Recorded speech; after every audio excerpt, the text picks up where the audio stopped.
Lord, I am live. Sorry guys, I am late, but dang it. There's so much stuff. Oh shoot, hold on one second. I just dropped. Oh my god, I have so much stuff. I don't even know if it's gonna be probable to, or what's the right word for that? I don't even know if it's gonna be doable to go through everything. Dang it. So I've been freaking just looking at so much stuff, and then I've had another person sending me different things of like connections, and oh my lord, there's so much. I'm gonna try to get through it all, but if not, what I'm gonna try to do is, if this is really long, I'm gonna try to make clips again, and so it's easier making clips when I'm reading something. I'm just gonna try not to talk through it, so then when I make a clip, I'm not like have to edit it a bunch. But hey, how's everybody doing? Can you hear me good? Let me put some chapstick on. Hold on.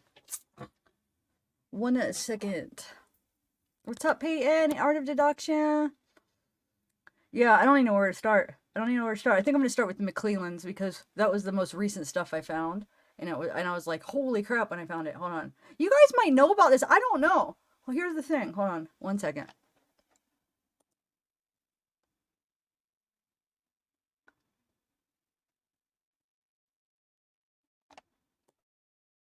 Okay, so I didn't want to be putting that on, even though I did basically. So you might know some of this stuff. I'm just like, I don't know. I'm just gonna show you what I found. It might be stuff you might be like, oh, we already knew that. Who knows? Some of you might have known it, some not. But like I said, this is the first time I've really deep delve into this case, like deep, because I did go down the route of the Curtis Felts and McCain brothers, and I went down that route for a little bit, but I never talked about it. True Crime Jesus gave me some ideas, but this is the first time I'm sticking with it for a while because, like I said, the first time the community treated me like crap, and this time I don't give a crap anymore. I'm gonna do what I want. So I like backed off the first time, but dang it. So like I said, if this is old news to some of you guys, I don't know. But we're gonna start with Mcleland. I didn't find a ton on Nick. Okay, so I was doing background searches on the Mclelands. So I had a question. Do you guys know about his dad? Because maybe you guys know. So I'll go through this, and I'd like to kind of feel out what you guys know. So what do you guys know about Mcleland's dad? Because I just learned, that was the most recent thing I learned, and I was like, whoa. So I kind of like, I didn't get to deep Fran. We're going to get into a little bit of Fran, like some of her cases too. I didn't find a ton of, dirt necessarily. There's some cases that she's kind of rolled kind of crap on. Wait, back down. What? Don't back down. No, I'm not. Oh, I'm not. Not. Okay, so let's just start. We're just gonna go to Mcleland's. I'll show you. Look this is what we all have to cover, and it's a lot. Hold on 1 second. And if we don't, maybe I'll do a part 2 if we can't cover it. I'm gonna try. I do have an appointment in the morning tomorrow, so I don't know. But here, I'll show you what what I'm gonna try to get through. It's a lot. It might not even look like a lot because I don't have some of the websites. But hold on, let me bring up the 1 second. Okay, so this is what we have to get through. So we have to get through all of this, but then these are all separate files. Oh, that one is where I'm going to put all the stuff when I'm finished. But this is all like, okay, so all of this with these separate files, some have more than others. Some are like, there's some videos too that aren't included, plus all of this with these files. So there's a lot, but we're going to start with the Mclelands, okay? So this is what I just found out today. So I haven't got to really dig too deep into it because I just found out, because I'm like kind of working my way through everybody. So the last person I worked my way through was Nick. So I was going through Nick, and the reason I was wondering is because I was reading, and actually we're going to go through this blog too. We're going to read through some of this blog because it's really good. But I was reading through this blog, and they said something like, and Nicholas, don't think we don't know about your dad.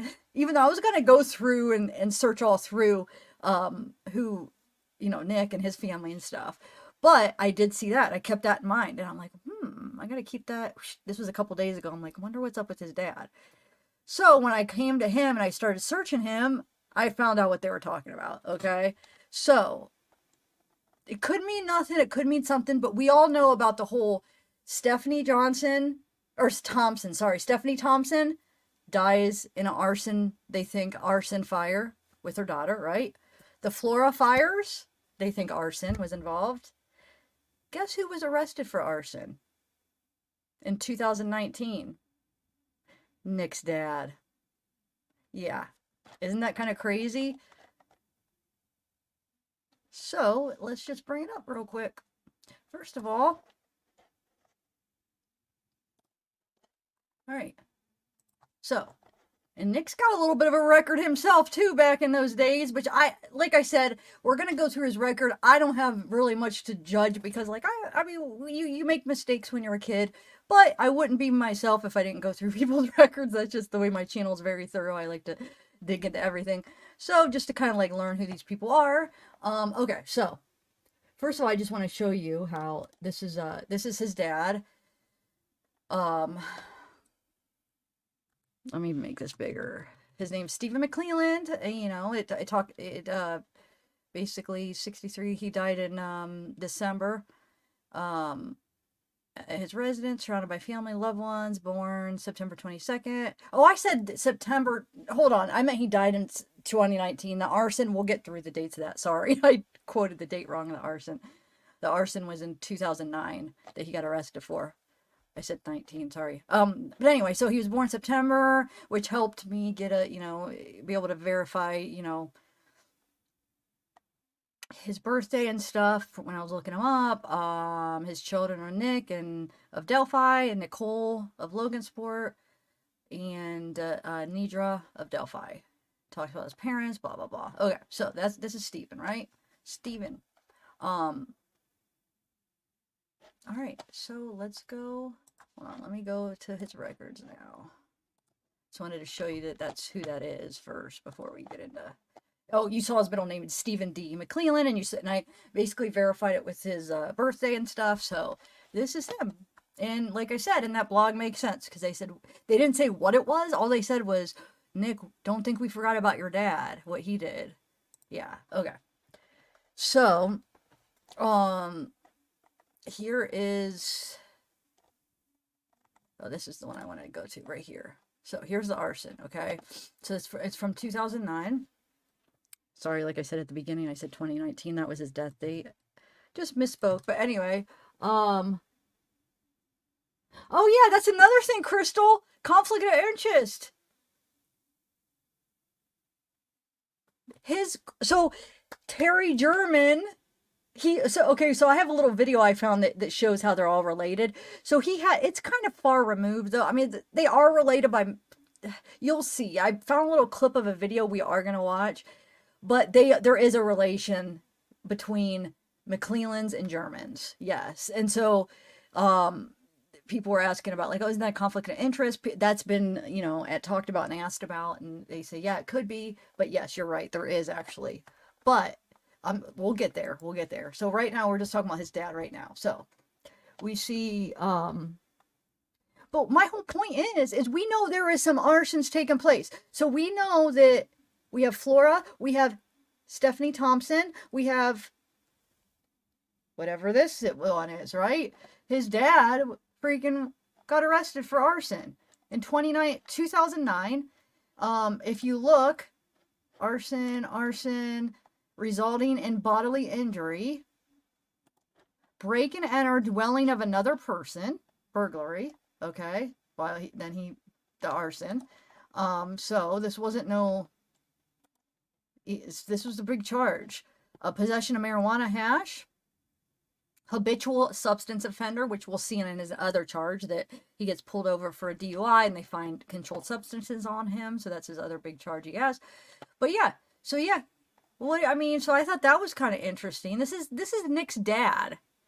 This is the prosecutor of Delphi's dad. Okay. The prosecutor I have a question. For Flora, that was Ives. Ives was doing Flora, that's right. Anyway, so, yeah, so we have that. Which I thought was kind of interesting. Wait, hold on. Let me see. They end up here. I'm not very good at reading these sentencing. Okay, so how many help me out? I might be silly and not thinking about this right, but when we were going through those other things, I was a little bit confused. Okay, so when they say term 10 years, jail credit 35 days, I know what that means. Suspended 3 years. Doesn't that sound like that means he did 7 years or no? Or are they just saying that he got 3 years and it was suspended? That's what I'm a little bit confused on the wording. I guess I don't understand it because I don't know. So maybe somebody help me. Did he do 7 years or did he just got no years and just got 3 years suspended?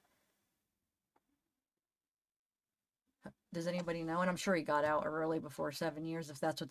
To me, that looks like that's 7 years, right? No, wait, 3 years. Oh, wait, maybe I don't know. He did 2 years. But what does that mean right here? Like, I get maybe what he really did, but what is the sentence then? I don't know how to read this for some reason. Sorry, I'm not afraid to admit when I just don't know what it means. Like I said, I don't know if it means that they sentences. Anyway, so that's that. Hey, Alibi. And then he has another charge. Oops, another charge he has. What is this one? Well, he has a couple charges. He has like an insurance charge. He has a few like minor charges, but the 2 big charges are the ones that I saved. I mean, I could go back and show you them all. I think there's either one other one or 2 other ones, but these are 2 big ones. Okay, so this one is it's a possession of a Schedule 1, 2, 3, or 4 controlled substances while operating a vehicle while intoxicated. So this was in 2001. A BAC at least at 0.08 or more. Habitual substance offender. So we saw that in the last one too. Habitual substance offender. So he had possession of Schedule 4. So yeah, so that's that. So he has arson and a substance, and then he has, I'll show you, I think either 1 or 2 more. He has this insurance bureau, Indiana Farm Bureau insurance, and then he has that arson. Here's the substance DUI. Yeah, he just has those 3. Okay. So this is just civil, I don't know, Indiana farm insurance. Maybe he didn't have insurance and was supposed to. I don't know. I'm not gonna pretend I know what this means. But yeah, so anyway, so that's that. So we got that. Now let's go back to Nick. I found a few charges on him back in the day. You could tell it's in his college days.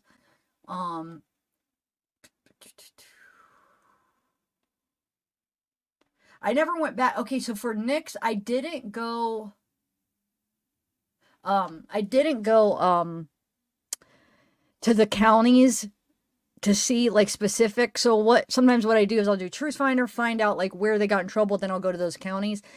Now I did that with their dad, but I didn't do it for Nick just because I don't know. It's so long ago, but you could just see kind of a general view of what he did. I could go to the counties if you want me to, but I don't know. I'm just gonna show you just the charges. Hold on 1 second. Let me get to it. I had to take it off because I don't want to show his address and stuff. Even though I agree, it's public address, but the way people are just criticizing everything I do, I'm not gonna do that anymore.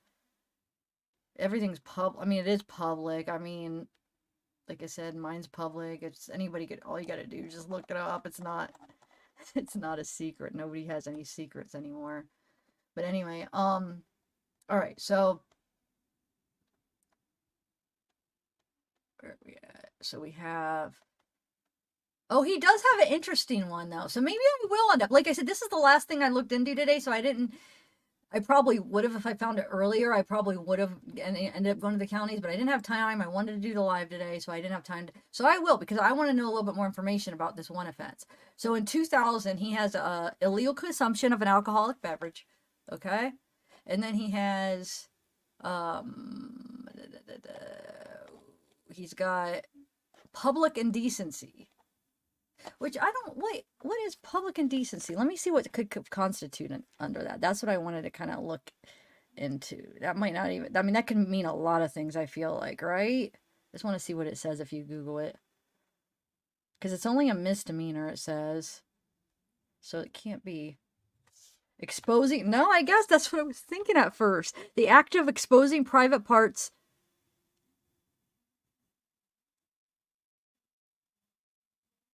The act of exposing private parts.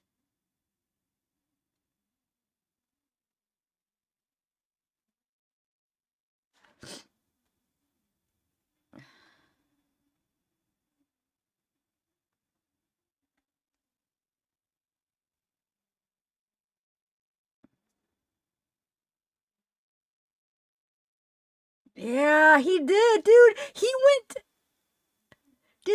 went, okay, because one of the charges was in Bowling Green. I went to Bowling Green. I was like, he must have went to Ohio for his, Indiana, Ohio. They're our neighboring state. He must have went to, but he went to actually University of Toledo, which is right by Bowling Green. So that makes sense.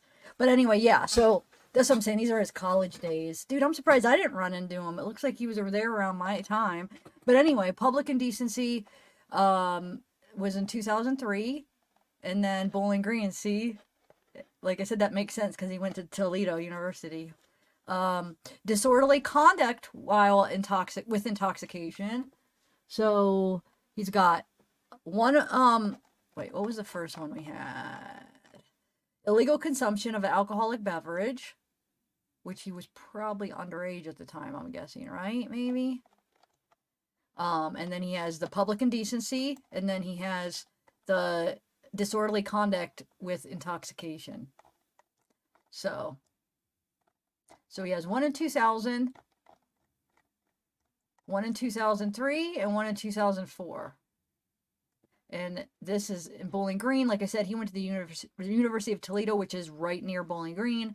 So it probably was his college days. But anyway, so that's that. Thought it was just kind of interesting. Like I said, I might look more into that public. I just want to know what the details of that. So I'll get back with you on that. Okay. And then here, let me do this little video I found explains the relation between the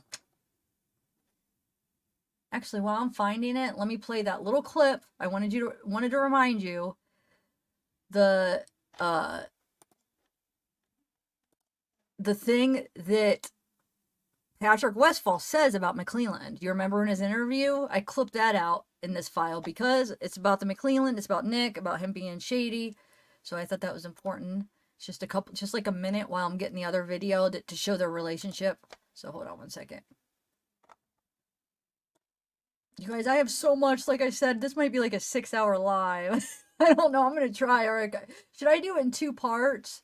I don't want to skip anything. I know, like, the way I normally do this, I'll be like, oh, God, I'll just skip this or I'll skip this. I'm going to try to make sure everything that, as I was preparing, everything that I said I wanted to show, I'm going to freaking do it. So if it takes 2 parts, I'm not going to, like, doubt myself anymore. So I usually doubt myself. I'm like, well, they might have already know this, or this might not be important, or they might already have heard this. No, I'm just going to show everything. Because I got to remember a lot of people don't watch everything, you know? Some people might heard of it and some people don't. Okay, so let me get this clip real quick. Westfall. Okay. So this is just going to be audio, okay, while I'm finding the other video. Heard, you know, about what might have happened out there in Delphi. Asked the question at the end of the interview with the state police. I let them son of the bitches pissed. They asked me the same question. I told them, you guys don't want to know my opinion. They insisted, so I gave it to them both barrels. There is something absolutely down, dark, and dirty in Carroll County, Indiana. Everyone that lives there knows it. Most people ain't got the balls to say it. I have for years, and that's what's always put me in the crosshairs.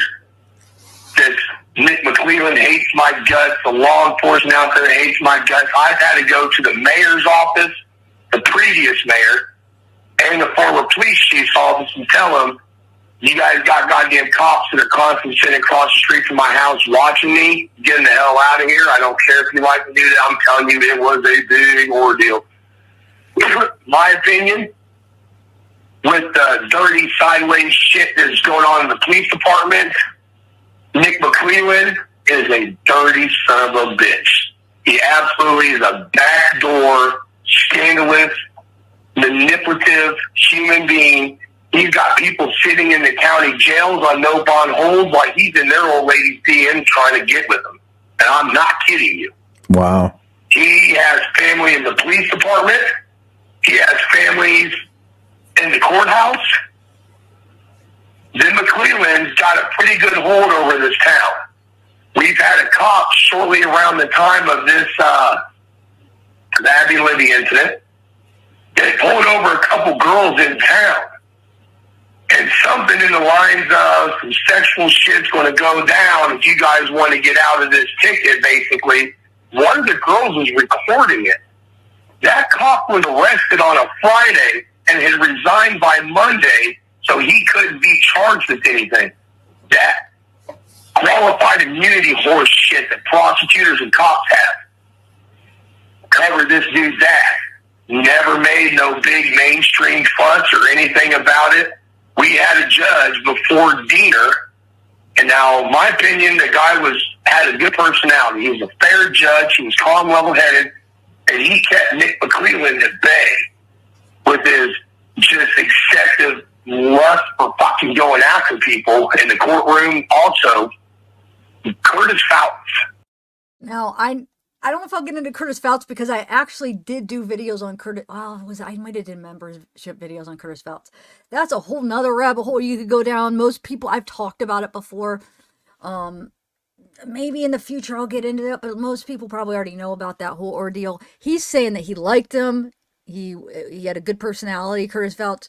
Maybe he did. There was that whole escort thing. There was like a theory where people thought he was bridge guy. I went down that rabbit hole, came to the conclusion after everything that no, he's not. But I thought at first I was thinking he was involved. So that's a whole thing you could get into. There's some people, I don't know if people still believe that he has some possible involvement. I don't anymore. But that's what he's talking about right there is Curtis Fouts. He had to resign though. Judge Fouts. Nick Mcleland drives around Carroll County in his front. Oh, I talked to the escort too a while back. And then I just never followed up with her. Yeah, I watched all of her videos and stuff too. Yeah. Anthony, I'm probably going to say a lot of stuff you know, but this is just stuff. Just let me do my thing. This is just stuff. There's a lot of people that don't know everything that maybe you know too. It's just I've been digging, so I'm just going to put it all out, what I found in the last couple days. Like I said, I don't know if you were watching earlier, but just found out that Nick's freaking dad was charged with arson. Interesting to me, considering we got 2 arson cases that are freaking suspicious. Anyway. Vanity plate is the boss. What? There's a lot of dark, dirty crap. My opinion, this is somebody in the city council, somebody in the police, courthouse, something in that circle, that group. The reason that they ain't found who they're looking for is because they're looking out and not in. This is somebody in their freaking circle, their freaking group. Do you know Dan Doolin? And that's what's believed the reason that cop killed himself in the park. Oh, yeah, I know all about that. The cover-up that's going on. Yes, the reason everyone believes the reason that cop, now this ain't, I don't have hard factual evidence. That cop killed himself over the cover-up and he couldn't deal with it. That's why he killed himself. What have you? Okay, so sorry. I know we've listened to that before, but I just wanted to play that again since we were talking about Mcleland. Okay. So here is, what was I going to play? Oh, here is that connection. Somebody, that true crime design. She does, I think she uses AI, Anthony. Now that I'm watching her, because I'm always like, man, she has like the coolest videos. And then now that I'm aware of the AI, I'm like, that's what I think she uses a lot for her stuff. Or I think it's a girl, but I think she does. Okay, so, but no, this is a good video.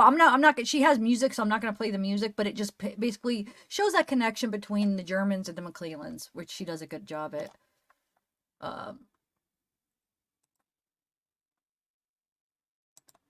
But I don't think, to be honest, I don't think it's necessarily a conflict of interest. I mean, I know if that isn't, then, oh, shut up. So Michael Mcleland is Nick's paternal uncle. Used to be married to a woman named Terry. Terry's a German. So I don't know. I mean, I guess it could be. They divorced and Terry married Brad German, Libby's grandfather. So yeah.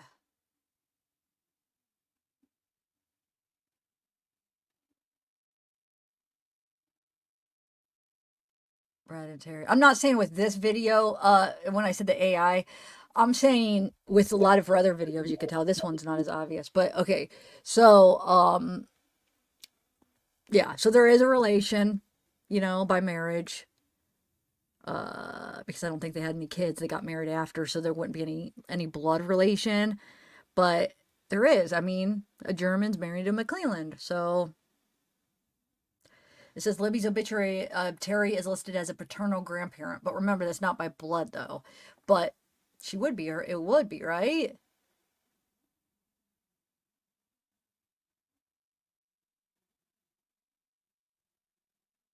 Well, Terry's by blood. Let me take that back. And she's a Mcleland.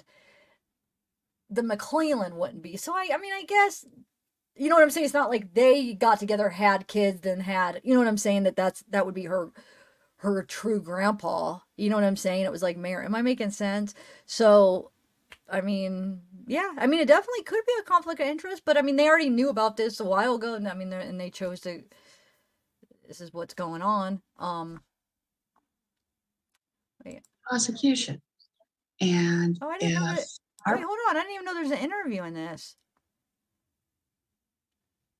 Hold on, let me rewind it. The other one had music, but the other part. Bottom line is that's what we want. We want to be able to have a fair trial for the defendant and for the prosecution.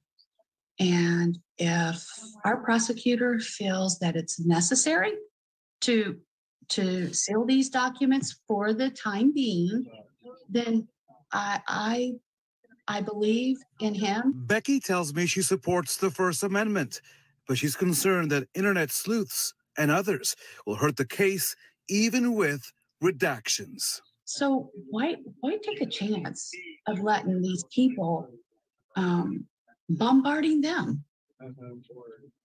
So I mean, it's going to be tough enough for them to be witnesses. They don't need the extra stress. And I have seen that there's people out there that have said that our prosecutor is doing this to protect the family, so that we don't have to see what's in there. And that's not the case.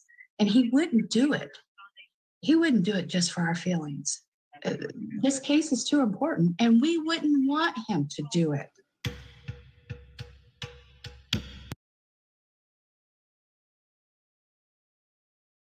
How's that been working out for? I mean, no, I feel like this whole secrecy has only hurt the case. It says prosecutor Nick Mcleland argued unsealing the probable cause affidavit would jeopardize the investigation. Mcleland believes Allen isn't the only suspect. He pointed to the family's wishes on an online petition with over 40,000 signatures to keep details under wraps. Hey, Stephanie, Cinderella, Adam, Alan, Peyton. I didn't say hi to anybody, I don't think. Additionally, the judge who Mcleland convinced to seal the records originally has since recused himself from the case. And we're going to talk a little bit about that, too.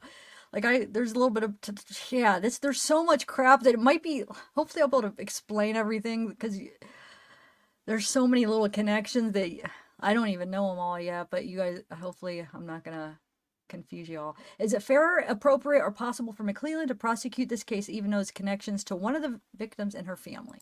What do you guys think? Do you think it's fair? Now, taking everything else aside, just for that fact alone, do you think it's unfair? Do you think it's a conflict of interest just for that fact? Not anything else that you may think of Mcleland, but just for that, I'm just curious. Actually, let's do a poll. I'm gonna do a couple polls because as we go. And remind me, I forgot to exit out the last poll, so I didn't get the results. Remember that last poll last time? But no, I think, hold on. Let me remove this. Okay.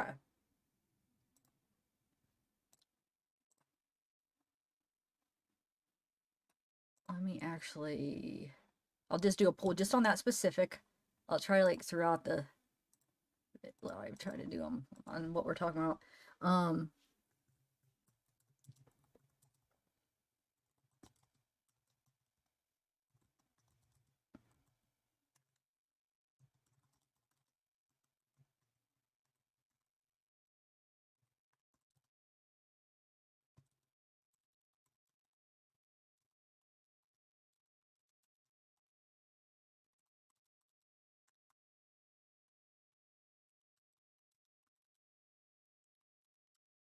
His relation to the Germans. Okay. Dang, too many freaking... I hate how they limit characters. It sucks. Hold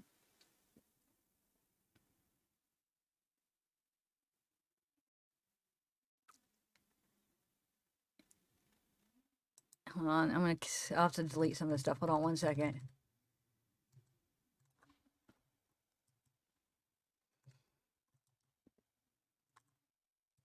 Is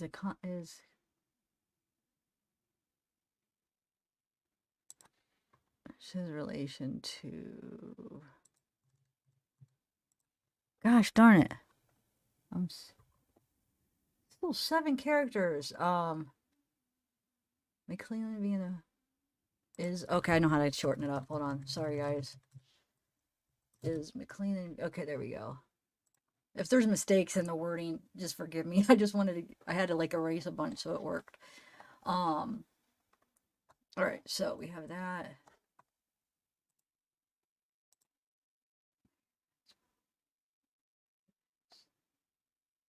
Okay. So I think that clears up the Mcleland that I have so far. Like I said, that was the last one that I got into. Okay, so next, who do we got next?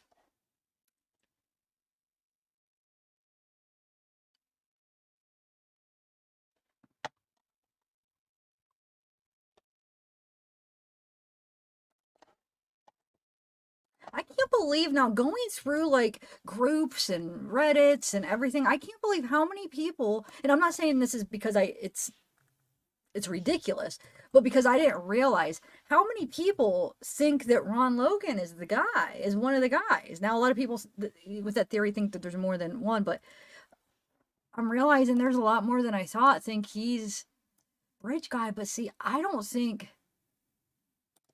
Why don't I think that he looks like Bridge guy at all?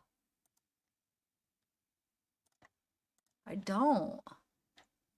I think, I mean, he's dressed like him, but then there's something about his body style. He looks a little bit taller than him. He looks like, at least the picture that everybody compares where he's kind of dressed like him and he has a hat on, and then you compare it to like Bridge guy, he like seems like his body's different. He's too tall. So I don't know, but who knows? All right, so let's see what I forget what I got on Gull. Gull will be a quick one. Yeah, Gull's not gonna be too long because I couldn't find a ton on her, but I did find a couple cases that where she didn't seem to be but you're gonna probably find that with anybody where it doesn't seem like, you know, that their judgments are right or whatever. But there's one where the guy wanted to fire his attorneys and she wouldn't let him. So it's like the opposite. It's like, wait, what? How do you have this much control? So this one is, people were mad because this artist, his daughters got no jail time. Removed Judge Francis Gull. Okay. So it says Stephen Wells of Fort Wayne, Indiana, his 2 young daughters who are 13 and 14. Where are we at? He was recently put on probation with no jail time by Indiana and Francis Gull. Wait. Hold on. Before I get into this, really quick, hold on. I wanted to say something else about that since we were talking about the arson and the Flora. Did you guys know that polygraphs are admissible in Indiana in the court? So this whole time I was like, they're not admissible. In some states it is admissible. And Indiana is one of the states that polygraphs are admissible in court. I'll show you. I was like, what? So another thing, I was, where did I see it? I'll show you where I looked it up afterwards, but here, hold on. Let me just show you. I have so many thoughts. I'm sorry. You could tell, like, starting to say one thing and then, polygraphs right here.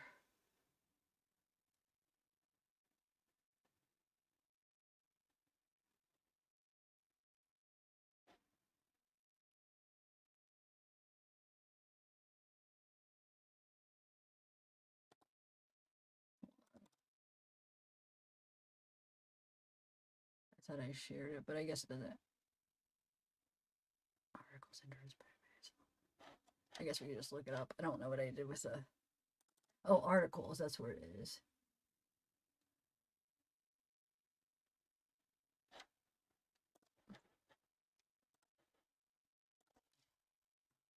I'll just look it up again. I thought I saved... I have it saved somewhere. But I'll just show you real quick. Which is interesting because we know they have polygraph in the Flora case, right? Where Stephanie Thompson gave the polygraph and then she mysteriously dies in an arson fire. We have those polygraphs in Delphi, which we'll see. But what states... I have more research on it, but I don't know what I did with it. But this is just a general thing because I can't find it in those files. I don't remember how I labeled it. But Indiana is one of the states that allow polygraphs and tests. So that's kind of interesting. Did you guys know that? Because I didn't. Oh, thanks, Green Goblin. Who knew that they were admissible in court? Or in some states. But here's the states. Alabama, Arizona, Arkansas, California, Delaware, Georgia, Idaho, and Indiana. So, something to learn. Something, you know, I feel like I learned a bunch of new things the last couple days. Yeah, I'm not saying that it's just interesting because you always hear people like quoting, they're inadmissible in court. Well, no, actually they are in all the states, which I didn't know. All right, so in Idaho, so we have the Moscow case. I don't, there's no polygraphs, but I'm not that I know of, but I'm just saying that's a case that falls in the... All right, let's go back to the Francis Gull. Sorry, I just wanted to...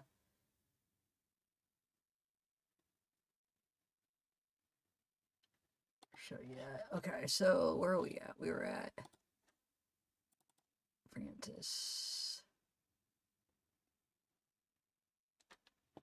Here we go. All right, sorry. I just wanted to show you that since I don't know. But I'm glad I did because I don't have it labeled anywhere and I probably would have forgot.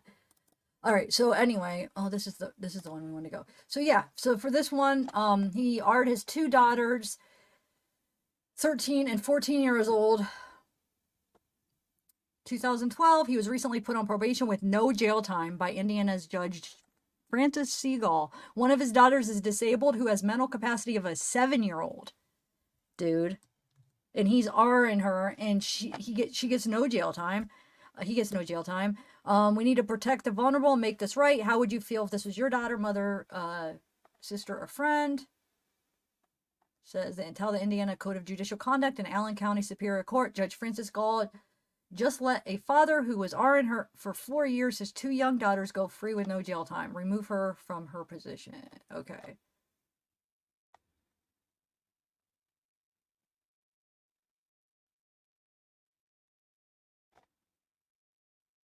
Anyway, so that's one. Now, here's another one where it says,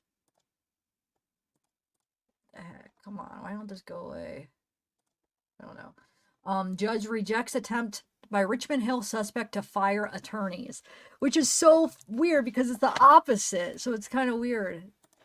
God, these are all because when I saved this, that's so weird. So when you save a website, anything that pops up when you save it, you can't exit out of it. That sucks. Look at that. Look, it won't let me like click on any of this stuff. Another new thing. But anyway, so Bob Leonard Jr. is on trial for his life, accused of setting off the fatal Richmond Hill blast that rocked the south side of Indianapolis and killed 2 people in the fall of 2012. He wants to fire his attorneys and represent himself in court, but Fort Wayne judge said no. Leonard asked Allen Superior Judge Francis Gull to reactivate his withdrawn pro se motion to dismiss attorneys Mark Inman and Ted Minch so that he might defend himself. You're not happy with your access judge told Leonard after he complained in a pretrial hearing that Inman and Minch had not fully briefed him on the state's case. You've been given the best counsel you can have. You are not able to represent yourself. There's not much more that I can do. I'm trying to defend myself here, countered Leonard. I haven't seen a transcript of Mark Leonard trial. Anyway, so that's another thing. And then there's one more on Judge. And like I said, I'm going to do a little bit more digging on her, but I only had time to do so much in 2 days. What was this? Oh, this is just a case where prisoner without a lawyer filed a complaint alleging he was denied his Second and Eighth Amendment rights.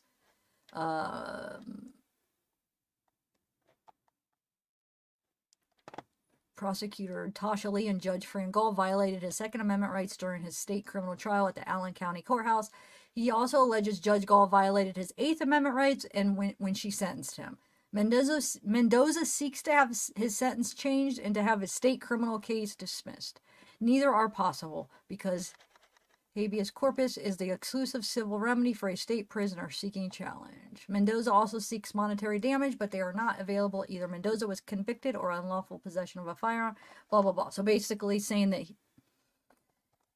his rights were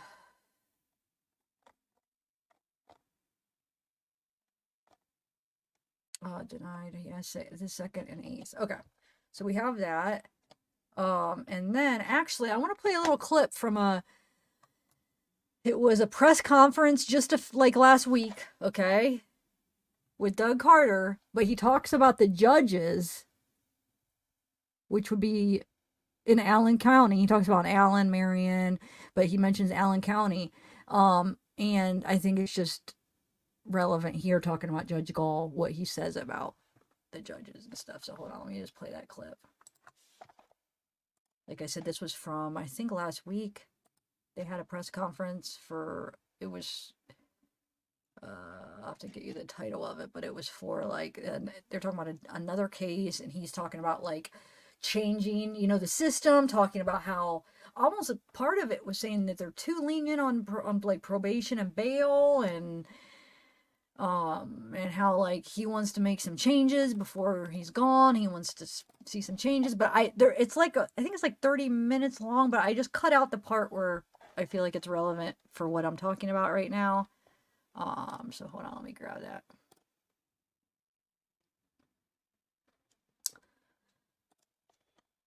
How's everybody doing? Hey, Yankee Kyle. If I'm not saying hi, sorry. I'm gonna try to stop, like, keep looking in chat, but I have so much to show, so I might not be able to see a lot of it this whole time. I mean, on and off. Okay, next Delphi Live. Here it is. This one is Doug Carter. Okay. Now is our time. Now is our time, and we must acknowledge our system is not working. But I want to make something very, very clear to everyone. This is no one's fault. This is no one's fault. No one agency, no one judge, no one prosecutor, no one police agency, no one mayor, no one city county council, and that list could go on and on. The position that we have found ourselves in has happened over time, but it's sure been fast-tracked over the course of the last couple of years. Our time is now to get really uncomfortable with each other, to take full responsibility for all of our citizens and for all of our actions, not just one part of the system, but everybody involved in the system. We must evaluate what we do, why we do it, and then be transparent with very objective results. We must establish criteria for evaluation and then unapologetically accept it. We must not live within a shadow of accountability. Rather, we must embrace a structure where we encourage and publicly discuss accountability, just like you expect from us. Judges and prosecutors alike should be perpetually accountable through objective evaluation, or at least an evaluation period, where they must explain their decision-making processes, especially for violent felons. Yeah, Francis Gall, we want to hear from you because your decisions on the Delphi case have been horrible. I can't wait to see what the Supreme Court says and what happens, but anyway. Especially for violent felons. Prosecutors and judges, even unelected ones, have absolute immunity, which means they cannot be held personally liable for their actions.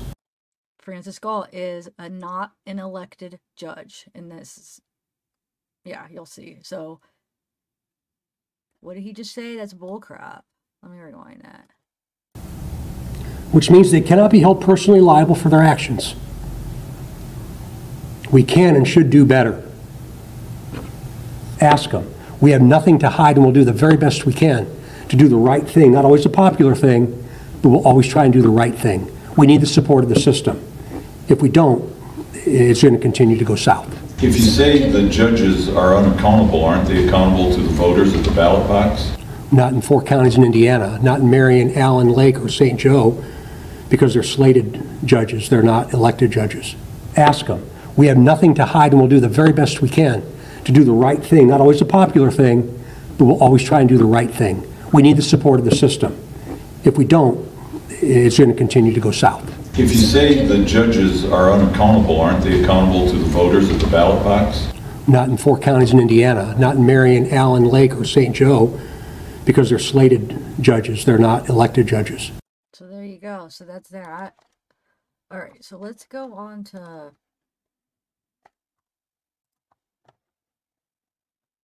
That's the only thing is like the order to do them in.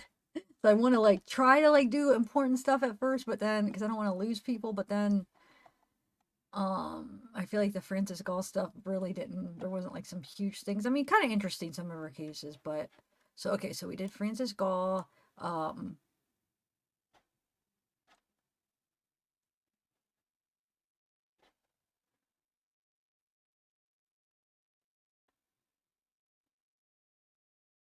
All right, so let's do these texts.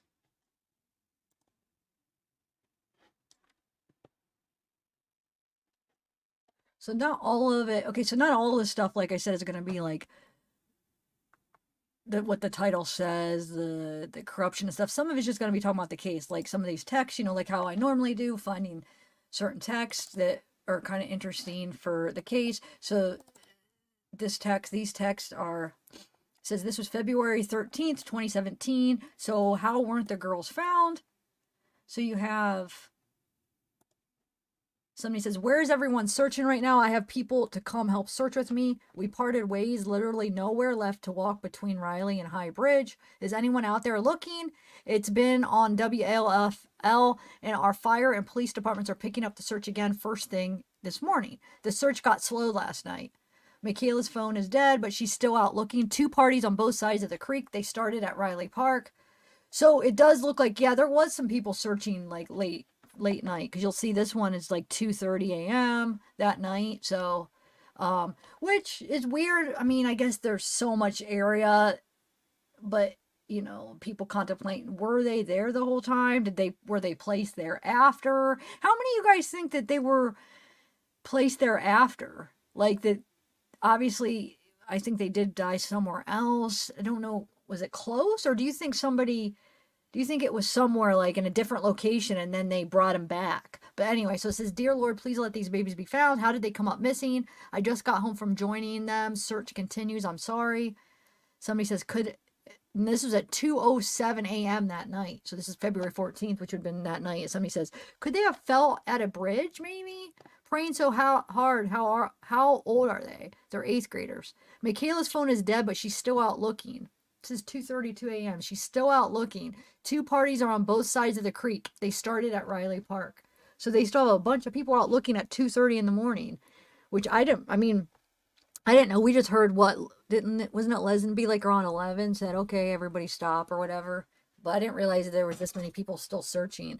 And like at 2, they said they have 2 parties on both sides of the creek, which is interesting. Yeah, here's that one bigger. That one that I was just reading. So yeah. Okay, so I don't know which what to go next. Let's see. I guess we could do... How many know, how many have watched the Brandon Woodhouse videos? I think it's important to watch at least one of them. So remember this email, which we've come to find out that was Woodhouse, who they accidentally sent don't know if it was on purpose or not, but supposedly it was an accident that Baldwin sent to trying to send it to Brad Rosie, but accidentally sending it to Brandon Woodhouse. So if you remember, this email says, "Thank you for passing this troubling information along to me. I'm quite disturbed by this new development since Nick has been aware of this information. I am making some assumptions that I would like a response to. I assume that law enforcement is investigating. I assume the local contact creator, Rick Snay, has been interviewed. I assume the individuals named Ain and Kevin have been interviewed. I assume law enforcement has demanded the return of the photographs and possession of Rick, Ain, and Kevin.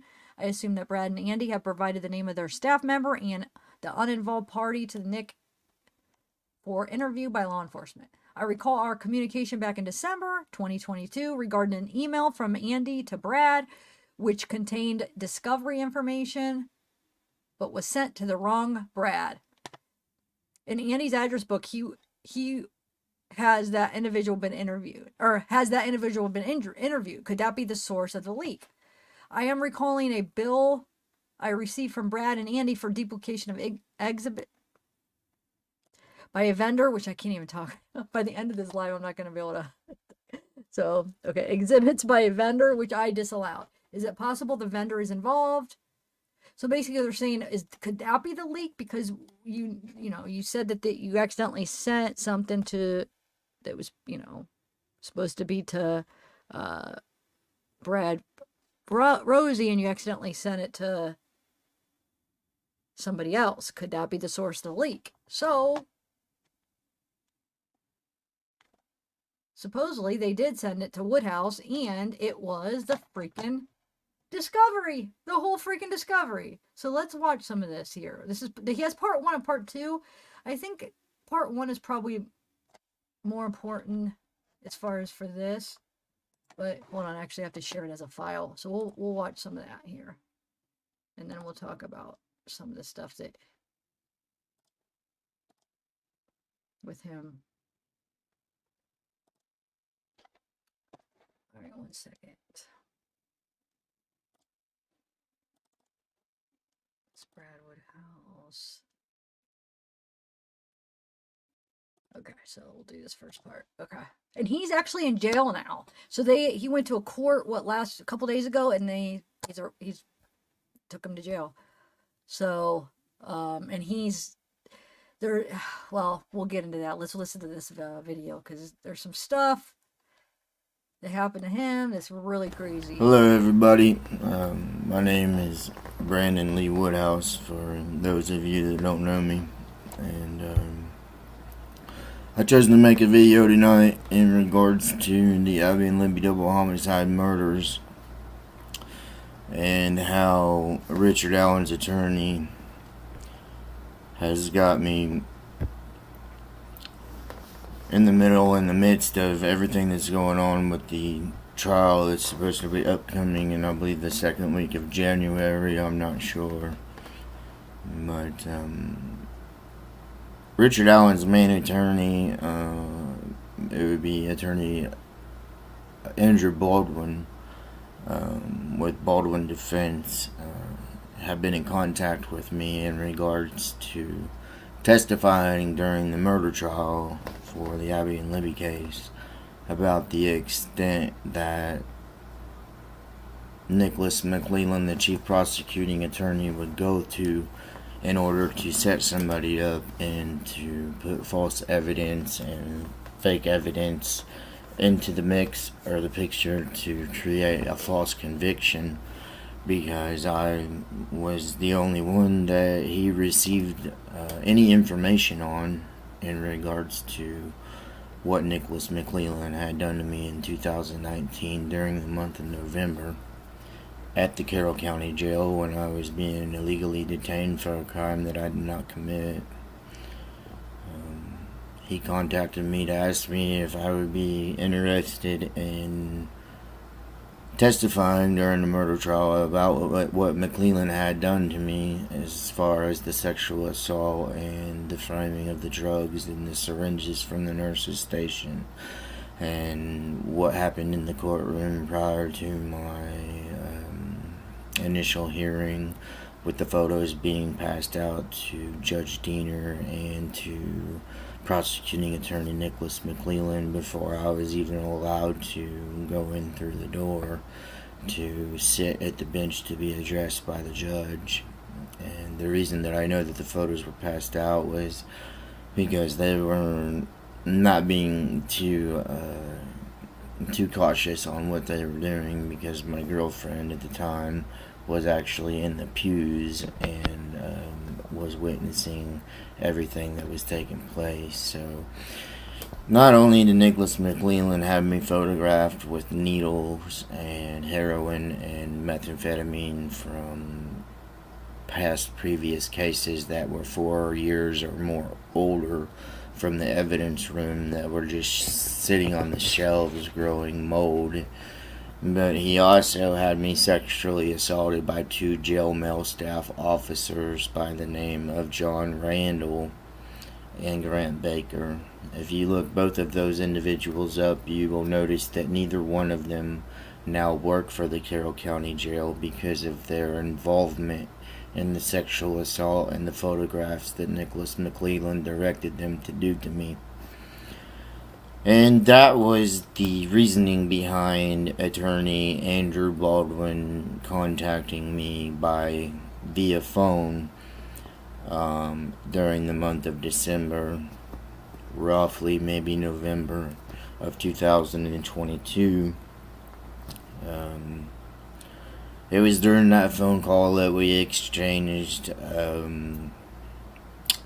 email addresses and information, and I told him that I had signed a confidentiality non-disparagement paper saying that I cannot talk about what happened to me at the Carroll County Jail while Tobe Leazenby was the sheriff, and Tobe Leazenby was there the day that it all happened. So Tobe, you're not innocent. So don't think that I was not going to mention you. You were actually in the jail, and I saw you smoking a cigar wearing a sock cap. And it's actually a non-smoking jail.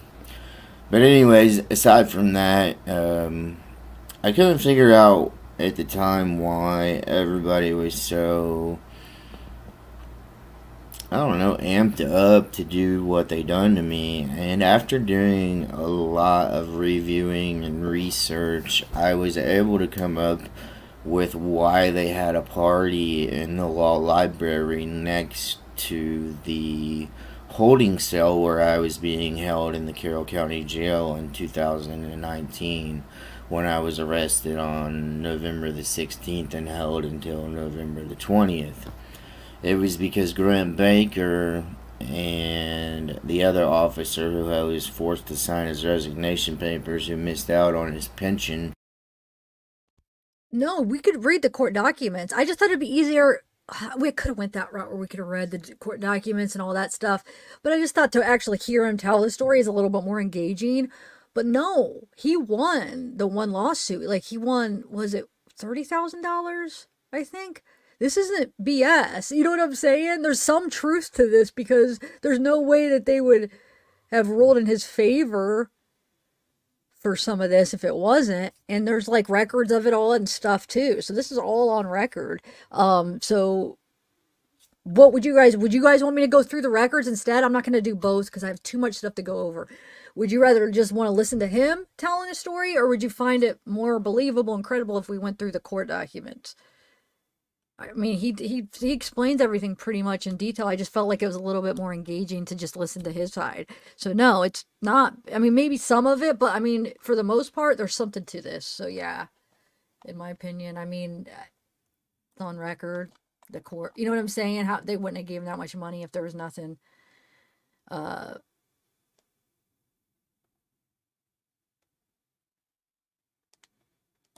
Four Pits, why are you always like picking on me? What is your problem with you?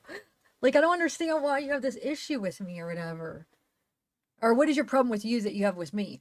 Of course, we're all freaking humans. Of course, there could be some lies in this, but what I'm saying is there's something that happened, because they wouldn't have freaking gave him money.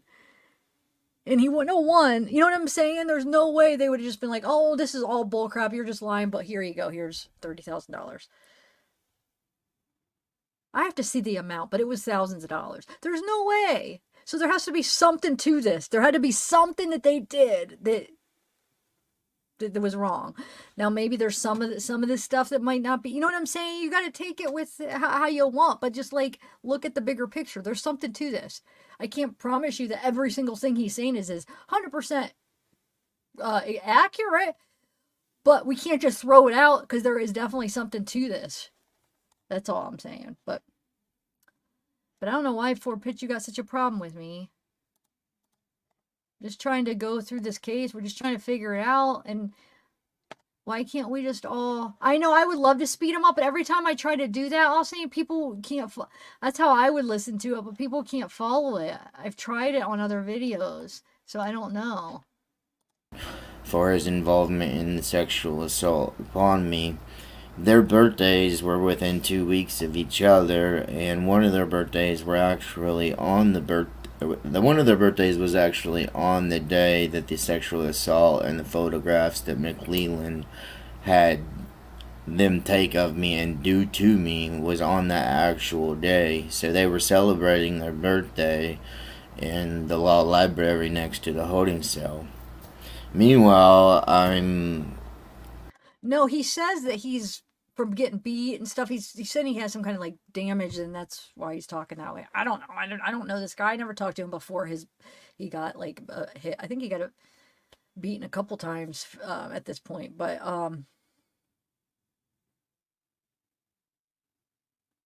no, strip search is definitely not illegal. I don't think that's what he was claiming. They strip searched everybody in jail. So. Yeah, well, my whole point here is to show you that he is they are connecting with the Delphi case. So if he's telling the truth, Baldwin reached out to him, wanted him to testify in the Delphi case against Mcleland. So he was supposed to be sending him other documents. Accidentally sent him this. Was it on purpose or not? I don't know. I think it's important to at least listen. You guys can make your own opinion on it.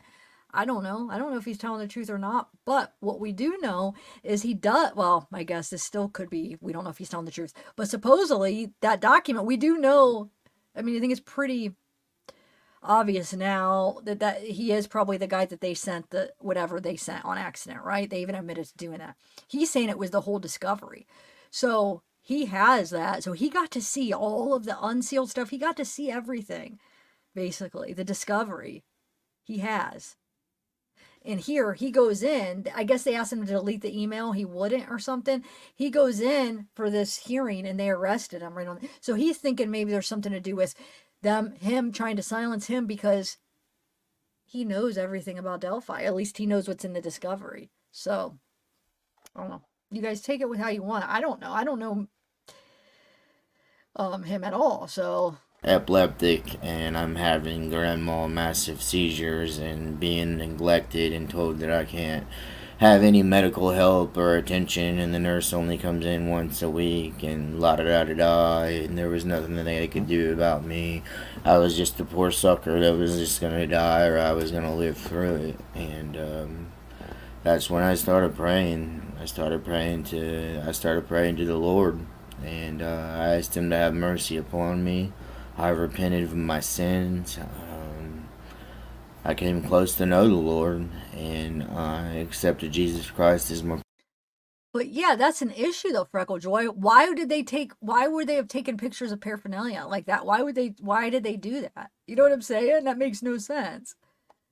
In the jail? I mean, there's something up with this. I mean, I feel like there's something. I feel like maybe there's some exaggerations, but I feel like there is something shady happened too. I mean, do you guys put it past Mcleland? There's like rumors of well, I guess just rumors of like some stuff how we heard Patrick Westfall talk about it too, that I played that clip, but rumors how Mcleland doesn't corrupt maybe. So does it surprise you now that they know this guy has some information from Delphi? Now they put him in jail? I don't know. I mean, maybe it's nothing, but I doubt it's nothing. Maybe it's not as much as what he's saying, but there's something. I'd be willing to bet there's something that they did that was corrupt with him. he might be exaggerating it, but personal savior, and I confided in him to get me through the most difficult he said he was withdrawing from situation of my benzos, life. which benzos, you can have seizures from withdrawing from benzos. But this is not what this video is about. So what this video is about. So basically, he's saying, like, they were supposed to give him his medicine. They gave him some pills, right, that he thought was his medicine. But here he thinks that they drugged him with something else. And then he passed out. They took pictures of him. But what he's thinking is they gave him something that wasn't his medicine to knock him out, to frame, to do whatever they wanted, do what they did. And it was to knock him out. And he said he remembers hearing him say something like, oh, see, I told you to only take a couple minutes or whatever. So that's, I guess I could have just summed up the story. Will you guys be able to follow it if I put it on fast? I've tried that with videos before and people can't. That's how I'd listen to all mine, but... When dragging me into the Libby double homicide murders out of Delphi, Indiana. And Cinderella, I know, I believe for the most part what he's saying too, but I have to, like I said, because we have a lot of people doubting it, I have to stay open. You know what I'm saying? I have to just at least stay open to the possibility that maybe he's not. But the whole point of why I'm talking about it is because I do believe there's something to this. So yeah, I believe that mostly what he's saying. Of course, people exaggerate sometimes, but I know, Cinderella, that my take is I feel like for the most part he is. Now, I've heard rumors, oh, he's a drug addict. What does that have to do with anything? You know what I'm saying? Yeah, we could find out he's like a big drug addict and has a past. Does that mean that he's lying about this? No, one doesn't mean the other. You know what I'm saying? Even if you find out like that he's this criminal that's done other things, does that mean that he's lying about this? Not necessarily. Something happened where he was able to get thousands of dollars from it. And you know, with the way Carroll County is, they're not going to just, I don't know. Anyway, I just think it's important to add to the story because they're asking him to testify in the Delphi, or Baldwin was. And I know a lot of you are thinking like, well, how did he drag you into it? It was because when he made that phone call to me, he asked me if I would testify against Nicholas Mcleland during the murder trial about the staged evidence and the sexual assault and everything that he had done to me. I was really adamant about saying, yeah, I'll go ahead and I'll do that because of the paperwork that I was forced to sign. And then my lawyer, who was my litigation attorney for my civil rights violations that took place while I was in the Carroll County Jail, he violated his contract towards the end by telling me if I did not take the settlement offered by the Carroll County Sheriff's Department and by the medical staff that was contracted or subcontracted through the jail, that he was going to dump me as a client and I would be without an attorney, which was a violation of the actual contract that I signed with him. But I did not know that at the time. And I was still adamant about receiving the $55,000 that the jail and the medical staff offered me, but because that was only going to send me home with $30,000, and I was not concerned with money. I wanted these people locked up for what they'd done to me because they were committing felony offenses that were not minor but serious felony offenses. And when I filed suit against the jail, my intentions were not to get money. In fact, I did not understand how lawsuits worked at that time. So keep that in mind, that I was not after money when I filed suit.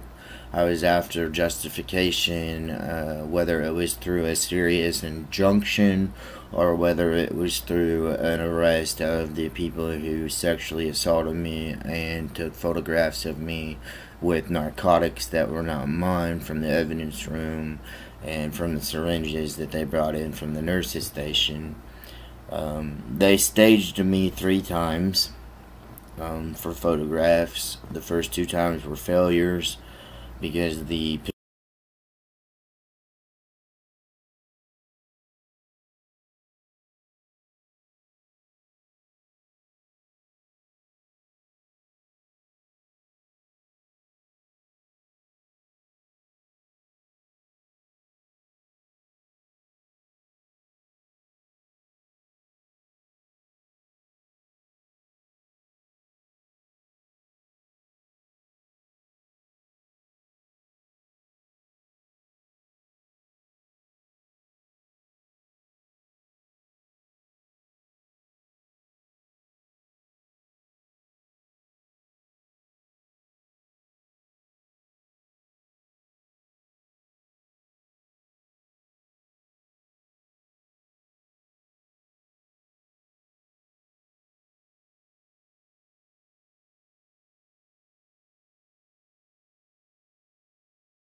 I'm on mute. Oh my God, I'm on mute. Oh, dang it. Anyway, this is, I was trying to say, he is connected to the case. Oh, member for 13 months. Thank you, Kayla. He is connected. That's who Bradley sent the wrong email to. He sent him some of the discovery files of the Delphi case on accident. Don't know if it was accident or not, but supposedly it was on accident. And then Bradley's been asking him to testify in the Delphi case against Mcleland, it sounds like. They asked him to hand over the email. He wouldn't, I guess. So when he went into court for another case, they took him to jail. So he's in jail now. So I think he does know some information in the case that we all don't, because he was sent some information. I don't know exactly what. He said it was the discovery file. I don't know how much was in it. Usually the discovery is everything. So I don't know. Somebody in the chat said it wasn't everything. But when you get usually the discovery is the discovery, what they have so far in the case. But I don't know if he was sent the whole thing. So yeah, that's how he plays it part.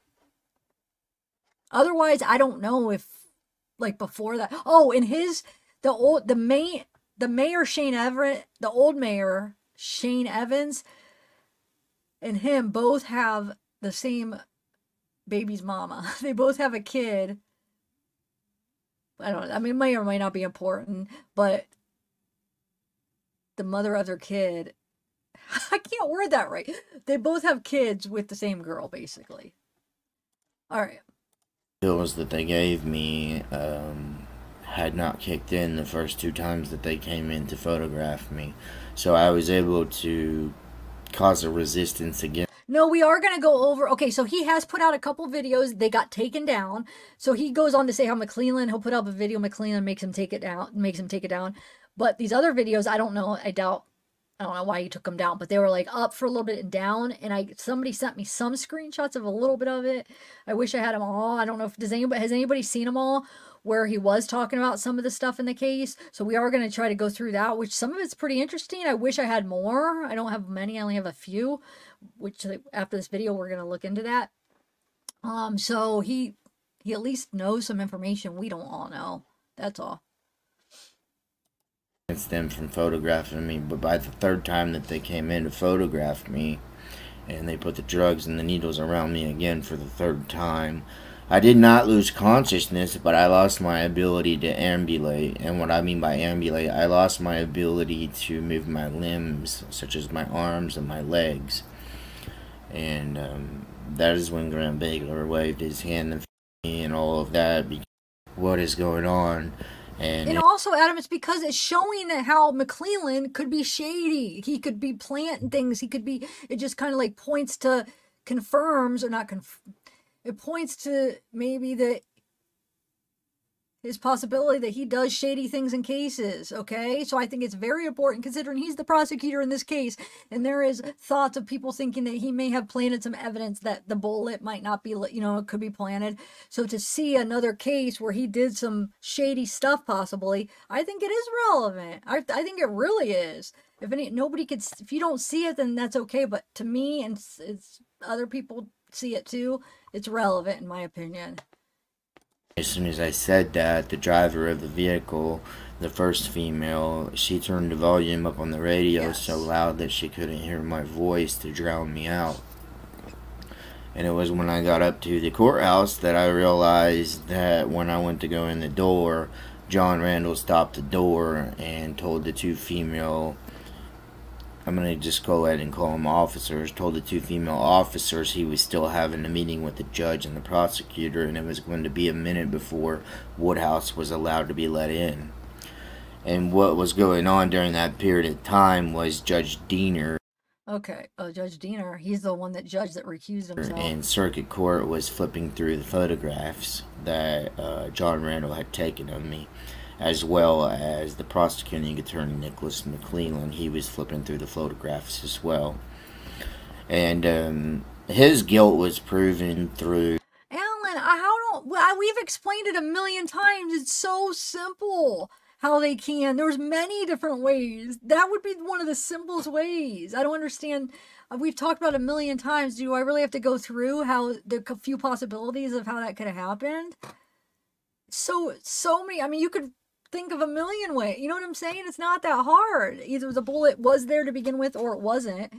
It was the bullet that matched Allen's or it wasn't. You know what I'm saying? So either way, they either planted it afterwards, they planted it, they had it, and then made it match afterwards. Just a possibility. Another possibility is those ballistics are not that reliable, I should say. So yeah, but we've talked about it a million times already.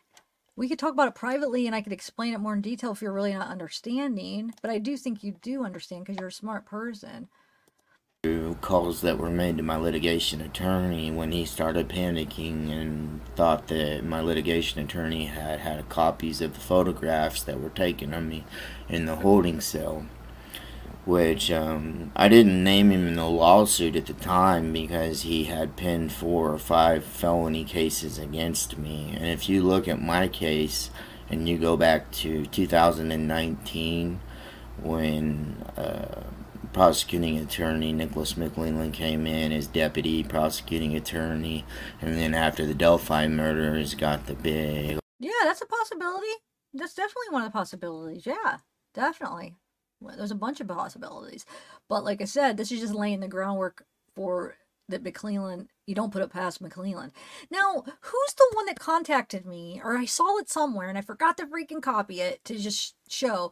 Where somebody, I don't remember if it was an email or if it was a comment, but where somebody said that they, either a family member or a friend was an investigator, and that they said that planting evidence is a commonplace. If they think the person did it, they do it all the time. If they think... A lot of the times is they do think they have the right guy, but they don't have enough, so they plant evidence. I don't know if that is or true or not. It probably depends on what county, but I feel like it probably happens more than you guys think. But here's the thing. I feel like sometimes it doesn't always happen out of complete corrupt. That's corrupt no matter how you look at it, but it doesn't always happen for the fact that where it's just like where they're just trying to frame somebody and they don't think it's him. I feel like most of the time it probably happens 9 out of 10 times. It happens when, and this is what this person said, is when they really feel strongly that they know this is the guy, they just don't have enough evidence. So it could be a situation like that. Jump in the salary raise. He was the main beneficiary of the murders, yes, aside from Leazenby. Yes, so I said. But if you look at my criminal history, you'll see that when Nicholas Mcleland came in as prosecuting attorney, you'll see just a rack of charges. I'm not talking about 5, I'm not talking about 10, I'm not talking about 15, I'm not talking about 20. I'm talking about 25, 30 plus different cases, charges, just craziness, wackiness out of this world. He created a snail trail of himself. Basically is what he done, and I'm thankful that he done that because it's helping me out right now. In regards to Andrew Baldwin asked me if I would testify against Mcleland during the murder trial, which I stated prior, and I was hesitant at first, but then I told him I signed the confidentiality non-disparagement paperwork, and then he stated, well, there's ways that I can manipulate that while you're on the stand to get the answers that I need out of you. And I asked him what he meant. He told me not to worry about it, and he would take care of it. He made me feel comfortable. He made me feel as though nothing would happen to me for testifying against the man who ruined my life. And I actually have a traumatic brain injury now because of Nicholas Mcleland, and I suffer every day from it. And I'm now in the first stages of dementia and have a major neurological disorder. And my memory only goes back 24 to 36 hours unless it's something that I suffer from post-traumatic stress disorder, which is something I relive every day. So if I relive it every day, I'm able to remember it in the morning. And I've relived November 16th through November 20th every single day up to this day in July of 2023. And that's how I'm able to recall all of this with that I'm describing to you.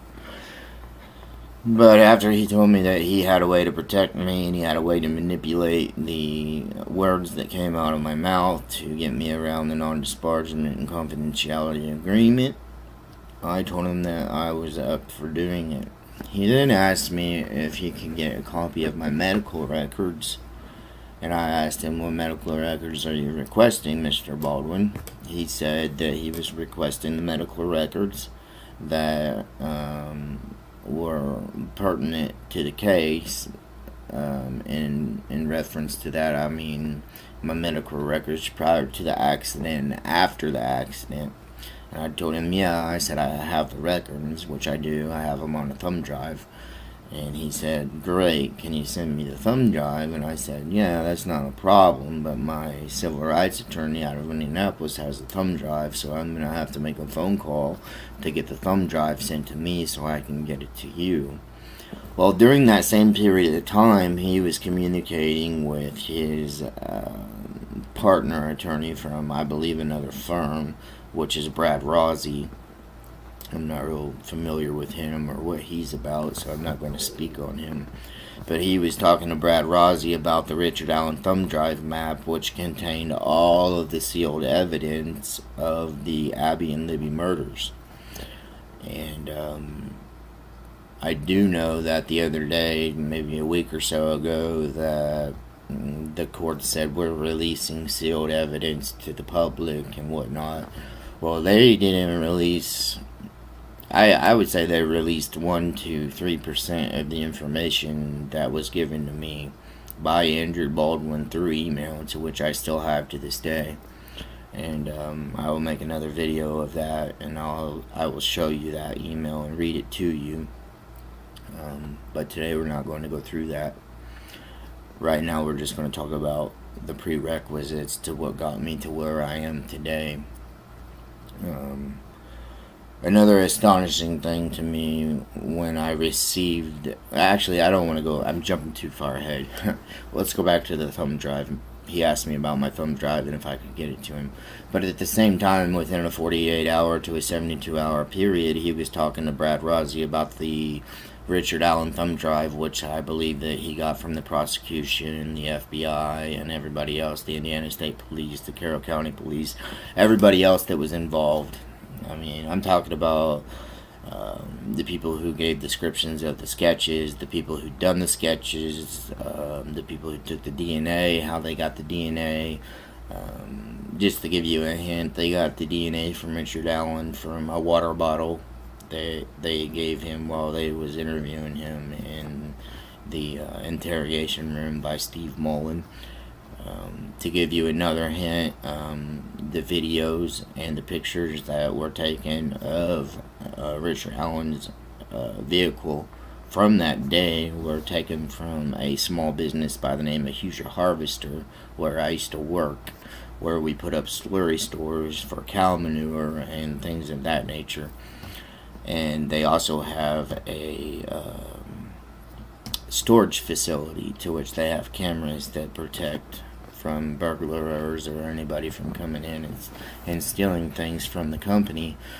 So if something was to happen, they would be able to provide those photographs and those videos. And that's what actually caught the car on film and on pictures was Hoosier Harvester. And to give you a third hint of the evidence that was sent to me by attorney Andrew Baldwin would be the fact that they actually went as far as subpoenaing videos from satellites that NASA owns. So they have in their possession videos from NASA because they were subpoenaed and NASA was forced to send them over to the FBI. So they do have those videos. Do they prove anything? I don't think so. I'm not going to get into my thoughts on who's guilty or who's not guilty. I'm just not going to do that. Right now I'm talking about facts. And facts are things that have happened. And not opinions. I'm not here to discuss opinions. But after I told him I would testify, he was all lined up with getting the thumb drive. I told him I would line it up. We exchanged emails, a lot. And I contacted my civil rights attorney, Mr. Wyatt, in the morning and told him that I needed my medical records from the sexual assault and everything that happened prior to, and the drugs and everything that were placed around me, because I'm not going to get misled again. But anyways, Mr. Wyatt told me that the thumb drive would be in the mail that day, and I did receive it, and still to this day I have it, and I have not given it to Mr. Baldwin. But I am getting ready to give it to the public. And it has all the medical documents of what happened to me after I was... Now I'm charged with non-support of a dependent when I... Okay, so we'll just end it there. Now, one second. Let me go back to...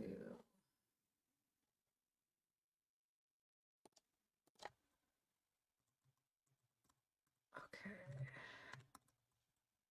I gotta keep track of what I'm sharing already, so I know what I need to share so far. Okay, so now I think you got a good understanding why I showed that, right? All right, so now let's go. 1 second.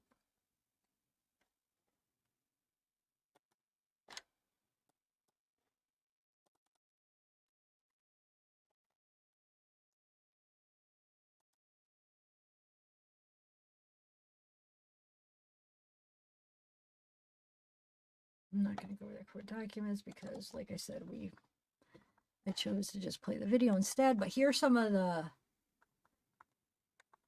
I don't have a ton. Like I said, he took the... I wish I would have known about it when he put these videos up.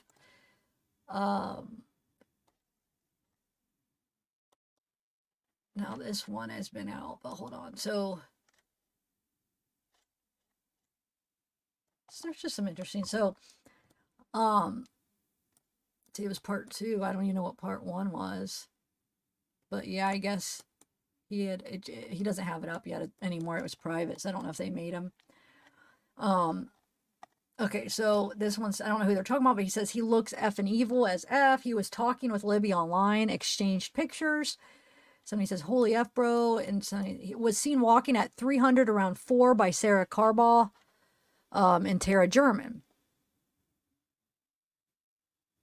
And she says, why are they... He's talking about...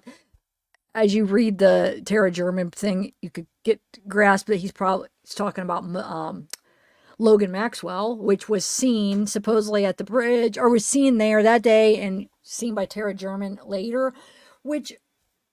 I'll give you my opinion on him, but okay, so it says, was seen walking on 300 around 4 by Sarah and Tara. Why are they protecting him? Somebody says they botched the search. They searched his dad's house. He didn't live there. So let's read. This is where he sent this, or Tara German. Libby's mom says, there was a kid named Logan that Libby had chatted with. Jim Maxwell's oldest son's name is Logan, but he didn't live at home at the time of the murders. I found out a few months after the search that he bought a house a block away from me. That kid is definitely creepy and is also someone I seen the day of the 13th on the railroad tracks that lead to the bridge. Also, Jim Maxwell has several firearms and many were taken out the night of the search. I wonder if that alone was enough to allow them a search warrant. Now, what he's saying is they searched, if he was involved, if this Maxwell was involved, they searched the wrong house. They thought he still lived with his dad, but he had just bought a house, so he didn't even live with his dad, so any evidence would have been at his house. But they screwed up and they searched his dad's house instead. So, which... Here, actually, let's go real quick. We'll go to that video. Hold on. Right here. Where this is the... Oh, shoot. It's going to be... Hold on 1 second. Just so you can see the search warrant. So supposedly the search warrant... The reason that they don't... Like, we see Ron Logan's search warrant, but we haven't heard anything about, well, we heard about it, but has anybody seen the actual search warrant for Logan? They say because somebody says their opinion is because they screwed it up, but who knows? It probably isn't the discovery, though, to be honest. I'm guessing. I don't think it's just like non-existent, whatever they found, but I guess they didn't really find anything, supposedly, right? All right, let me just play that video. This is the...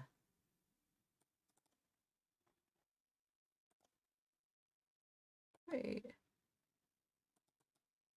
Maxwell's... Oh, it must be this one. So here's where they were doing that search warrant. Good afternoon. Thanks for joining us. I'm Dustin Grove. We are tracking the latest developments in the Carroll County homicide investigation of 2 teen girls. Let's get right to News 18's Brad Oppenheim, live from Delphi with the latest this midday. Brad? Dustin, as of 8:40 this morning, Indiana State Police Sergeant Kim Riley had tweeted out that there was nothing new to report. Now, I actually just caught up with him a little bit ago at the Delphi Municipal Building, and he did confirm that in person, that there still was nothing to report. Now, in the past couple of days, hundreds of tips have flooded in. Last night, police had a large presence at a home in Delphi as officers served a search warrant in connection to the killings of 14-year-old Libby German and 13-year-old Abby Williams. The warrant was served at a home on the 11,000 block of Bicycle Bridge Road, which is near Delphi. Nobody was arrested, but police are saying that search could be the first of many to come as more tips do roll in. Now, if you have any information, ISP has set up a tip line, and the information for that tip line is on our website. Police are also working to identify a person in a picture they released earlier this week. That individual was near the area the 2 teens were last seen Monday. Now, Mayor Shane Evans says he's humbled by all of the support from the community. When you've got the volunteers that went out in the search parties, you've got the business community, you've got religious organizations, you've got community organizations that are coming out here to help, you've got businesses that are dropping everything to come in. I remember Shane Evans, because we're going to talk about him a little bit later too, but he's the one that had, supposedly that Brandon, who we were just watching, he has a kid with the same girl. They both have the same baby's mama or whatever, I guess. But anyway, so yeah. So that's who they were looking at. They're looking at Logan Maxwell's house. That was like the first one, because supposedly, now I was watching, I'm going to play like a clip from Delphi After Dark sometime. I don't know if I'm going to do it right now, but he says that, which I trust he knows a lot more, because I think he's just been following this case this whole time, you know. I'm just getting my feet into it, you know, wait, what's the proper phrase? Sinking my, I don't know. But anyway, so supposedly he said that Sarah, was it sketch 1 or sketch 2? That they both said, like the one that said that, the sketch 2, Betsy, they both said that they saw Logan there, and Betsy said that Logan was the younger sketch, which I never heard that, so I don't know where he's getting that, but this was a video from a couple months ago where he's saying that he was one of the guys that they seen. Now, I'm not talking about the one that they saw with Tara at 4, but one that they saw on the bridge, and the one that they saw dressed like Bridge Guy. So he's under the impression that there's a couple people dressed like Bridge Guy. So the guy on the video is not Logan, but he was dressed similar or something. So I don't know, but I mean, there was a reason they went freaking right to his house. They got a search warrant really soon after it, you know, for Logan, but they got it for the wrong house. So was he involved? No, he's not Bridge Guy, we could see, but I'm not convinced, number 1, that Bridge Guy is the one that killed him. Number 2, that he was the only one. I think if Bridge Guy could be involved, but I feel like there could be other people involved too. So was Logan involved? I don't know. So yeah, that's the search. Let me go back to my files here. Now, I personally don't think that he looks like he looks creepy, but I don't think he looks like the young sketch too much, but who knows? I mean, some people say they do think it looks like him. This is him right here. So here's the search warrant, and this is him right here. Supposedly, if this person's right, it does look like that. That could be him. So it says first guy, second guy is Logan, first guy's Jim. So Jim is Logan's dad, right? The girl between Logan and Jim, who are the pair on the end. I don't know. So I don't know. What do you guys think? Here, let me end this. So the poll was 75% yes. You think is Mcleland being the prosecutor in the case is a conflict of interest because of his relation to Germans. 74% said yes, it is a conflict of interest, and 26 say no. I should have asked more, do you think he should be removed? Because I think because of how small and how everybody's like kind of related, that it might be hard to find somebody that's not somehow related. But I'm sure you can find somebody that's not. But I'm learning from like looking into these people how like there's so many connections and relations. But yeah, it definitely could be an issue. But yeah, so I don't know if I think that I don't know. I'm just learning about this. So like I said, I'm just learning about him. What do you guys think? I don't know if I should play that clip now of Delphi After Dark. It's kind of a long clip that I want to play because he has a lot of interesting things that he says. So I might wait to play it, but just remember that. So yeah.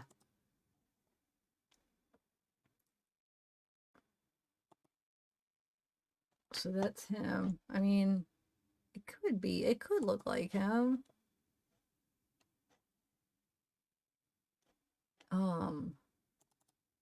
Here some people think that the dad, here's the Jim. So like the dad, like the Jim, his dad could,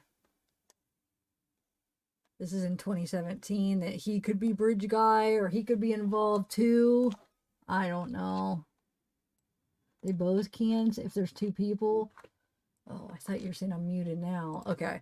So who knows? Don't know. Like I said, I'll try to keep looking into it and see what I can find.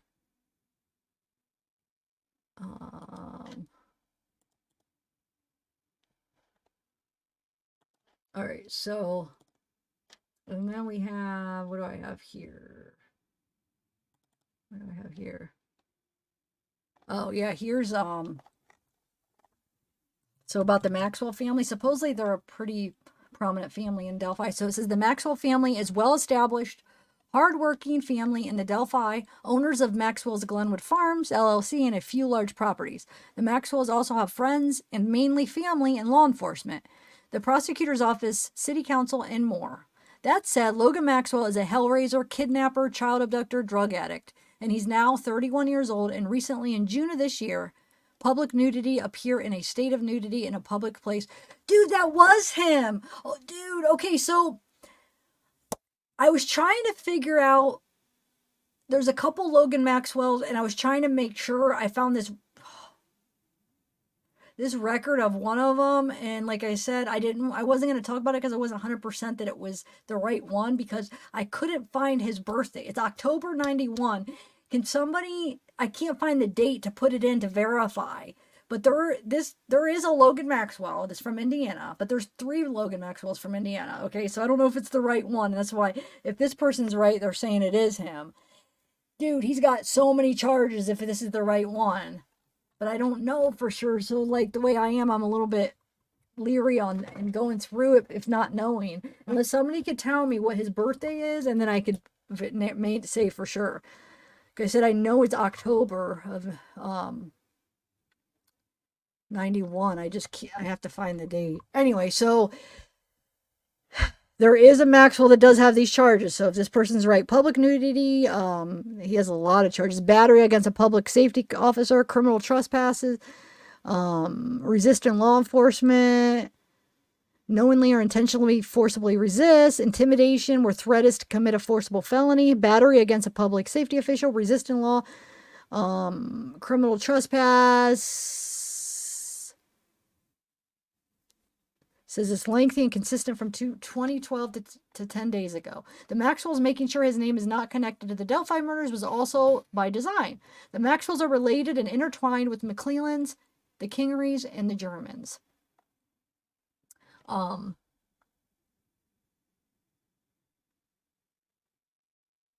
Wait, why are you saying that? Well, no, here's the thing I was saying. No, they're not, but I don't know. I can't explain it, but for me to narrow it down, I want to be able to put a birthday into the case search. I'll show you what I'm talking about. Just give me a minute. So Logan, so some people think it's Logan and Max.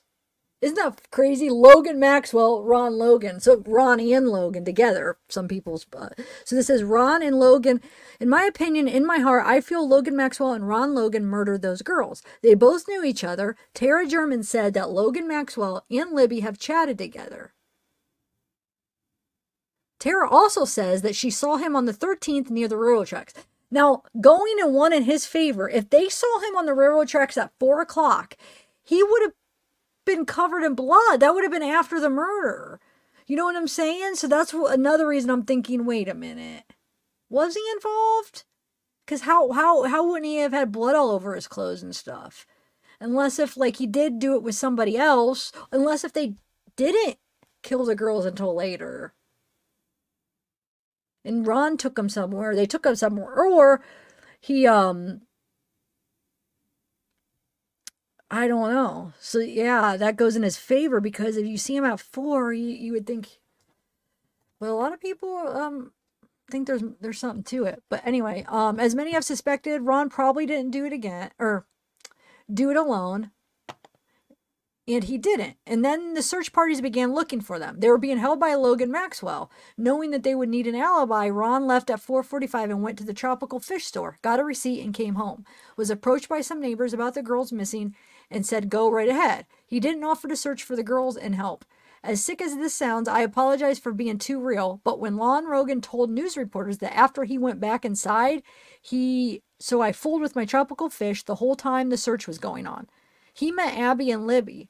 Logan Maxwell and Ron Logan lured the girls, kidnapped them, held them hostage as everybody was searching, somehow found the right time when many people were asleep to get them to the trail without being noticed. Murdered them, moved them, staged them, and left.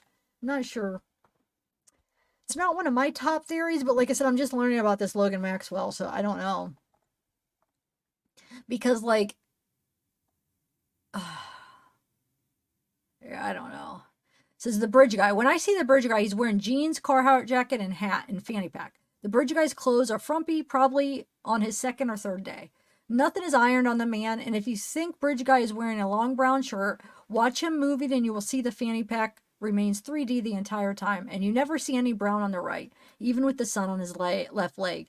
The picture that was circulated of bridge guy up close was smudged by a Photoshop program where the fanny pack is at. Richard was the manager at Walmart and a pharmacist tech at CVS. Do you ever see managers and pharmacists wear their clothes frumpy? Nope. And looking at Richard Allen, a husband, father, has a goatee, pool player, 45 years old, do you honestly feel he'd be wearing a fanny pack? The bridge guy walks as an older man walks with wrinkled clothing. It says every single witness who encountered a man with a jacket and jeans and a hat, and the unreliable witness who saw a man who was muddy and bloody, not once said Richard Allen was the man they saw. For someone to resemble the bridge guy in Delphi, Indiana, wearing jeans, Carhartt, and hat is probably 70% of the males in Carroll County. In my opinion, if no witness pointed out Richard Allen as a killer, everything is based on bridge guy. Yeah, but to go with that same logic, nobody said it was Ron Logan either. More people probably know who Ron Logan is than know who Richard Allen is. So you got to use that same argument for Ron. I'm talking to this person who wrote this, whoever you are. If not, then but you got some good information. I'm just, giving my opinion. So being the state was hoping Richard would die in prison, came close, but failed, is very fitting for the defendant who wants the trial televised and asking for suppression of the evidence. If that wins, Richard is a free man, and righteously so. But he is now painted a monster, and in my guess, he won't be living in Delphi. So without having to explain why they have an innocent male in prison, not jail, then there is zero evidence that he is the killer. No matter what, the trial will never happen. Okay, all possible facts. Let's see. All suspects, Says if the DNA recovered didn't match Ron Logan, then he wasn't alone. Because we know they got DNA from Ron, right? Ron didn't do the killing. He allowed it. He was a part of it. He encouraged it. Blah, blah. Okay.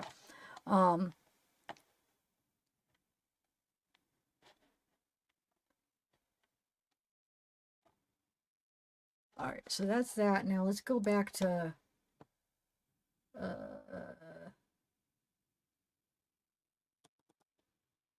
what's this one?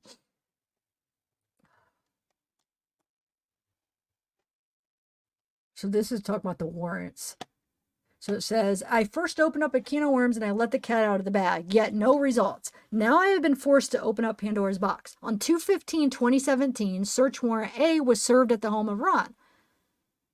On 2/16, search warrant was served on the home of Logan Maxwell. So 2/14 Ron, and then the day after Logan. You will find no public record of either search warrant or the probable cause affidavits. But we did get so this is old because we did get, or wait.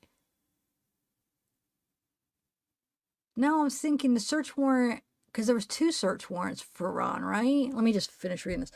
I forget. FBI and law enforcement have been publicly stated that nothing was taken from the Maxwell residence. Yet there is videos and photos of law enforcement removing guns from the home. And although there were search warrants served at Ron's home on 3/6/2017, and on 3/17/2017. That is public knowledge. Search warrant A on 2/15 is not known to the public. Search warrant A and B were put together by law enforcement, and the FBI yielded all the evidence needed to solve the murders of Abby and Libby, including DNA of the girls found at A. Whenever an illegal search warrant has been served and has been found to have violated the defendant's Fourth Amendment rights to unreasonable search and seizures, the warrant is tossed and all the fruits obtained in the search are suppressed. Amendment 4, the right of the people to be secure in their persons, houses, papers, and effects against unreasonable searches and seizures shall not be violated, and no warrant shall issue but upon probable cause, supported by oath or affirmation. Okay, so bigger problem. Search warrants A and B were both found to be illegal searches, and being that the FBI and law enforcement were involved in both, the FBI stepped away and pretty much said, you guys handle it. Now remember, some of this stuff is, this is a blog, so this is facts, some facts mixed with some opinions, right? You got to just take it for what it is, okay? Because there is some good information and stuff, you know, that does have opinions and stuff too, but you guys are smart enough to know what's what, right? Okay, so all law enforcement, FBI involved in the case know that Ron Logan and Logan were the ones who murdered Abby and Libby, but cannot say anything about it. They saw the evidence collected, and even though a gag order was put on the family, law enforcement attorneys in the media in 2022, any law enforcement since 2017 who spoke out about the case had a gag order on them or are reprimanded. So it says, the FBI, okay, so the reason why no information was ever released about the search warrants is because the evidence linking those men were suppressed. The man in prison being blamed for the killing is not the killer. Sheriff Liggett is to blame. The FBI stepped away, so there was no blood on their hands. Okay, so, and then, one second.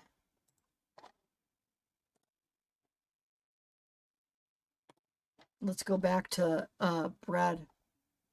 I have the name wrong, Brandon. I put Brad in the file. Oops, Brandon.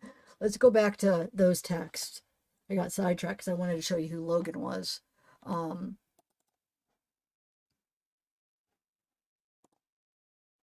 let's go back to the text that, or the video where he is talking to somebody. I don't know, like, well, it is a text. Yeah, that's why I keep saying text. Okay, we didn't finish those, so let's do that real quick.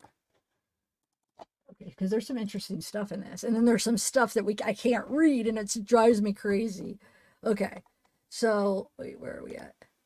So we just read this about Logan. That's why we moved on to Logan, and I showed you who that was. Okay, so Logan was there at 4, and supposedly Betsy said she saw Logan, according to Rick Snay from Delphi at Dark.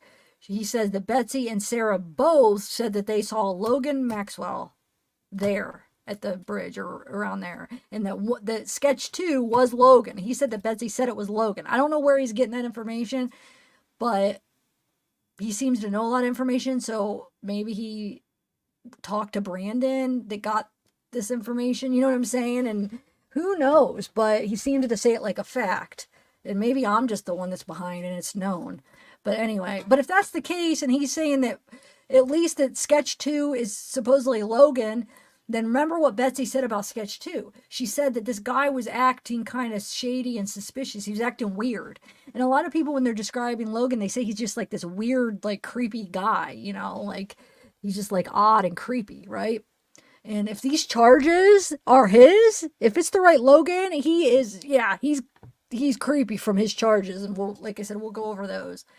And remember, when we go over those, we'll take it as maybe it's the right Logan, maybe it's not, because I haven't been able to confirm it. Okay, so, and I'm not going to just take it from, you know, somebody writing a post on the group. I need to know for sure. But, okay, so we did that. So now, the creepy guy. So Libby was talking to him, okay? She was talking to Logan. So Logan would have been, like, a lot older than Libby, too. Okay, so now it says, I have evidence that Anna Williams knows Richard Allen. So Anna's Abby's mom. Okay. So now I don't know, is that Brandon's text? Because if that's the case, we do know he does have some evidence what it was that, I always get Rosie and Baldwin's names mixed up. Andrew Baldwin, whatever he sent, he did accidentally send him something. Anyway, so somebody says, so Duvall and Logan don't know each other? Why the 2 sketches? I just got lost. He says, I really have to go to bed, but I can explain everything. So I'm guessing this one's Brandon, the one that's saying that I have evidence that Anna knows Richard Allen. Says, okay, we can pick up later, brother. I'm shocked. Like, wow, one last thing. Who are the 2 girls in the photo? He says, those are the girls from Freedom Bridge who saw BG. That's the photo they took by the benches and sent her to their mother, Mary. This photo really helped establish a timeline. Riley and Isabella Voorhees. And then it says, I hear footsteps. Damn, that freaked me out. I'm telling you, since the night they were missing, they come to me. I am friends with Abby's mother. Do you know Tammy Johnson? I heard the name. Okay, now these are the ones, okay, some of these, look, so this is Liberty Link. I can't read. I can only read a couple where it says, she blank, and wait, she something did, and I will something tell me, I don't know, I can't read it. Does anybody have a clear shot of this? Because it's between Libby and somebody, a text. But it says, it's just a video of their messages. So Brandon, I think, sent this person a video of the messages of Libby and between Libby and Abby, and maybe with other people. And look, this is the part that's kind of interesting. It says they mentioned talking to a Ricky. They also talk about sending nudes, sharing passwords. Richard goes by Rick. We know that. Is Richard talking to them? I don't know. It could be a different Ricky. Who knows? Well, you guys are really lost? Okay. I'm just reading what I got, but is it really that? I like how you describe. Wait, what do you mean, Arson? Oh, you guys really aren't following? I feel like the people that are already aware of it, who everybody is, probably is following. But dang it. Oh, maybe Ricky Snay, you're right. Is it? But why would the girl be, why would he be talking to Ricky? Did Rick Snay ever say he talked to the girls? Anyway, says, I know, bro, but it made it freeze my phone up. I never seen nothing like it. Strange. Yeah, it's not doing it now. I'll read it when we crash. Something, what city are you from? Okay. Hell yes, it did. Get you some rest, brother. The evidence I have shows many interviews to R. Voorhees. I have something that will blow your mind regarding the Voorhees family. It all makes sense. I have what you don't have. I have their whole timeline. If we put our stuff together, we would see the whole picture. Agreed. Get some sleep. We'll do you as well. We can do this. We can believe in us. I believe in us. So, thinking about the October 3rd AutoZone thing. They knew about Allen at the very least in September. when they brought in and interviewed Dan Doolin.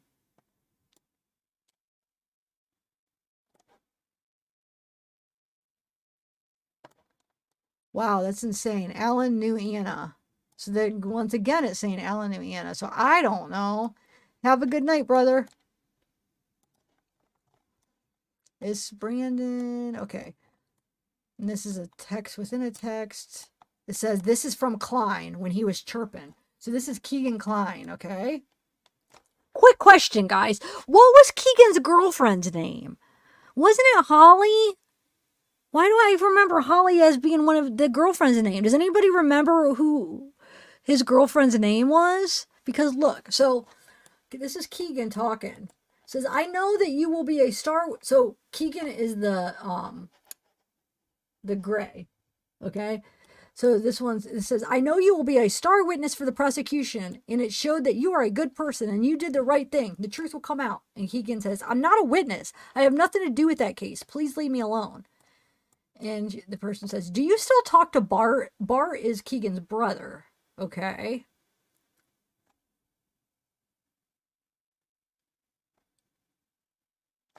Yeah, Holly. And the reason I'm asking, because it's about this text, that's all.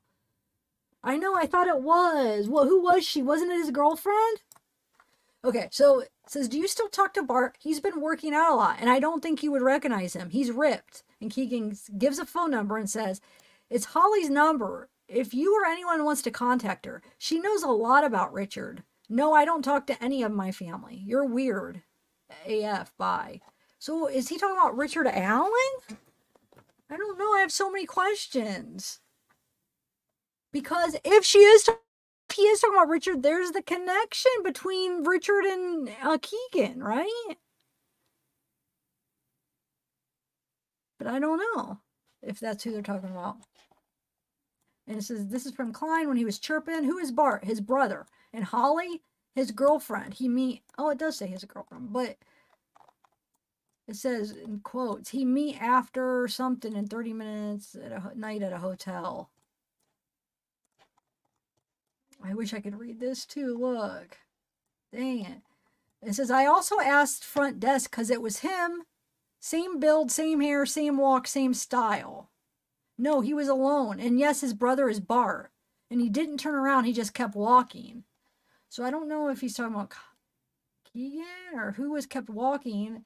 And this is what I don't know. When he's talking about same build, same hair, same walk, same style, is he talking about as bridge guy or is he talking about as the person he knows it is? Does that make sense? Like, let's say he's talking about Kegan. He knew it was Kegan, but it's the same thing, but he's not turning around or... Anyway, so it says, that's what confirmed it to me because he's seen me and he knows me from being best friends with Mallory, and I said his name 3 times and he still didn't turn. When someone is calling your name right behind you, you turn around even if it's not your name, but he kept walking because it was him. I'm going to sleep now. Somebody says, witness accounts, definitely. I'm still in disbelief. I will 100% have it by tomorrow at the latest. It's a little late for my friend to respond. Says, I need to know what you're showing me is public or non-public, so I know how to keep my guard. Wow, holy crap. And he says, these chirps are not. Check this out. So Libby says, hey, if you're going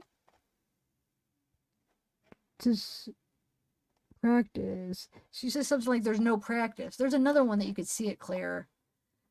Hey, if you are going... something. Remember, there's no practice, I think it says. And supposedly that's to Abby, I guess. This is that same. Wait, that is the one that we already, yeah, the chirping one. Okay, so this is, now Liebert. Remember, Liebert is the one that, Teresa, that saw, supposedly the one in the memorandum they're talking about that, well, I don't know if it was the memorandum where they're like supposedly that people think that who Teresa saw when remember she was driving by and she saw that guy that was acting kind of weird or whatever, that some people thought that it resembled, maybe it was Elvis, but she's the one that lives around there. It says, damn, I told you we got this. Liebert lives on 625. She is Tobe's mother-in-law. Wait, I didn't know that. Did you guys know that? Leazenby, right? Oh, imagine that. Wow. Everybody's like all connected. She described a man that didn't sound white. LOL, a darker man. Like I said, these descriptions that we are getting from all these witnesses, think about in all the different documents and things we've read, how they're not consistent. They're not. Like, one person describes it this way. Oh, Betsy saw a person that looks like this, and the other person's like, oh, Sarah saw somebody that looks like this. Oh, Riley saw somebody that looks like this. Oh, Teresa saw, you know what I'm saying? And they're different depending on who's saying it. It's a mess. It's a mess. That's why, man, I hope they have recordings, because I can't wait to hear them actually as a witness on the stand, to hear what comes from their mouth. But the thing is the state has probably talked to them and influenced what they're going to say and how they're going to say it somewhat. You know what I'm saying? When they practice with them and stuff. So that influences them. Time is going to influence them to be more influenced on how the state's asking the questions and how they want to, like, kind of mold it. You know, they do that. Like how they want you to say certain things.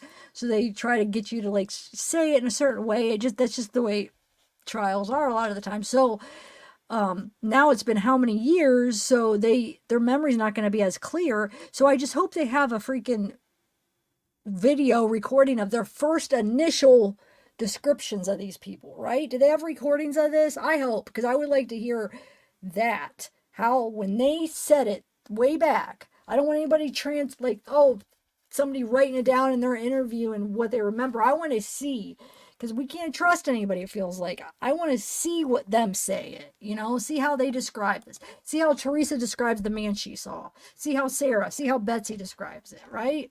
Anyway, there's a ghost in my house. Yeah, so talking about ghosts. Yes, you watch my ghost tapes in my house on my channel. Okay.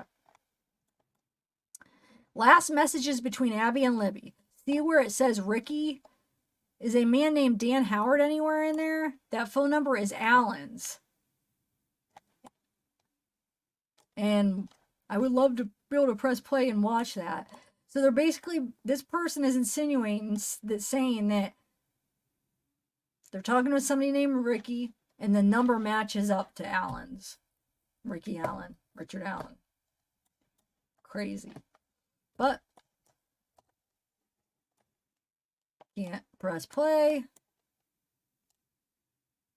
Can't see. This just says, hey, if you're going, now we can read it better. It says, hey, if you're going to school today,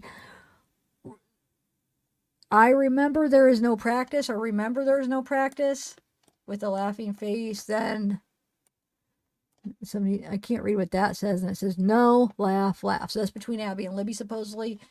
And it's a video, so we can't see the rest. But supposedly, yeah, she's talking with somebody named Ricky, and it matches up to Alan's number. Now this is going by what Brandon's saying, right?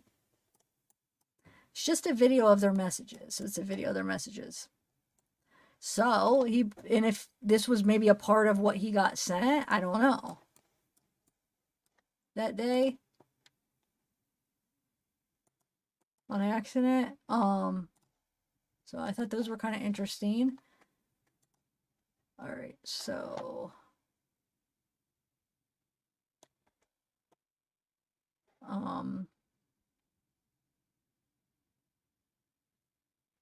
here's an article, but where do I have I had the court documents too. I don't know where I put them. Dang it. I thought they're in one of the files, but or you can just look it up under my case if anybody wants to see.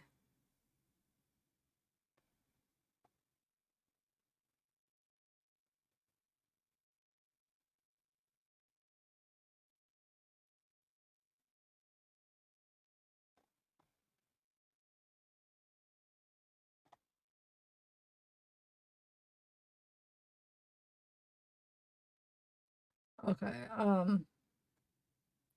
yeah, you could read that article, and then I would look up the case and stuff, or just look up whatever you guys want. You'll see, I mean, you'll just see everything and see what you guys could form your own opinion. Like I said, I'm not gonna read it all right now. I have too much other stuff to go through. All right, so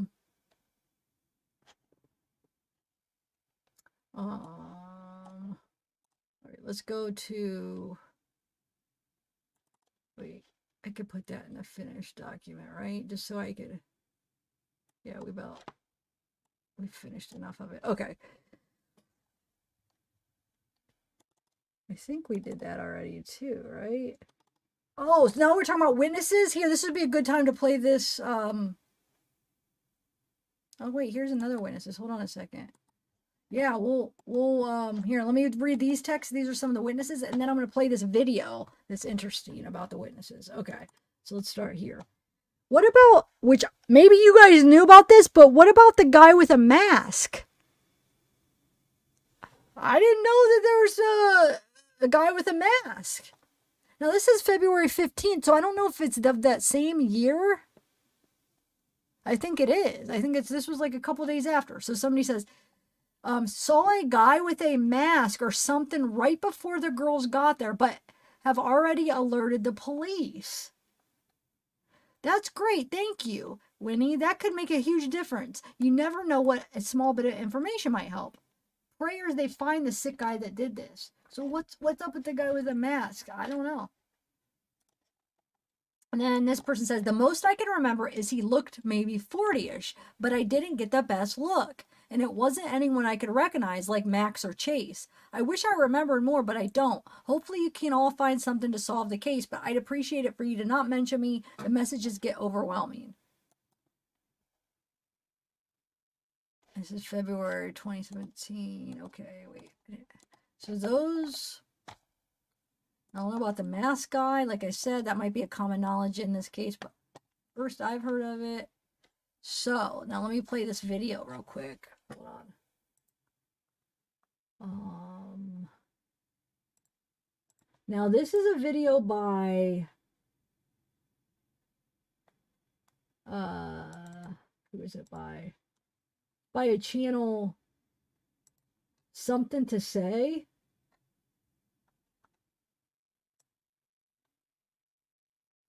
Okay, so it talks about Riley. Now remember, Riley's the one was with Cheyenne. She was with the three girls, right? Cheyenne, Riley, what was the other one? And they walked, so they would have walked past. Here's the thing though. They would have walked past Bridge Guy, but did they walk past Bridge Guy? Because they were on the trail. And then Sarah saw Bridge Guy walking out, what, on 300, right? Out there. So who was the person on the trail that they said that they saw that they thought was Bridge Guy? And then who was the person out in the road that they said, you know what I'm saying? So there had to be, that was two different people. Sarah saw somebody out walking along the road, and the three girls saw somebody walking back who they thought was Bridge Guy, right, supposedly. But this video that I'm going to play now explains this Riley, talks about Riley. So that's who Riley is. And I forget who else they mentioned. So she's the one with the three girls that would have seen him as Richard was, right? Richard would, or not Richard, why am I saying Richard? It would have been after the murders. They would have been there during the murders. Then after, they would have seen him walking back, right? Isn't that how? Hold on. Let me see what you guys are saying.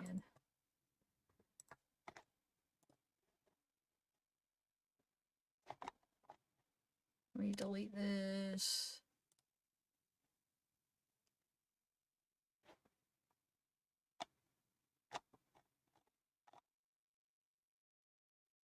Okay.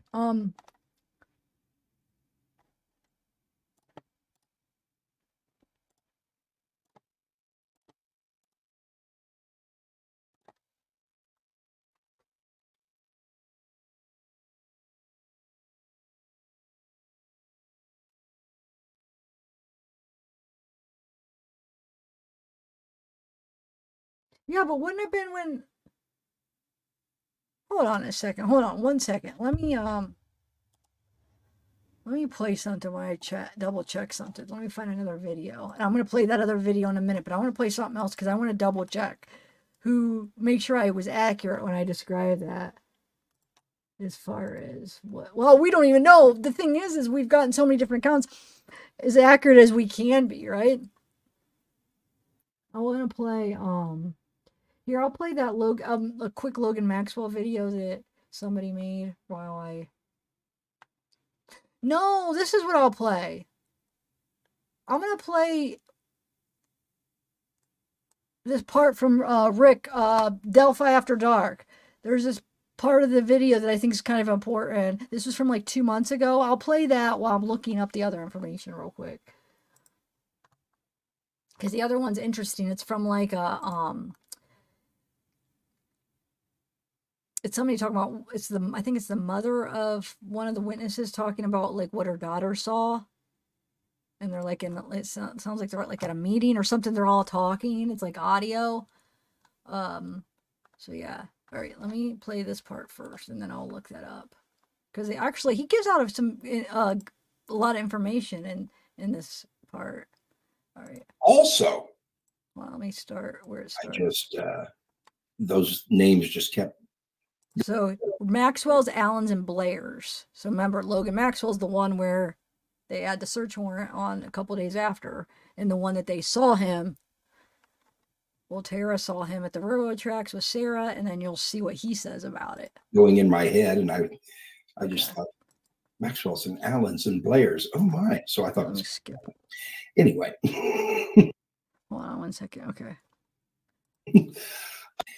Now you can catch up with us later there, D. Spalding. We talked about Logan Maxwell, and we talked about how Betsy Blair is pretty certain that she saw a younger guy. You know, she's having trouble with, identifying Richard Allen as the guy on the bridge because she thinks that she saw a younger person. Okay. Now remember, if Sarah Carball is to be believed, she saw the muddy, bloody person walking at a close to 4 o'clock down 300. Okay. And she also stated that she was 100% certain that the person she saw was Logan Maxwell. Now remember, we have Betsy Blair and we have Logan, this is where I don't understand why I never heard that. Where does that say that she says that? Did somebody like have an interview with her? I don't know. Because he's saying that she said 100%, like that she actually really said that. Did not know that she identified the person that she saw. Let me know if you guys have information on that. Sarah Carball, both of them testifying, both of them telling law enforcement that they saw a person. Betsy Blair says the person she saw was young. And Sarah Carball says the person she saw was Logan Maxwell. Now, both of them said he was dressed similar to the guy in the video. Okay. So now you have a young guy dressed like BG seen on the bridge. And then at 4 o'clock, that same young guy seen, well, I wouldn't say that same young guy. I would say another young guy who is possibly that same person walking on 300 and dressed like the bridge guy. Okay. So now we have, when you look at everything that has been talked about from the beginning and what we've talked about on here. Hey, Dave, CJK, Just Deb too. How you doing? When you talk about everything as the big picture, put everything in its proper context. Here's what we now have. We now have someone in all black. Okay. And the problem is not just, oh, well, I thought, I thought he was black, or I thought it was all black, but maybe I was wrong. Maybe it was blue. That's not the problem. The problem is that Channel 13 reported they had an interview with the girl, and they really didn't show her face, but they reported that she told them that all of them, all 4 of the girls saw someone dressed in all black. But now it's, oh, well, maybe he wasn't dressed in all black, and somebody else saw somebody dressed like the bridge guy, but he had gray hair. Okay. Now, Richard Allen doesn't, he might have gray hair now, but he didn't have, I mean, he's bald, kind of shaved head, you know, sort of thing. So, you know, brownish hair, sort of gray, you know, you hear all these different things. There's many different ways that the people are described. But here's my point. We know Ron Logan dressed like the bridge guy. We can show pictures of Ron Logan dressed like the bridge guy. So even if you don't think it was Ron Logan on the bridge, you can agree Ron Logan dressed that way, you know, because it's a fact. So on that day, we have someone dressed like the bridge guy that had gray hair. We had someone dressed like the bridge guy who was a younger guy that not just one, but now 2 people swears was Logan Maxwell. Now you're saying, what do you mean, Rick? 2 people, right? Remember, Tara saw Logan Maxwell. She said, we you know, read the post that she put up on Facebook saying, yeah, I saw, you know, Libby was chatting with this guy, this Logan guy, and I definitely saw him that day. At about 4 o'clock, in that vicinity, around 4 o'clock, there was, Tara said she saw this Logan fellow that Libby had been talking to. And he was walking on the tracks, okay, or the path or whatever. Where she saw him apparently was when you go down 300, as you're going around, there's this little bypass thing. And you go, I think that's the old 25 bridge. I might be misstating it, but there's a little bypass, little bridge. And, or not a bypass bridge, but yeah, it just goes over the road, okay? And that's where she saw him. She saw him walking on that path right up there, okay? So if he walked down that path, then where exactly did Sarah Carball see him? Because remember, Sarah insists that she saw Logan Maxwell. But now we have 2 people that saw Logan Maxwell that day, but only one of them that says he was dressed like bridge guy, and she said he was muddy and bloody. Okay, so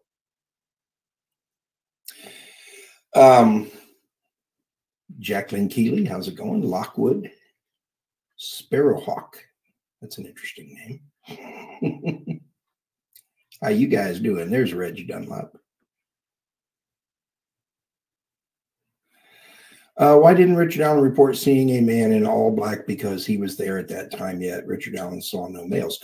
I think Richard Allen was the man in all black. I think that's why he didn't report seeing the man in all black. You see, we have, like I said, let's examine what we have. Hey, Joplin. Okay, I was wrong. Sorry, I got that mixed up. I always get the witnesses mixed up. So, Riley and wait. Riley saw on the way out, Riley and whoever she was with on her way out saw a bridge guy on the way in towards the bridge. Okay. So I'm not sure. Did anybody see supposedly bridge guy walking out through the trail? Nobody seen somebody walking out? Why was I thinking that? Maybe it's something he says or something. Okay, let's continue. I'll finish watching a couple more minutes of this. He gives some interesting information, so it is important. Because I think he's been following this case really close this whole time. Let's examine what we had. And Lauren, hello. Remember, We saw a person. You know, we have a person that they saw that was dressed in all black. We have another guy they reported that they saw that was wearing a light blue jacket. You have another guy that was seen that was wearing a dark blue jacket.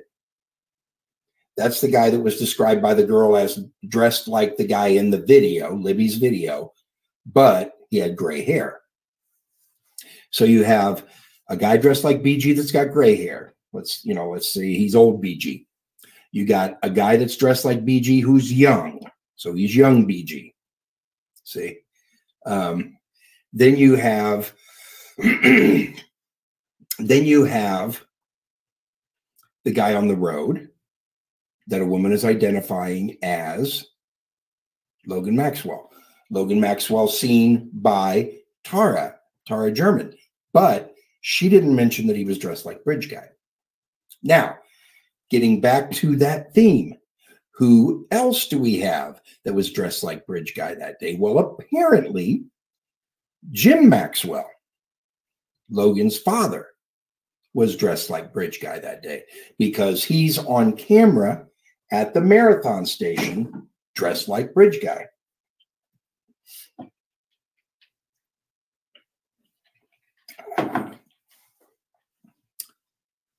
Does Logan Maxwell have moles? I don't know. I don't know. I could look and see. Maybe. Maybe. Anyway.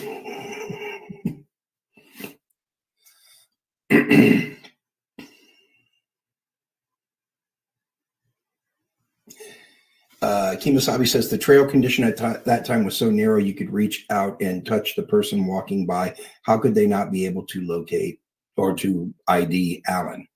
Good question. Good question. So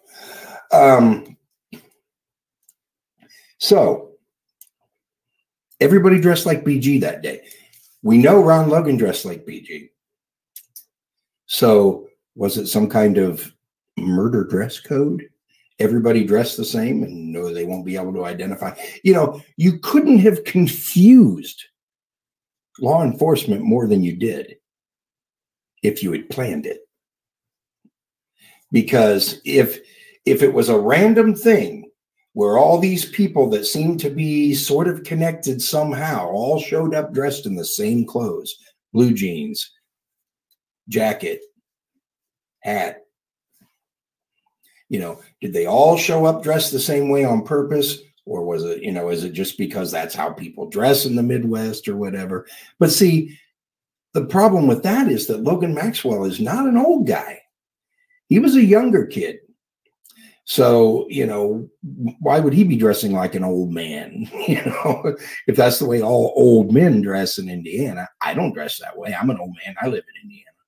But, you know, but then remember, not only do we have people seeing old witnesses or people seeing old men with gray hair and you know, insisting that it was a young man. So we have a young BG and an old BG. Isn't it a coincidence we also have an old BG sketch and a young BG sketch? The old sketch, sure, it looks a little bit like Richard Allen, but it looks a lot more like Jimmy Duvall. And it seems like that's the, and of course, as I've told you, that is the rumor that the, someone, you know, suggested, you know, oh, well, did it look like this? And it was a picture of Jimmy Duvall. And one of the younger witnesses said, you know, yeah, it could have been him. Yeah, he looks like him. So they took a picture of Jimmy Duvall and drew their sketch out of that. That's, you know, because like we've talked about before, look how intricate that sketch is. It's not like your normal police sketch. Police sketches you see are always like real flat and one-dimensional, like our young Bridge Guy sketch. Just a face, you know, just, and it looks like just, you know, almost like a cartoon. You see this thing, and it looks like one of those portraits that a street artist did for you for $50, you know. It has shading. It's like, you know, depth and stuff. You know, they really took their time on this thing. And then the young Bridge Guy sketch is just there it is. You know. And remember, we have had rumors. We have had rumors going all the way back to the very beginning. We had rumors. Where the heck did they get enough for a sketch when they say nobody saw him? You know, so they have this sketch, and then they have the young guy sketch, and we are told by Doug Carter, this is the same guy. But yet, over and over and over again, you can find examples of somebody saying, oh, well, the old guy sketch, that was a person of interest, but they identified him and cleared him. And then we have the subject of a friend of Richard Allen's early on when they put that picture up and said, they're looking for this guy. Yeah, we're gonna almost. He said, no, tell them they're not looking for him anymore. He was identified. He went to the police and they cleared him. Okay, so I think I'm going to move on here. I feel like I remember something here. The discovery is, paralegals that work at the office that are going to be copying things for you. They're going to look at it. They might go home and tell their significant other, oh man, I'm going to tell you something, but you can't tell anybody. And of course, oh my God, I'm going to tell her that I wanted to keep a secret with this, that the investigation that his second child with this woman that used to date Shane Evans. She was with Shane before she got with Brandon Woodhouse. And yeah, okay. So let's go move on to something else real quick. Okay, so we got that. Hold on one second. Trying to keep track of everything we already do.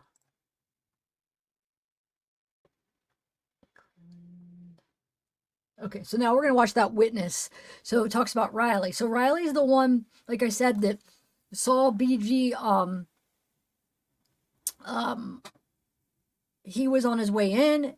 They were on their way out. So they said they saw somebody that they, you know, they thought, I guess that was him. You know, because they would have passed right by him because he was coming in. They were coming out. So they would have passed like right by him on the trail. So yeah, so that's, they talk about this Riley on this video I'm going to play. So here is that.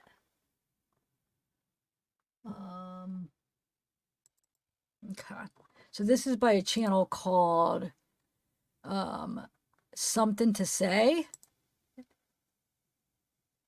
you guys want to check them out, they're, okay.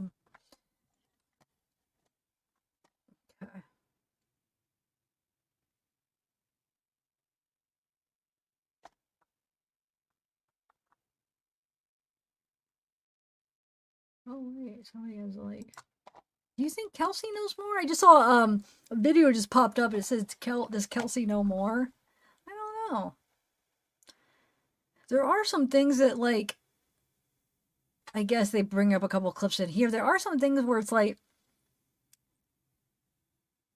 that she says that we're finding out, but no, I mean, as far as her like being involved or anything like that, it could, you know, it's probably just boils down to like somebody, you know, maybe forgetting something, remembering something different, forgetting to say something, maybe does know something, but there's a gag order, not supposed to say anything, you know, stuff like that.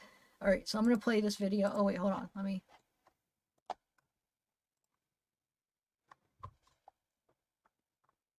Like it said, it's a channel, Something to Know. Both girls really shared was photography and art. So the night before, they were actually painting in their room after having a girls' night. We all kind of hung out downstairs. We were watching movies with some of my friends, and it was just a really good night. Another thing I remember was eating breakfast with her that morning. My dad had made banana pancakes, and we sat there and we ate, and that was our last meal together, and I'll never forget that.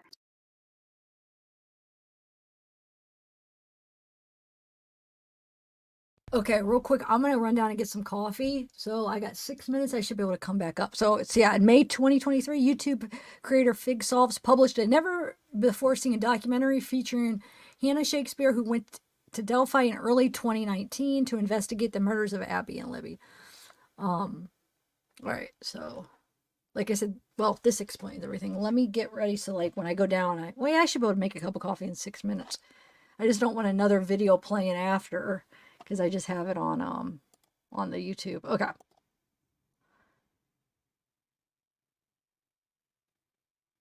Yeah, that's one of my things I'm going to show, Anthony. That's one of the things, like learning about different things that she says, like after. But it could just be her remembering things, but you'd think she'd remember more before. But I have a screenshot. That's one of the things I want to share, the screenshot of it.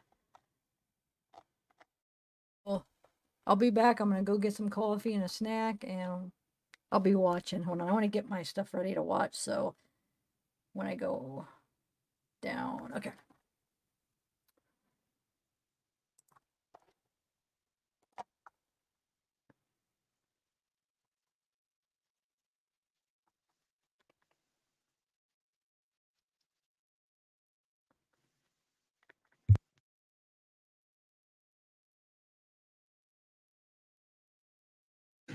She said Riley did not see him with a white scarf.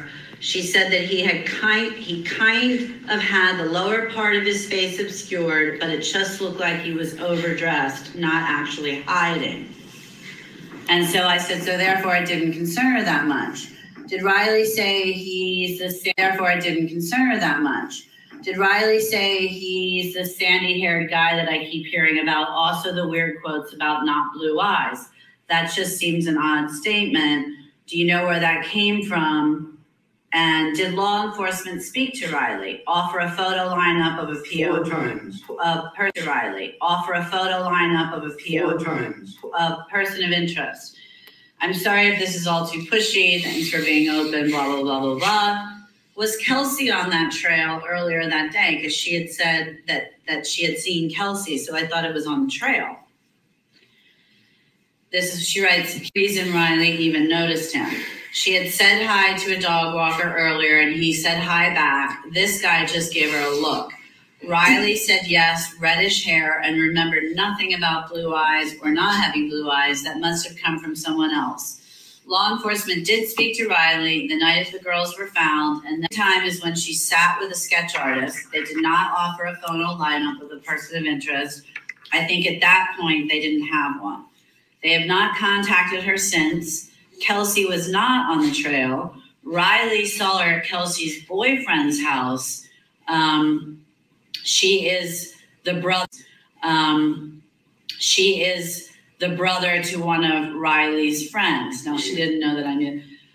We knew about Abby and Libby missing very early because of that, because of the friendship thing, right? So Kelsi would have told Chase, would have told Bree, I assume. So Kelsi would have told Chase, would have told Bree, I assume. Riley's friend messengered Riley almost as soon as the family was concerned. So assuming they all got off the bridge, Kelsi's calling Chase, freaking out. Chase tells Bree, Bree tells Riley. That's what I'm assuming happened. Is there any truth to the idea the guy looks like Jimmy Duvall? I said, and so the paperboy hat is just truly made up by law enforcement? I really thank you so much for doing the What about the Jimmy Duvall? Did she answer that? She said, and I said, I won't ever mention Riley. She said, when Jimmy Duvall came up, I showed Riley a picture. I didn't do that with all of the FB suspects. I'm assuming that's Facebook. In the groups. Right, because there were tons of them. But his history, i.e. Jimmy Duvall's, made me ask. He was the only one, tons of them. But his history, i.e. Jimmy Duvall's, made me ask. He was the only one who Riley said, yeah, that could be him. That's not definitely him, but it could be. Riley noticed a hat that day, but I don't think she really remembered what kind, aside from she didn't think it was a regular winter hat. The hat may think it was a regular winter hat. The hat may just be a grass. And he's noticed the hat. Go ahead, Caleb. Do you know Chad Slang? Huh? You know Chad Slang? I've heard the name. Oh, okay, go on. Go ahead. Daniel Pearson said the hat in the sketch is accurate. It is a paperboy. Yeah. None of that. Yeah. She's shorter than she's looking up. You know, I mean, she's going to get a better look. Just one point that came up in you reading that. I believe that Kelsi acknowledges a phone call to her boyfriend. Yeah, right, which is a connection here, Riley. But what I find much more interesting is that it sounds to me like Kelsi spent the night or was over with Chase Wilbur on the morning because Riley came over clearly to go pick up Bree. So how does that fit with your 11 o'clock time online that she came down She went back home. Well, who knows? Because they're the ones that not Derek and not some of these other people. But when it comes to Becky's story. but isn't there a lot, or am I just making this up in my own mind, which is that there's lots of discussions about the morning of and how the girls were lingering around. Isn't Kelsi somewhere on camera? Another thing I remember was eating breakfast with her that morning. My dad had made banana pancakes, and we sat there and we ate, and that was our last meal together, and I'll never forget that.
Okay, hold on one second. Oh, sorry. Give me 1 minute, guys. Man, I wasn't even done. Hold on, let me I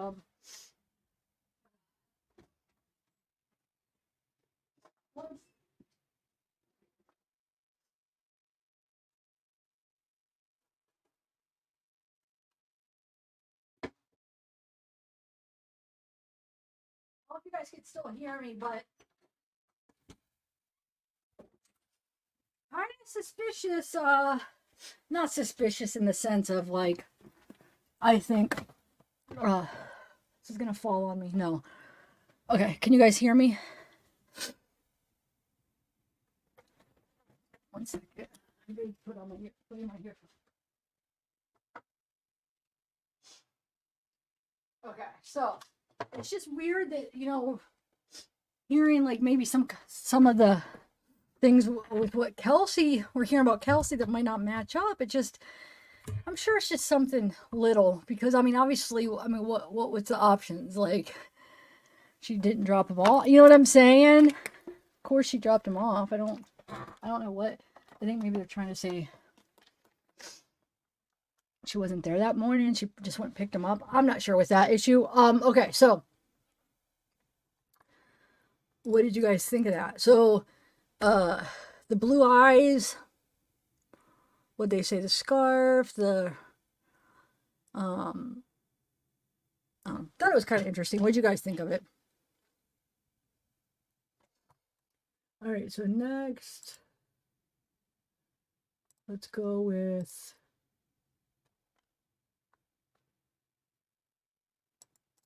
here, now that I have this up, let's just play this real quick, just until I get the next thing ready. This is just the thing with the Logan Maxwell. So the warrant, we know the warrant. It just kind of compares the face while I get what I want to play next. All right. So I did. Oh, that's interesting too about, oh my God, there's so much stuff. All right, I think I'm going to go with, what do I have under the important stuff? Hold on one second.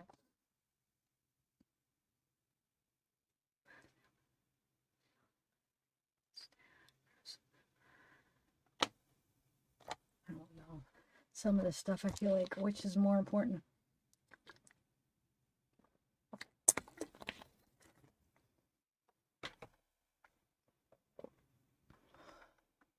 What do you guys think? Does he think it looks like him? I mean, I feel like some of the suspects is looking more closely, but who freaking knows?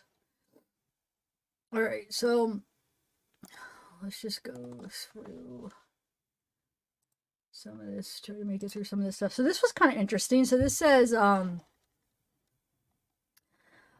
real life detective work. In 2017, there are many avenues detectives could have taken to solve this crime long time ago. Number one, phone locations of every friend, family, and possible suspects in the case. Polygraph exams with every friend, family member, possible suspects. No polygraph examinations and the results can be used in the court of law in Indiana. Drone footage above. I took a snapshot from the drone footage taken in 2022.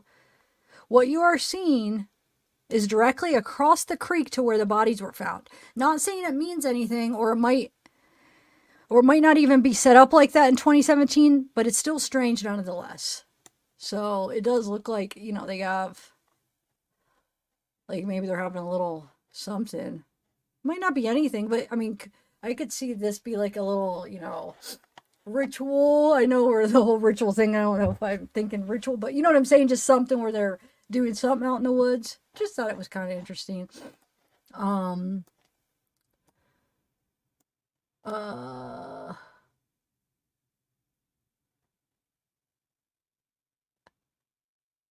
this is back in 2017. I think I had read this before. Because remember, people were like, well, how come Richard Allen's name's never been mentioned? Nobody was on to him. Well, somebody did. May 18th, 2017. Hello. So this is like a couple months after the murder. Hello, I'm a new commenter, but I have been reading this page frequently on updates on this case. And since I am a resident in Northern Indiana, I wanted to ask you, Robert, if you have looked into Abby's, oh no, this one is the Brad Holder one. Never mind. I had a Richard Allen one too. So this is the one back in 2017 mentioning Brad, sorry. Anyway, have you looked into Abby's boyfriend, Logan's father? I found him very interesting. I see you mention the occult frequently.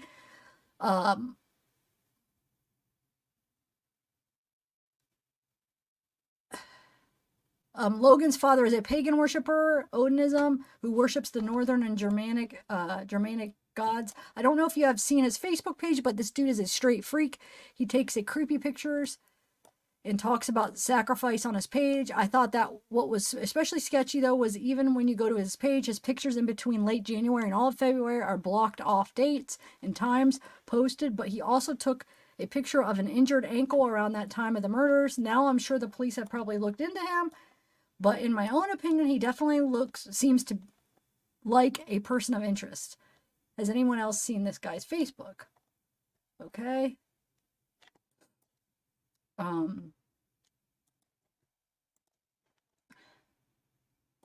So, and then we have two of them where people are mentioning Abby being pregnant. So that could be a possible motive if, you know, if, now don't go, this is definitely like not any, there's no, nothing to back this up at all. These are just like rumors that, you know, people that's been going on. I don't think she was, because I think we would have heard about it. But like I said, if this is really corrupt and they were trying to hide it, because you know what I'm saying? I mean, I could see that it, you know, slim chance if they were trying to, if they were able to cover up all of this, even the coroner, you know what I mean? The coroner would have to not say anything about the, you know, her being pregnant. But I just thought it was interesting because I have read comments where people were like, oh, could she be pregnant? Could the motive being like, you know, it was Logan's baby and Brad didn't like that, or could it have been somebody else's? I don't know. So it says, yes, this is very confusing. We need to sort this out. She was dating Logan Holder. He's 16. His dad's Facebook is disturbing. So this is May 2017. Bryden is just a good friend of both of the girls. He and Abby used to date at some point, but they remain good friends, and he also is friends with Libby. And then it says, this makes sense concerning Bryden and his age, affiliation with both families, and past relationship. As far as pregnancies, this needs confirmed, not just with Abby, but concerning both girls, if there is any. So like I said, it's not impossible, but it's probably not probable, but you never know. I mean, you never know.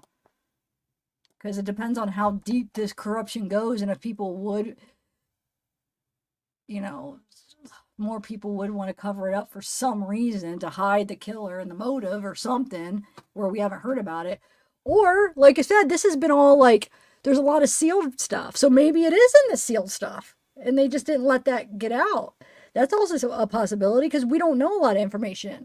So maybe one of them was, and they just didn't want anybody to know yet because they're trying, you know what I'm saying? They're trying to keep it private until the trial.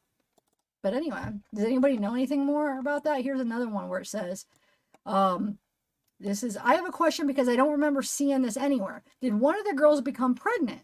I checked Mr. Holder's page and seen this comment on a post he made 6 years ago about his son dating one of the girls. So somebody says, this is on Brad's page, so your son was Abby's boyfriend and yet her mother says she had no relations with any boy. Very odd. So it has been said she was pregnant. Was it your son who got her pregnant? What is the stalker's name? So I said that was kind of interesting that somebody was asking, straight up asking Brad. Here's some information about Logan Maxwell, okay? So Logan had talked about killing women with chlorophyll. Logan worked on Ron Logan's horses. Libby and Logan were supposedly texting before the murders. Logan was seen on the bridge that day. Logan deleted his Facebook on February 15th. Logan looks like the new sketch and Jim like the old, so Jim's his dad.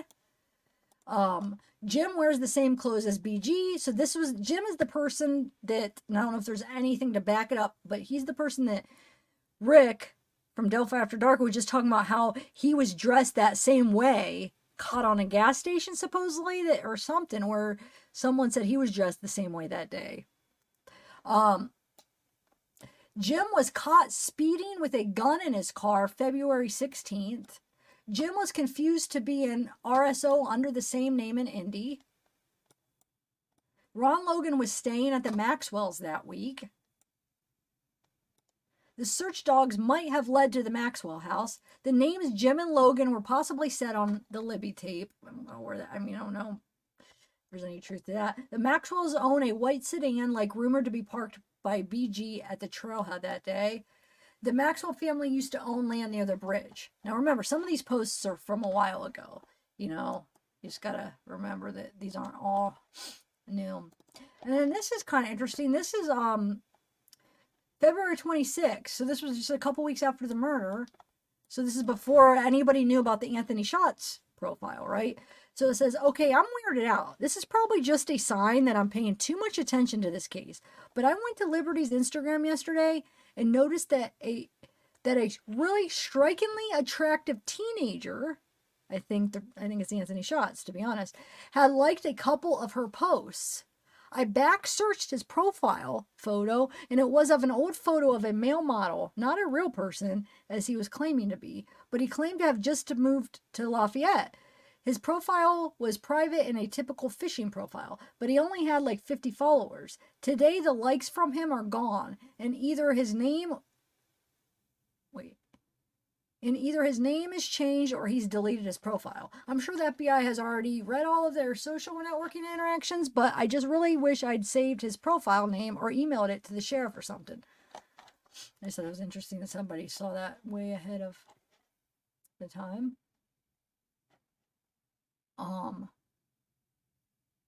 This one I just wanted to point out again, which remember when I went through Kegan's like Facebook and stuff, I already saw this discrepancy, but which is kind of, there's a lot of stuff fishy about Kegan, but this one is kind of like fishy about like this crime because, well, there are a lot about this murder, but because he says that he started a job in Nevada February 12th, 2017, right?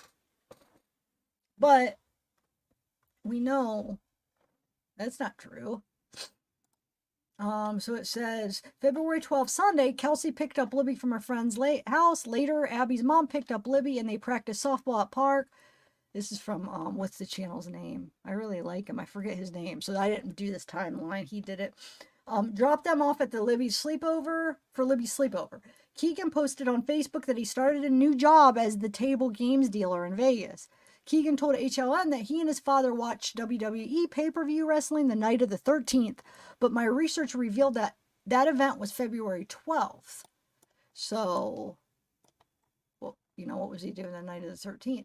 So February 13th, day of the murders, Anthony Schatz, Kegan, chatted with Libby and knew that they had a day off if Libby or another girl, local girl, told him.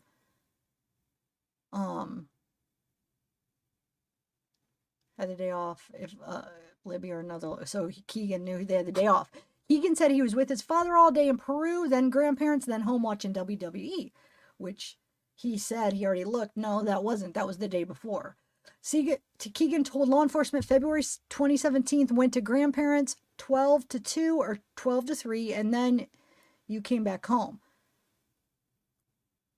He told HL on December 2021, we watched wrestling pay-per-view that night, and he and Tony was at my grandparents with me around 5 and 6, and then the rest of the night. Well, like I said, was that the night before, it sounds like. 2:13 p.m. was when Libby's 43-second video was taken with the killer saying down the hill near the end of it. So he showed his GPS locations, and it connected to Wi-Fi at another Peru home, not his grandparents. But Kegan said none of the locations were anywhere near Delphi. But anyway, yeah, I don't know why he said he started a job like a couple days or a day before the murder. Was that to give him some kind of alibi originally? I don't know. It's just weird because he obviously wasn't in Nevada then. But, I mean, there's a lot more on Kegan, but that would take like a whole video in itself. All right, so Ron Logan, let's get into him.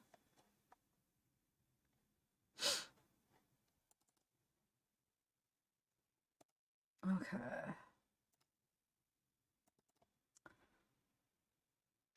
How many of you guys have heard that that recording where somebody went and talked to Ron and they recorded him?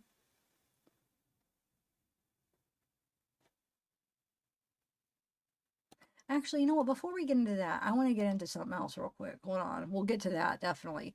But I want to get into here. This is kind of interesting right here. Okay. There's a couple things that are really interesting. So let's do, first we'll do right here. Okay. This is more like possible corruption or possible something going on here. All right, so let's start off by this one right here. Okay. Hold on. Right here. Okay. Wait, which one's first? Forget which one is.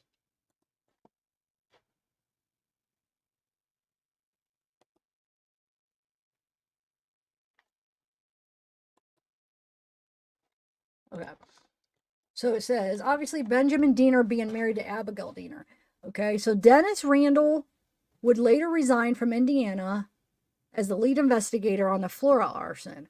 Greg Edwards, ISP detective assigned to the Flora arson, who previously investigated Gene and Dennis Randall, who was also reassigned due to conflicts of interest in the Flora investigation, have investigated Dennis Randall prior. So it was one of the Randalls that Brandon Woodhouse sued, right? He was one of the guys I think that he sued. I'm pretty sure it was Randall. I know it was Randall, but I think it was Dennis Randall. I don't remember I think it was somebody Randall. Anyway, one of them. So Stephanie Thompson would perform polygraphs for the ISP in the Flora arson investigation, but would tragically also pass away in a 3 a.m. house fire with 17-year-old daughter. Her husband, Judge Thompson, was away at the time. I didn't realize her husband was a judge. Okay. Similar circumstances to Flora arson.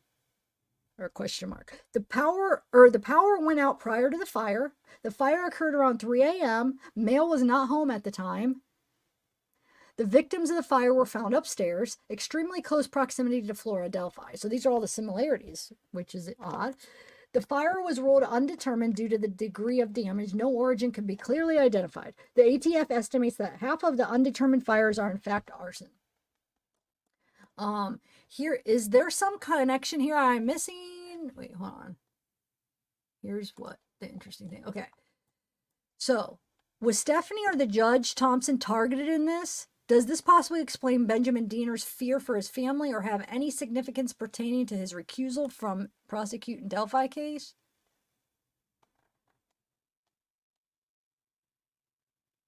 Wait, I missed one. Hold on. There was some. I missed some. Hold on a second. Where is that? Is it here? I missed where it talks about the guy being found. Shoot.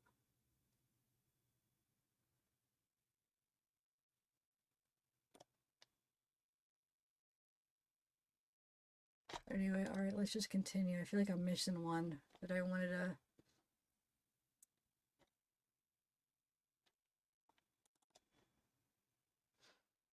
But hold on. Okay, so yeah, so this Judge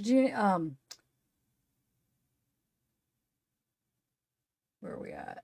Does this possibly explain Benjamin Diener's fears for his family or have any significant pertaining to his recusal from prosecuting the Delphi case? Interesting finds. I could totally see that being the case. Remember when Shane Evans, ex-Delphi mayor, okay, he's the one I was talking about, his uncle Travis was sentenced to 152 years in prison for multiple charges, including child exploitation. Months later, the judge who sentenced him lost his life in a suspicious accident. Okay? So, another life lost. So this is Shane Evans. He was the mayor at the time. He actually ended up resigning after like a year or almost 2 years maybe, and he resigned for some reason from mayor. I'm sure there's more to that. But anyway, so his uncle was sentenced to 152 years in prison by Judge Mogmer, right? And Mogmer was found dead. But this is the charges from the Evans guy real quick, and then we'll show you what happened, how he was found. So the person related to the mayor, so the mayor's uncle at the time, this is the charges. As you could, can you read some of these? These are all like trigger words I can't say, but look, CM, misconduct with a minor, intercourse with a, minors, engages in all kinds of bad stuff, right? Okay. So, this judge that sentenced him, found dead. Oh, this talks about Shane resigning, which we could. Okay. Judge found dead under the car. Okay. Looks like it could be suspicious. Maybe not. I mean, it would be. You could definitely see how this could be something that they could have. You almost like see in movies. Ooh, hold on. Like you could see this in a movie where. That could be. Hold on one second. All right. I want to try to get this bigger for you. I accidentally had the wrong screen up. Okay, so here's what happened to that judge, right? Okay, so Superior Court, Cass County Superior Court Judge Richard Munger died late Monday in what appears to be an accident during automobile repairs. The incident happened just before 8:26 when the dispatch call was put out of a man trapped under a motor vehicle in the 8,000 block of County Road. Fire responders from the 65-year-old Mong were pinned underneath a car in a barn on the property. He was pronounced dead at the scene. Everybody shares this. Wait, where are we at? He was one of the finest judges ever. Wonderful person.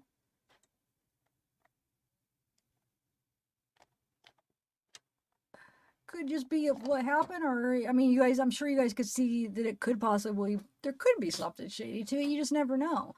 He's working on the car, somebody comes, does something, makes the car fall on him, or maybe it is just what it is. But with all the other stuff in this state, I mean, it just makes you wonder, you know? Hold on. It says Magmar's death is still under investigation. Anybody with additional information, call this number. So I wonder, I don't know if anybody... Here's the mayor that steps down.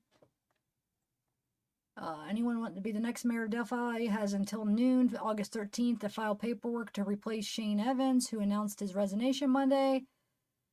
First elected in 2015 when he was 25. He leaves the post in his first year of his... Oh, no, I'm sorry. First year of his second term. I lied. I knew I read first year somewhere. Okay, so that's his second term. He's accepted the position of Chief Deputy Prosecutor in Carroll County. I have been blessed, Evans wrote in his resignation letter, because I have the opportunity to serve the people of this city who are strong in the face of tragedy.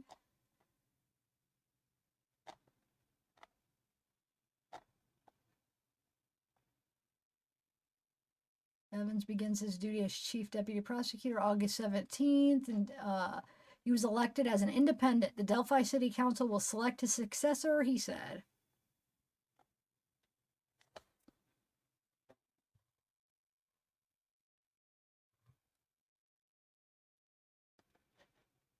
Five years as mayor. Okay, so he was there 5 years. Okay. All right, so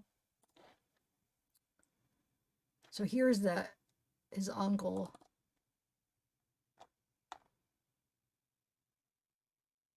And his uncle was a former deputy. Okay. Former deputy, had all those charges with the minor. You saw all those, right? And he ended up getting 150 years. And that judge that gave him that 150 or 152 years wound up dead under his car. Okay. Yeah, 152-year sentence.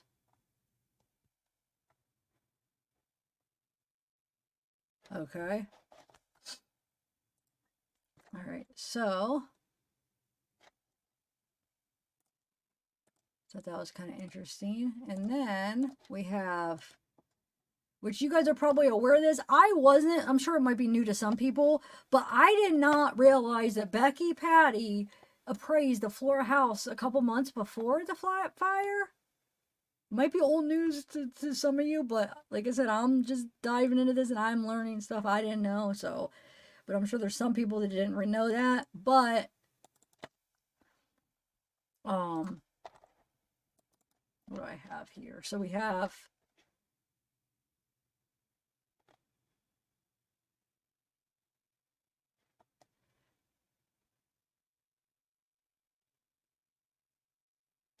the fire, her business. Okay, so here's, it says, not to mention, Becky Patty went to appraise the Flora house that caught fire only 2 months before the fire. Her business is in the legal docs for that case to testify. Libby did the paperwork. Now I can't pinpoint if retaliation or quieting a witness had happened here, but it's interesting. So she freaking appraised it. Supposedly Libby did paperwork for it, and then the fire happened 2 months after. This is her even saying, yes, I did appraise that house, but not for the owner. I did the appraisal strictly for the lender. I did not appraise the house days prior. It was over 2 months prior, and I had no interest in buying that property, nor did I know the owner. So this is that blog. It says, Becky Patty, the rabbit hole goes deep. Between the Delphi murders and the Flora Fire that killed 6 innocent children, there are very few common denominators, but one stands out more than the rest. In 2017, after the girls were found, there was one person in particular who brought up the Odinites, and that is Becky Patty. I'm in CA, and I'm in California. I have a family in Delphi, and none of us have ever heard the word Odin or Odinite before in our lives, let alone a hate group or a cult. If Becky thought it was Odinites, it explains why law enforcement said actors in the group they got involved with when Doug Carter was speaking in riddles. Becky said to law enforcement Odinites might be responsible. Yet in 6 years, other than her, not one person said, hey, it might be those skinhead dudes tweaking and burning stuff all the time. If Dan Doolin's blunder was debunked when people were blaming him for forgetting about the tip, it comes out that Ricky called the police with the tip that he was on the trail and Dan followed up. If Dan Doolin's blunder was debunked when people were blaming him for forgetting about the tip, it comes out that Ricky called the police. Okay. But blame is not on Dan at all. It's the entire Indiana State Police, the Sheriff Department, and the Delphi PD for not following up and at least documenting or recording anything that came in on the tip line. It was 2017, not 1917. Back to the most common denominator, Becky Patty. Becky and Mike and Derek all own businesses that does appraisals for homes. Example, when a homeowner is planning on selling their home or apartment or business, 2 weeks before the Flora Fire that killed, no, see, that's wrong. It was 2 months, they said, but let me see what this says. 2 weeks before the Flora Fire that killed 4 young girls, Becky and crew went to do an appraisal on Galen Rose's apartment, the mother of the 4 girls, in the exact apartment where they died, and later found they were murdered, being the accelerant was used in the fire. So no, but Becky says it was 2 months before, so I don't know who's telling the truth. Their interaction was, because wait, what does that say? Hold on. She says 2 months. This says 2 weeks. Yeah. Their interaction was strictly business. Derek took pictures and they left. So I'm not saying that she started the fire, but she's still the most notable common denominator. Don't quote me. I might be wrong, but I was told that Galen was dating a white man at the time. Remember, because they were a black family. So she's saying she was told that the mom was dating a white man. In my opinion, we know that Patrick Westfall and Brad Holder are responsible for all 6 murders. Now remember, like I said, this is just their opinion. A lot of people like to state in facts when it's just their opinion. It's just how a lot of people are. I always try to be careful and say it is. So when I'm reading this, these are just, remember, posts, opinions are mixed in and stated as facts. So, okay, so, and maybe others, but they were 100% racially motivated hate crimes, using their BS Viking religion, pagan antler, horn Odinism to try to explain why they are sick in the head and murder innocent children for their own gratification and entertainment. Heartless garbage. Not sure why Becky is the common denominator in everything that happened from November 2016 to February 2017, but she is. Becky told law enforcement about the Odinites, yet 99% of the rest of the world, including myself, have never even heard of them. Point being, for 6 years, there was the Indiana State Police, Carroll County Sheriff's Office, Delphi PD, and FBI on the case. But nobody wrote that tip down or took notes when Becky was talking, or a voice recorder. Before the memorandum came out, no matter who your possible suspect or suspects were, there wasn't a legitimate motive that fit. It wasn't sexual for the most part, even though clothes were removed and redressed. Odinism is and was their motive. So the prosecutors and law enforcement are trying to keep everything about the case sealed for a reason why. Now it's slowly leaking, but pointing in the wrong direction by design. We now know some of what law enforcement already knew years ago, which is why they said actors and why everything is sealed. Even though they have their supposed killer locked in a cell, and how law enforcement knew and publicly stated the bodies were moved and staged. If law enforcement didn't make it such a secret and allowed public to help and let any of the strange details of the gruesome murders known, it would have been solved a long time ago. But instead, law enforcement is doing the opposite, trying to keep the details of what happened away from the public. Whenever I say by design, it's because they can't speak about certain things because of procedural issue, is what I'm guessing. So Ricky ended up being their scapegoat for the underqualified sheriff in Odinite, Anthony Liggett, to get the job. And I was hoping Ricky died, so a trial would never happen, which was never going to anyways. And breaking his spirit was what they tried to do, and succeeded. But he survived. And we all know that correctional officers and sheriffs go together like peanut butter and jelly. Los Angeles County, when you become a sheriff, your first 4 years are in correctional facilities. Not sure how it is in Indiana, but Liggett is one that wrote the fraudulent PCA and the one who wanted him at Westville and the one who transported him there. So like I said, I don't agree with everything that's in there, but there's some interesting things in there, I feel like. Okay, so Ooh, what do I have here? Ballistics, that's important. And man, we still have so much stuff. Yeah, grandma's. Okay, so yeah, we'll get to that. All right, so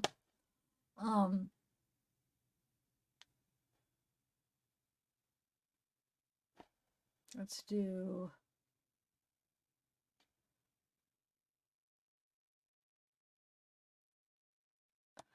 what's this? Oh no, so this is one of the Maxwells. Guess where he works at? Hoosier Hardware Store. So Maxwell's, like I said, is like a prominent family in Delphi, I guess. Logan Maxwell and Jim, or people are wondering about them. Okay, so what's this? Hold on, let me see what these are real quick.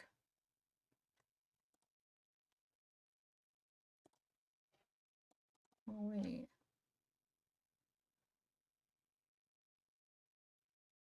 Oh yeah. Okay, look, this is kind of interesting. So we got, at the time, I guess Huddleston was one of the residents living with Derek German. And there's like some connections with Huddleston's. And guess who Huddleston is married to? Hold on, let me find it. Where is it? That would be under, wait, hold on.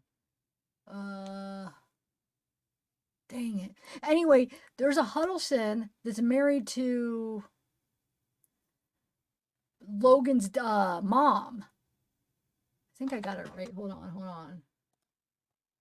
I gotta find, is it under this?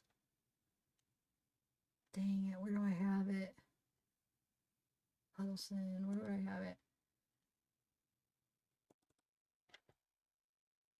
Yeah.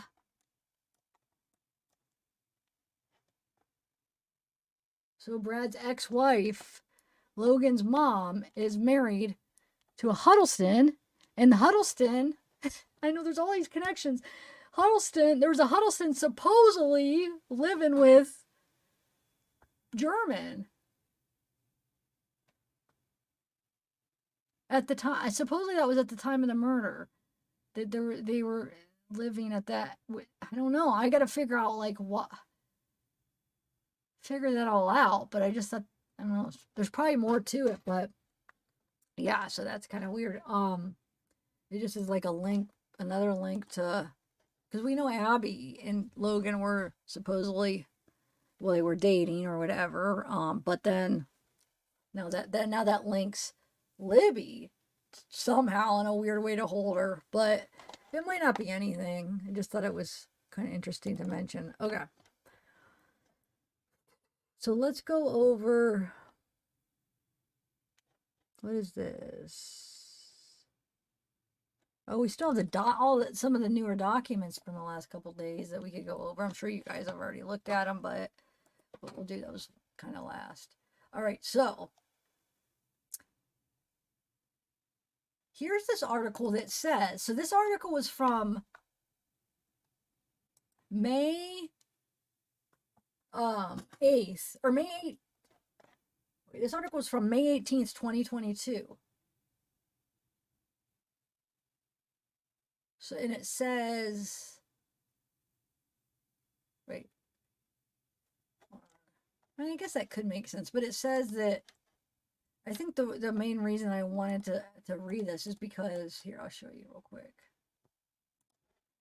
Where's number one? It says, meanwhile, on Wednesday, it emerged that Williams and German were found covered in blood, which that's not true. You can't even see any blood on Abby. And the killer in Libby, I don't want to go into too much detail, but it wasn't like covered. So no, that's kind of inaccurate. Their killer took a twisted souvenir. A search warrant was revealed. Delphi Bridge murder victims Abby and Libby were found to have lost a large amount of blood when discovered dead close to Indiana hiking trail. A large lot was lost by the victims at the crime scene. Wounded but not sign of struggle. There's a part I really wanted to. Logan was arrested shortly after the killings, but was never charged and died in 2020. He was a habitual traffic offender who served time behind bars for his crimes, not considered a suspect in the murders. 2017 murder of Abby became notorious after investigators released chilling footage of the girls recorded of a man approaching them. The snippet of the audio was released, saying down the hill. Hold on. The warrant offered no further detail on the souvenir, although it said that the rest of the girls' clothing was recovered, implying that the killer had taken something they'd been wearing. The murderer staged the girls' bodies in a particular way after killing them, although it remains unclear exactly how. The investigators believe photographs or videos were likely shot of their grotesque setup to memorialize the crime scene. The warrant further revealed that the FBI had probable cause to search the home and property of Ron. He is the owner of the land that the girls' bodies were found. They were discovered 1,400 feet from Logan's house. Logan was arrested and shortly after the killings, but was never charged. I already read that part. So where's the... Oh, right here. It says... The bloody crime scene. Okay, so the killer likely got his victim's blood on his clothes. Indiana State Police said February they knew who killed the girls, but they said they have insufficient evidence to make an arrest. So I thought that was kind of interesting. So February, so this is 2022. Remember, Richard was arrested in October. So in February, they said that they know who did it, but have insufficient evidence. So the bullet, did they have the bullet? I'm still really suspicious about that bullet. Is that why they had to plant something? If they allegedly, let's say they did plant it because they had they know it was him, like I was saying. They were sure it was him, but they didn't have enough evidence. Right there, it says that. Now, did they do something about it? It makes you wonder. But, hold on. I really wanted to do... We're working our way through here. Okay. So, let me read here. So, this is another one. It says... I try to title them the points I wanted to pick out. So, this... I forget what I wanted to point out on this, but to remind me, the title, I titled it, Leazenby Quote That Makes You Think. So I don't know. Let me read, see what I'm talking about. So Sheriff Tobe Leazenby in the history of missing children and Amber Alerts in America. When is the last time law enforcement ever called off a search for children that are still missing? And for everybody to get some rest and start searching in the morning? Never. When asked why Sheriff Leazenby called the search off, he said it wasn't just him. It was community members, emergency responders who came with the consensus to call it a temporary stop on the search. They weren't in a position to tell everyone to stop, so people kept searching, which we saw they were. Eventually, law enforcement, made it optional to go home and get some rest. In an interview, Sheriff Leazenby stated that there was more video, but because whoever is responsible for this might be listening themselves, and to a certain degree, they are playing a game of poker. Who in the hell are they playing this 6-year game of poker with?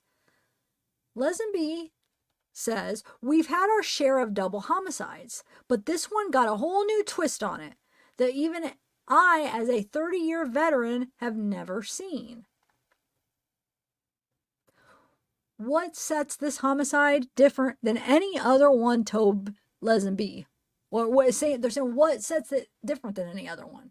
What is it that you've never seen before in a homicide after 35 years in law enforcement? What is the twist you speak of? The O nights? Or is the twist actually the cover-up? It is interesting because what is he talking about? If not, it's just like, you know what I'm saying? If not, it would just be a double homicide. But why is it so different? Why is it so different? Makes you wonder. I mean, I think it is, but what is he referring to, you know? So we already went over Mcleland's dad. So this is kind of interesting too, and I don't know if there's any truth to this, but this says blatant corruption. It is important to note that for Carroll County, Richard Allen had to go down by design, because if he didn't go down, then another innocent man would have to go down. So the corruption in the Odin connection wasn't exposed.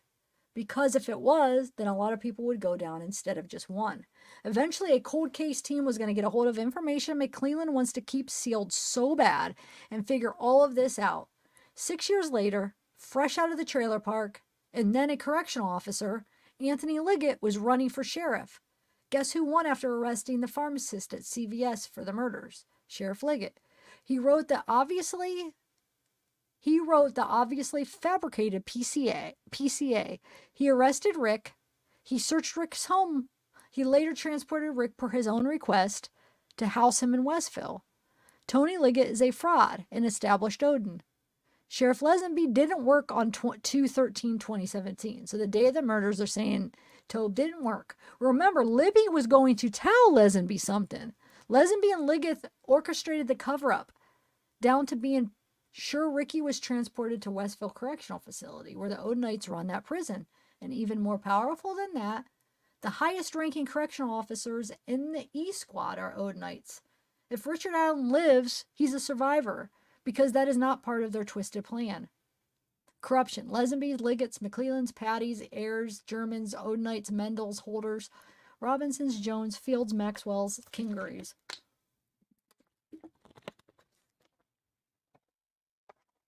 Okay, so what did you guys ever hear that she was supposed to tell Leazenby something that day? I don't know what that's referring to, but if anybody knows what that's about, let me know.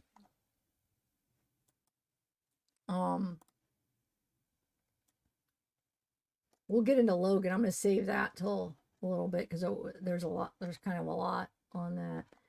Plus, well, I won't save it too long because I think it's important. A lot of people are thinking he might have some kind of part in it. All right. So the Grand Wizard of Mass behind Becky Patty. Motive. Before the Odinite angle, admit no matter who you thought killed Abby and Libby, there was never a clear motive. I will admit that. No matter what circumstantial evidence you find for your suspect or suspects, why was done never made sense till now. Why it was done. Not only that, but two motives, including revenge for snitching and let us show you what happens when you snitch, a ritualistic sacrifice in which Brad seems to boast about. Patrick is heartless and involved in both murders, Delphi and Flora, and Elvis ain't the shiniest diamond in the collection. If they sat him down in an interrogation room, he will spill his guts. He doesn't want to go to prison. Ron didn't give a crap what they did at his house. They were all on meth anyways. While the girls were being held captive, Brad went to the gym for his alibi and he got back home. Ron went to the fish store for his alibi. Patrick kept them quiet. It says, meanwhile, Patrick kept them quiet.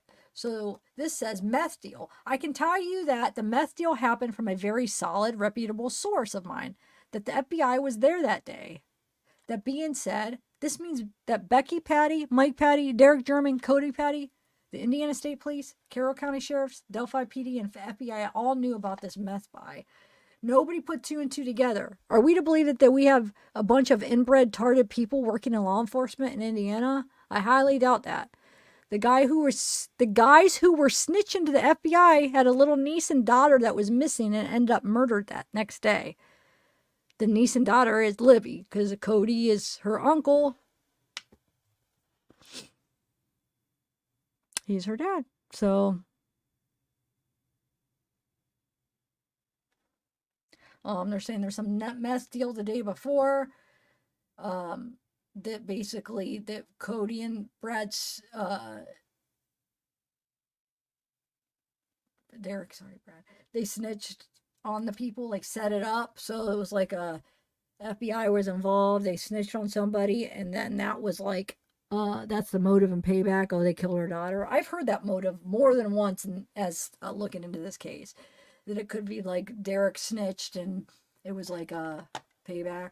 But who knows? Who knows? Just interesting. I mean, anything's really possible at this time.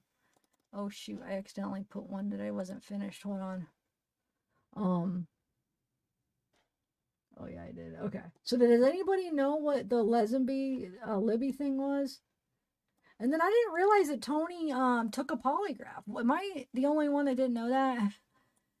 Says that he did live in Vegas. So he's talking about Anthony or Kegan. I just put money on his books. I did take a lie detector test that I passed. Gave them my DNA and told them to go F themselves. Unless if I did know and I forgot. I don't know. Here's that thing you were talking about, Anthony, about Kelsi. So it says, Kelsi remembers seeing a dark SUV, its rear windshield covered in decals, parked near the entrance where she dropped off the girls. She didn't pay attention to whether any people were around, something she regrets daily. So, this black SUV was parked. Don't know if it's important.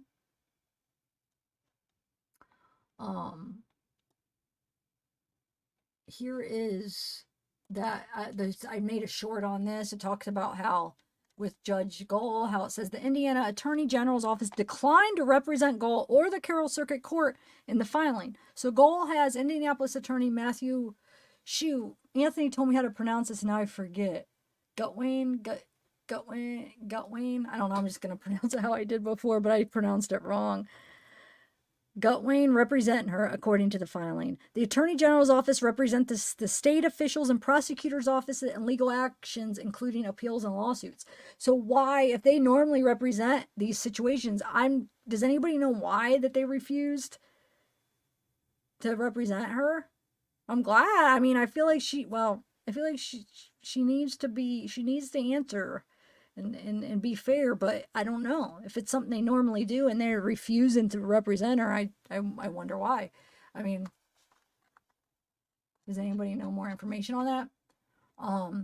So anyway, an order issued Friday gave Gull's legal counsel until November 16th to file briefs against a request for Indiana Supreme Court to review Gull's legal rulings in Allen's case and reverse decisions that the October 30th filing alleged are incorrect.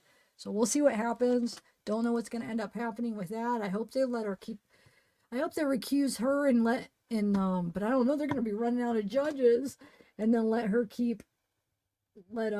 keep his judges or his defense. This is the Mcleland dad that we went over. If you guys didn't see the beginning, Nick Mcleland's dad actually went to jail for arson back in 2009, right?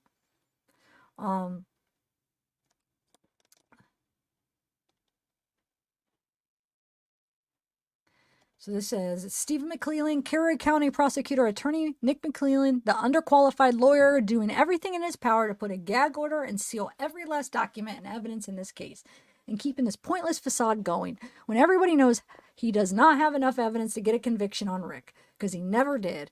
Hey, Nicholas, your father was a real piece of work, and lucky for us all, he passed in 2019. That's not very nice, though. I would never, but oh well, I mean, these aren't my words. This is, all of that sealing of the records that you're so good at doing with all the court documents and countless motion, and yet you couldn't even seal your own dad's records? Anyways, congratulations, Nick. None of us knew your father was a real-life volunteer fireman. So yeah, he had an arson charge, he breaking and entering, bodily injury, broke into a house, started a fire. So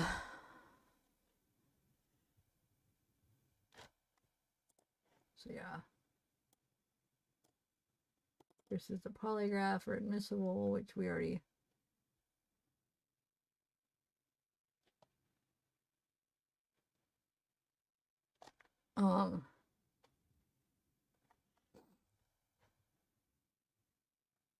Yeah, it says, I found out today Indiana is one of the 20 states that polygraph examinations are admissible in court of law. 20. Wow, I didn't know there's 20. I have to look. Are you kidding me? Even if it wasn't admissible, why not use it? Being it was admissible, why hasn't every possible suspect in the case, including Sheriff Liggett, been tested?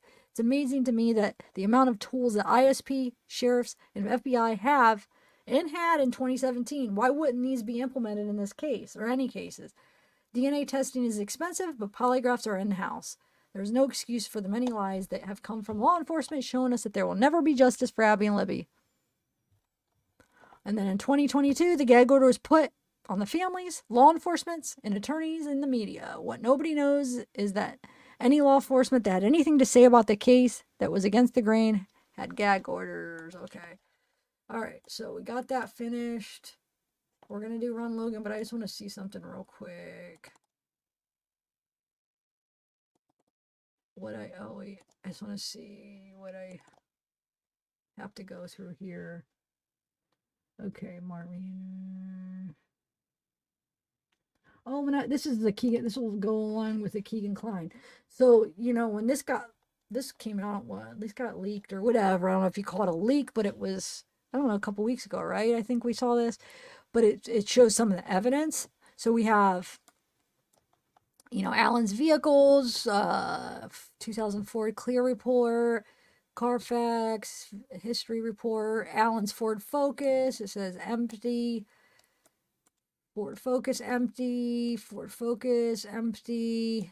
Composite sketches, Carl Abbott, Daniel Pearson, David McCain, Riley Voorhees, Sarah Carbaugh, Bridge Guy Composite, Teresa Liebert, Anna Spath, Evans Fritz, Mackenzie Sandusky, Maya, Nicholas Riley, Paige and Tiffany. Oh, Richard Allen jail texts or chirps, empty.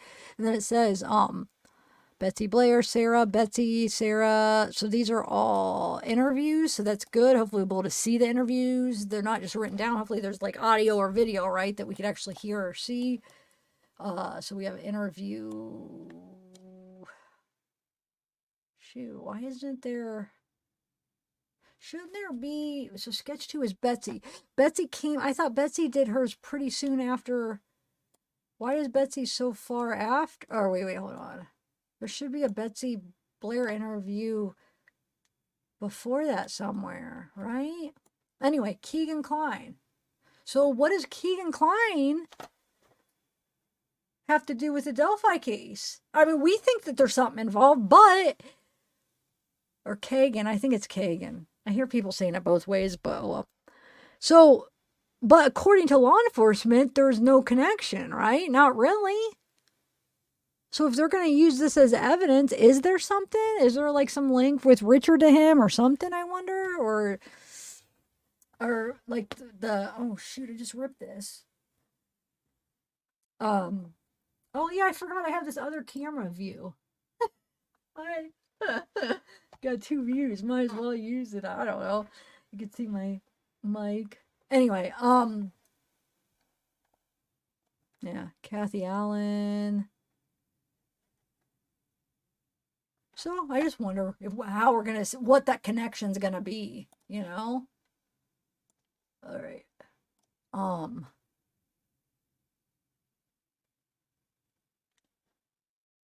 What else? Let me see what this is, and then we'll go to Ron Logan.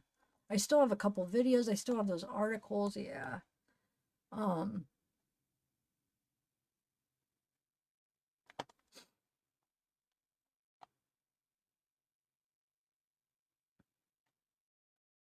Oh, actually, let me just bear with me here. Let's read this real quick and then we'll go to Ron Logan. So it says, and the evidence they do have is sketchy. They have no way to prove the bullet was part of the crime scene and that it wasn't there long before the crime occurred. There was no DNA, fingerprints, or anything on it to tie it to anyone. Judge Diener sealed the PCA, then recused himself. In my opinion, he knew this lack of evidence was enormous concern and he didn't want to deal with it. Can't say I blame him. Apparently, Gull is more than happy to deal with it by keeping Richard in isolation and ensuring the defense attorneys are canceled in her chambers and out of the public eye, like everything else in the case. Actually, before I go on to Ron, is my mute? No, it's still on. How many of you saw my video I did with the ballistics? Because I feel like that's really important to read that. But I'll do the Ron stuff first. But I do want to play that because those of you that didn't see it, it just talks about the reliability of like that kind of stuff. The ejection marks, the marks that, you know, the gun makes on the bullet and stuff. That there's some research out that I definitely think it's worth going through. But let's do the Ron stuff first.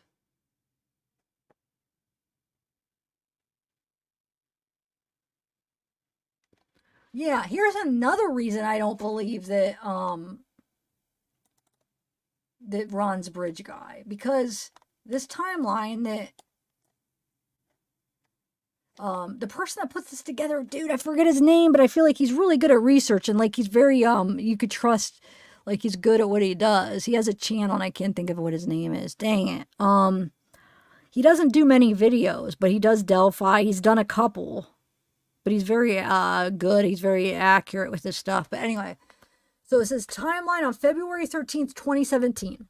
Okay, 11:53 to 11:58, the transfer station disposing of trash items.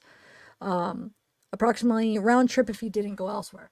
2:09, he called someone on his cell phone, which appeared to be in or around his property, although his exact location could not be confirmed. I gotta get his search warrant. That's what I was gonna do for this. God, I forgot to do it. I was gonna go through his search warrant and then see if I could find this call to make sure.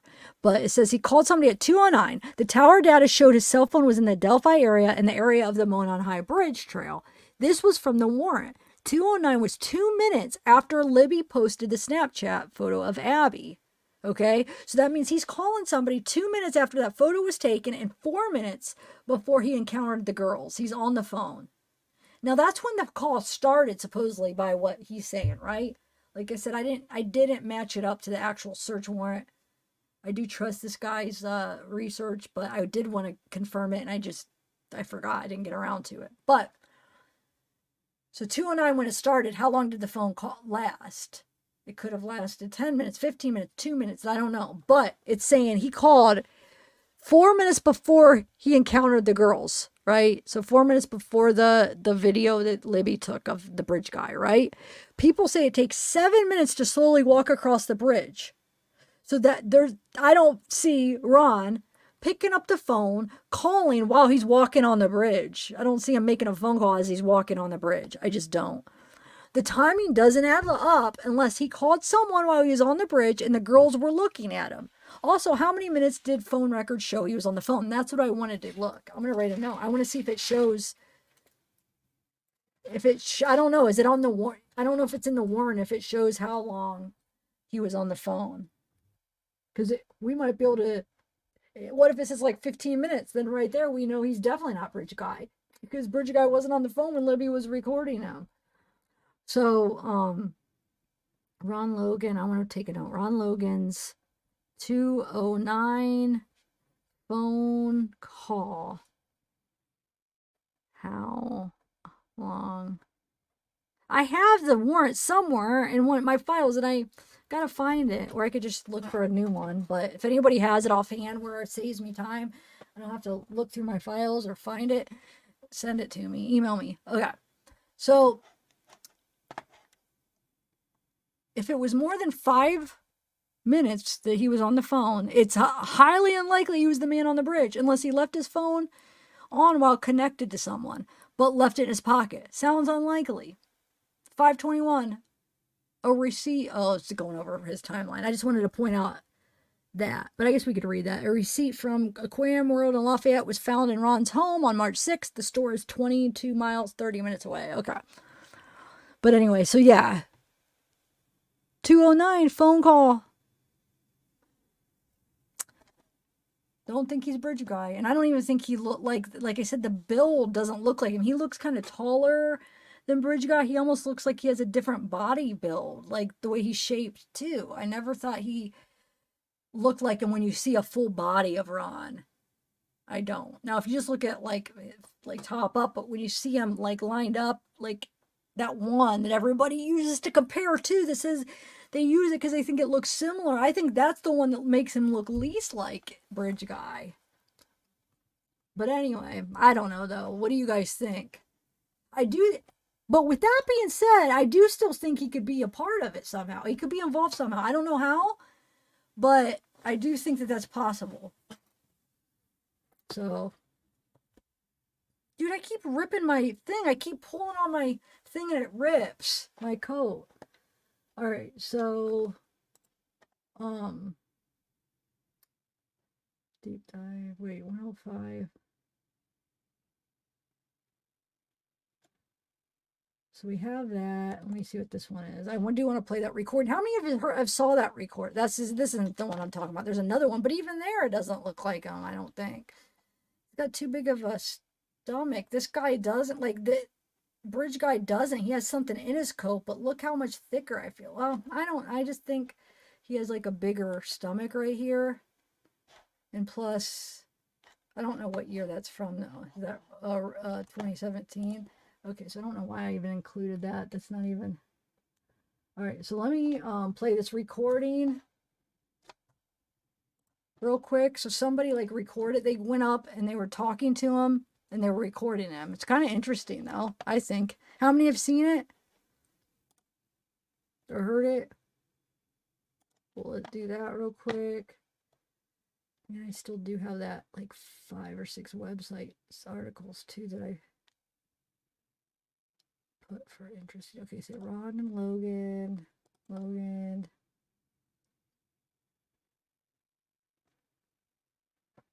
Wait.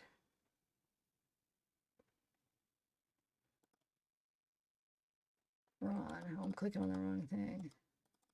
Okay. I just put my own visuals to this. All right.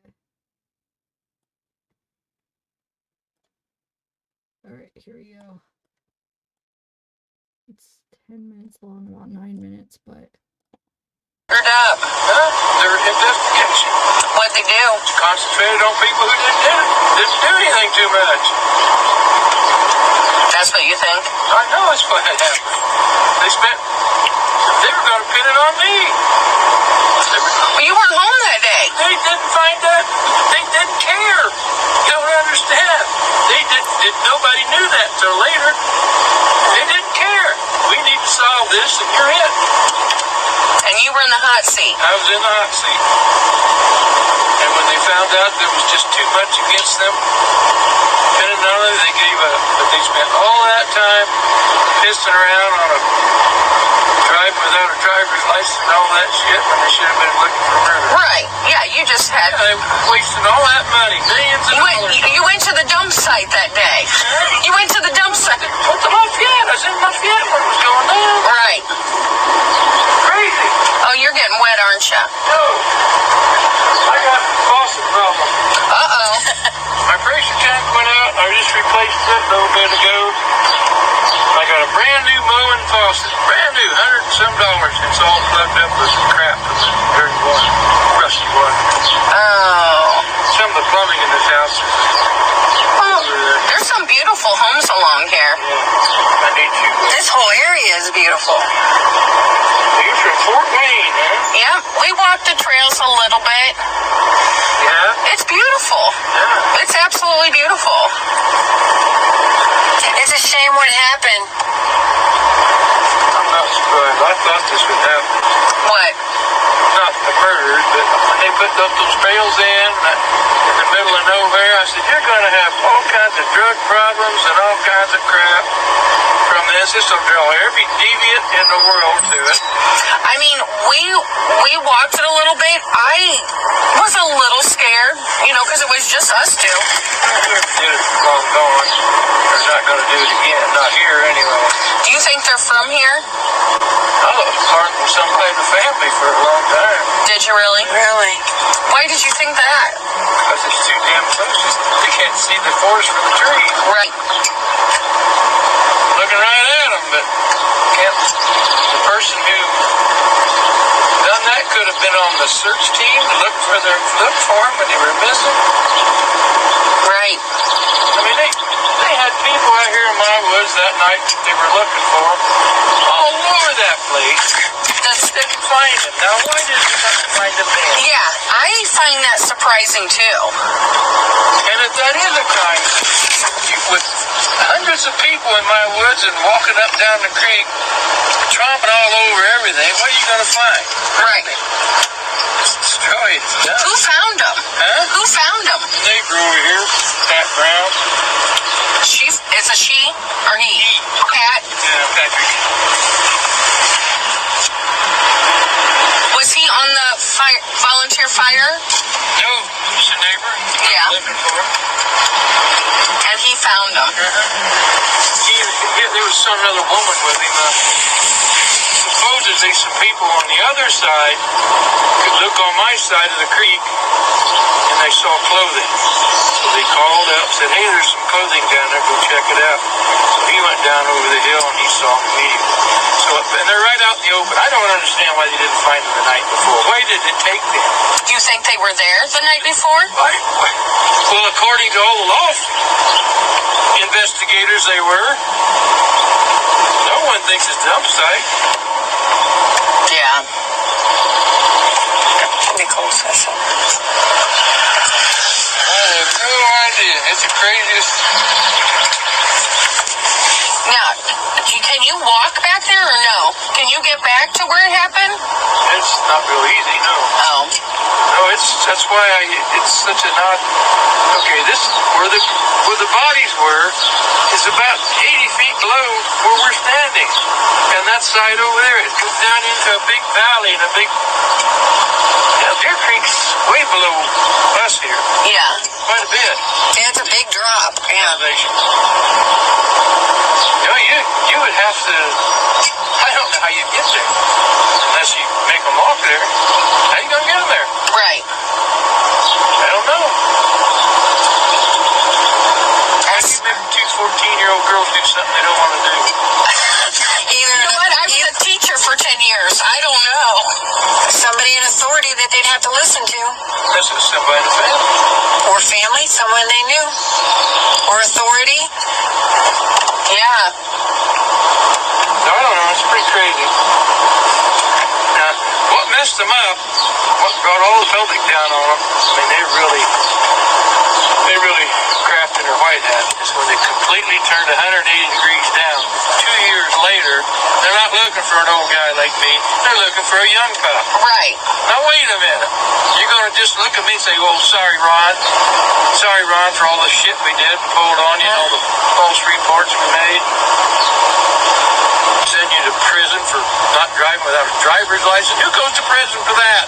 How long were you there? I got sentenced for 4 years and had to do 2. You were in prison for 2 years? You just got out?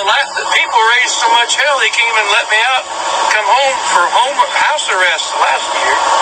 Wow. $500 a month. To be on house arrest? It's all money. All your justice is pure money. That's all it is. You got the money, you get the honey. You don't, you go to prison. Wow, Ron. Oh, I'm sorry. Yeah. But anyway, I'm lost about everything. Completely. People came out here and stole shit because they knew I was gone. Oh, you're kidding. By myself. Yeah, oh yeah, they cleaned my garage out. Lost all my stuff. So you got put in prison for 2 years. You lost your... Honey, you get the honey. You don't, you go to prison. Wow, Ron. Oh, I'm sorry. Yeah.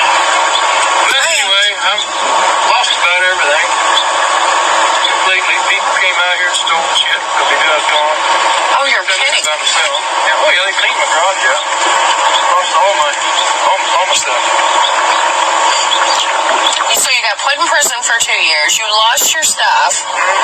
How long have you been out? I mean, you've been on house arrest about a year? Completely over with everything February. Oh, that's good. February. But I've been home. I got home a year ago, January. On house arrest. House arrest. So I did a year and... So are you done now with... I'm totally done. I'm a free man as far as that goes. But, there's all kinds of people, big time people looking into this. Oh, I'm sure. Bad that, well, they got the money out there now, too. I'm talking about, they call them investigative reporters. Yeah, like Nancy Grace and that. ACLU. Right? We're not. Yeah. We're not. We're just 2 middle-aged women from Fort Wayne, Indiana. I'm just an old man that got the hell beat out of it. It sounds like it. Yeah. 15 hours in a locked. For what, a DUI? Yeah. Solitary confinement in a concrete cell with no bedding, no bed, no clothes, and maybe staying there naked. Oh, Ron. No food. Did you have an attorney? Yeah, my attorney didn't know where the hell I was. And he ain't worth a shit either. If I had a good attorney, this never would have happened to me. Oh, my God. Bless your heart. Never have happened to me. Did you know anybody of their families? Did you know? No, I never. No. Not before? Brad German, one of the grandparents, because he's got a record that long. There's like 17 felonies in those 2 families combined. Libby's dad's got 6 or 7 felonies. Right. with meth charges? Yeah. And we just saw where he lived. Really close. He just lives right over there. Does he still live? I think so.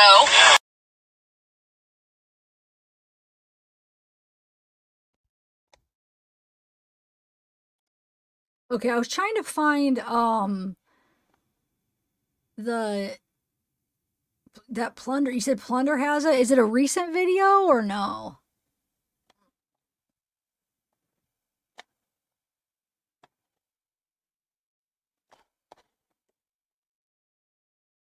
Anybody?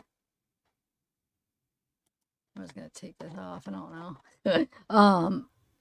A picture of, you said a picture of Richard?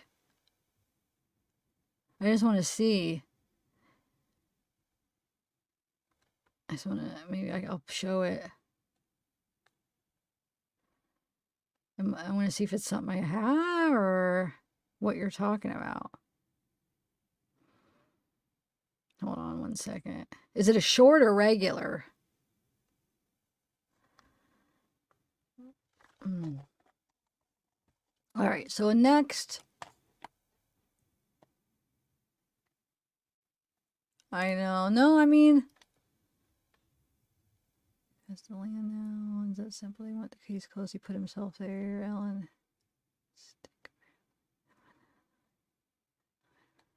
Yeah. Hey, sweet dude, Shibby. Oh, it's a short. Okay, hold on. Let me find this real quick. I'll play it.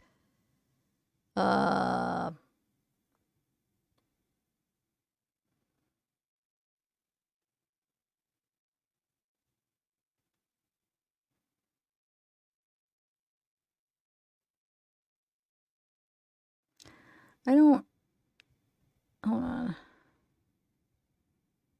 Everything I'm seeing so far is just pictures I've showed, but I don't remember every. Are you sure? Hold on, I'm going through them all. Okay, maybe this one, because this had a couple pictures I haven't seen. Hold on one second.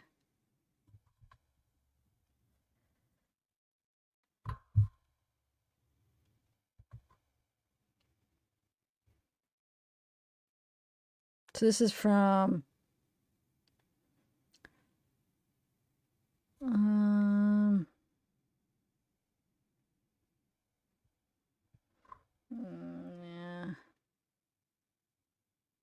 Well, what are you talking about? You're not talking about him in the car, right? With the blue jacket, the video?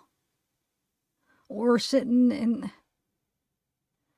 Yeah, send it to me. You said he has a knife and he's outside? Did I hear you right? A knife. In the backyard is what I heard, is what I saw, is what you said.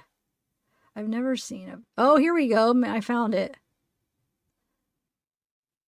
Okay, hold on. Give me 1 second. I found it. We'll watch.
Yeah, this is pretty interesting. But we know, the thing is, Stephanie, though, we know he has the blue jacket. We've seen it, well, or a blue jacket that looks like that. We've seen him in the car with it. We've seen him sitting down at, like, the mall outside with it. And then we've seen, oh, we heard Kathy say he had one. Well, supposedly she said that. And there was something else. Now this, but I feel like, but we've seen that blue jacket, so we already know. But we'll watch it, because it's another time he's wearing it, right?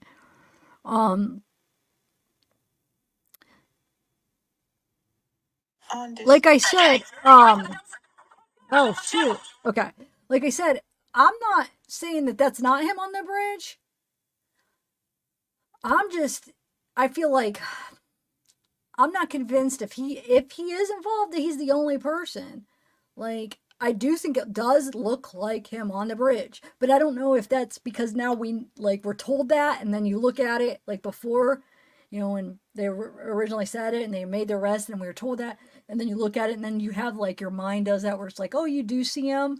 But I think it does look like Richard on the bridge. It does. But what if that person didn't have anything to do with it? What if that's not even the person saying guys down the hill? We don't even know if the person on the bridge is the person saying that. I know I'm just repeating myself. I said it a million times, but it's the truth. We don't know that that's the voice that's coming from that person on the bridge, number one. Number two, even if let's say they confirm that it is the voice, and he does tell the girls down the hill, we don't know what his part was in that. We don't know if he's the one that killed them. We don't know if he was the one that was just was supposed to get the girls down the hill to lead them somewhere else. Because we see with all these witnesses that, like Rick said, I agree with Rick, Delphi After Dark, what he said about that.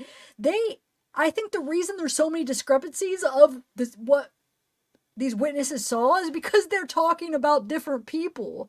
One person saw a young person, one person saw an older person.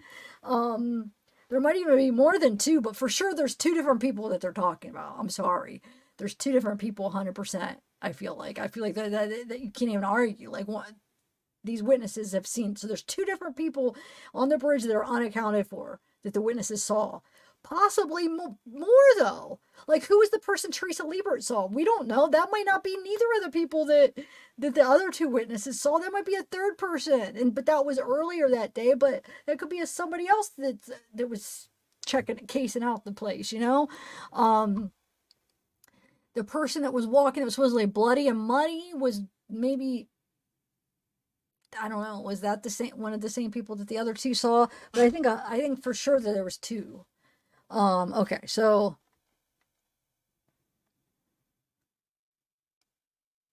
I don't know. I think it could have been a setup for a couple people. Yeah, I think there could have been definitely more than one person taking part. Hence, Prosecutor Mcleland even agrees. They think that there's, you know what I'm saying? They're saying that they think there's probably somebody else that's involved, right? Could be more than one person. There could be more than two people. So yeah, I think they could have had a plan. Hey, you go get the girls down. I'll be waiting down here. Maybe the bridge guy took part in it. Maybe he didn't. We don't know what his part was. We don't know. Like, did they both? Or more? I don't know if there's more than two. We don't know. But who's the one that actually did the killing? They're all going to be charged. Even the person that, especially if the person knew what they were doing. Well, even if they didn't know, and then they find out later, they put two and two together. Let's say they didn't know they were going to kill him, but then they find out later, obviously those are the girls that they got down the hill. They're dead now, and then you don't say anything, then you're an accomplice. You're keeping information. They'll be charged for murder for not saying anything, even if they didn't take part in it, So my lips look like they're chapped, but they don't feel like they are. But when I look, it looks like they are. But they're not dry. I don't know why it looks like that on the camera. That's weird. Anyway, all right, so let's continue. Wow, people just, they must not like listening to me talk. As soon as I start talking, I lost like 30 people. As soon as I just start talking about, man. Oh well. All right, so we have, oh, this is interesting. Well, they're going to miss out on this post because this post I think is interesting in my opinion. Wait. Hold on. Yeah, I already did that right here. So I thought this was kind of interesting. So this is supposedly, I think one of Ron Logan's, got to make sure I straighten it up since there's a Logan Maxwell. So this is Ron Logan. So this is one of Ron Logan's, I think ex-wives posting it. It says, hold on. I don't know why that posted up. Yeah. Oh, you mean Jesse Miscale? See, we have different opinions on the West Memphis 3 then, because I think the 3 did it. So I could say, yeah, that I agree, another Jesse Miscale, but you're saying that because you think it's a false confession, probably, right? See, I think those 3 boys did it in the West Memphis 3. I think that they did. I think they had the right guys, to be honest. Okay, so it says, okay, I've had enough of this. Ron Logan is not a suspect in the murder investigation. He is being held for a DUI probation violation. Now remember, it's his old post, so this is before he's dead, obviously, right? Because it's saying he's being held. The police and his attorney have time-stamped videos of his whereabouts at the time the girls went missing. The hype is coming from the news media and people on Facebook. Now, obviously, they weren't as sure because they did get 2 warrants, and just because, you know, he had, like, Alibi, there was still a little fishy. The Alibi and all that stuff, what he did was very suspicious, but I just don't think he's Bridge Guy. Anyway, so he is 77 years old. Think of that. He's not even close to the age of the guy in the photo who looks between 38 and 42. Ron is terrified of heights. You couldn't pay him to walk across the damn bridge. He would never walk 3 feet out on it.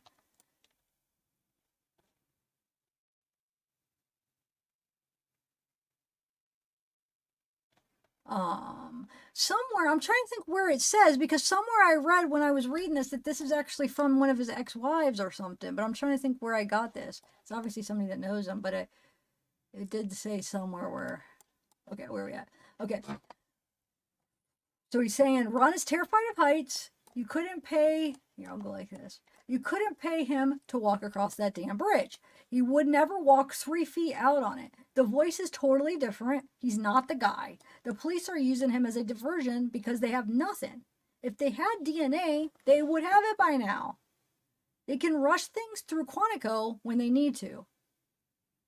A buccal test is a cheek swab would have been done and over. They are punishing an old man to keep you armchair detectives preoccupied. Another thing, where are all of you? Where are all if you know? Where are all if you know who? If you know Ron, why aren't you speaking up, Shelly? Somebody, how many times have you gone out to see the horses? I never noticed that you were scared. You always came back. Kathy something. You and Brian have had all the kids out there. Never noticed your fear. Where the hell are you people? Why aren't you saying something in his defense? But to argue that, she has a good argument, but to argue against that, case in point, the, well, I don't know if that's a good, I'm not even going to use that as an example because you could look at it different, but some people could be the best person to some people, but then they could be a whole different something else to somebody else. So somebody could be like the nicest guy, oh, he was so sweet to me, but then he could be over there freaking abusing somebody else. So that, you know, she brings up some points, but also there could be a argument to that. But anyway, but it is a good point. Like, why aren't these people at least, you know, saying, hey, this is the Ron I knew? Not to say that, you know, he couldn't be a different Ron in a different situation. But anyway, I'm ashamed of a lot of you. Ron was never a pillar of the community. Cranky, grouchy, but never mean to any of you. Neighbors, hello. Now, let me just make sure I say, though, if these people are lying, let's say that there's some people saying that this stuff about Ron that's not true, then that would be wrong. So I don't know if that's some of what's going on, too.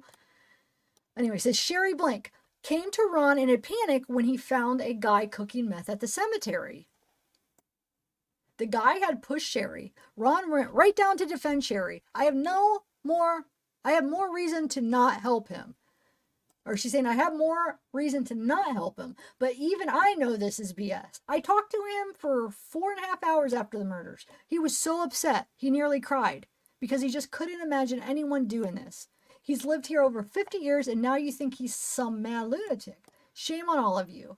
Shame on the police for using him and punishing him when they have no reason to suspect except that he is that it's his land and he violated a DUI probation.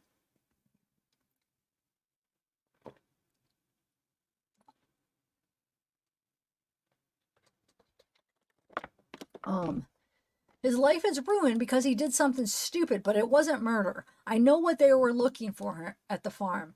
They have everything he had already. So find a new subject or get your facts straight. Also, I'm notifying the news station. Good to know our right little community sticks together. Okay.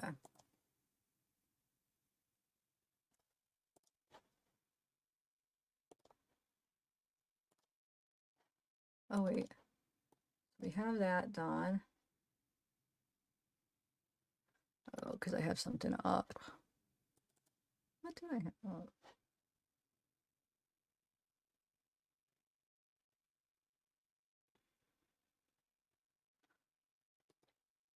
Oh, oops. Wait. I don't know. Oh, well. Okay, so let's go.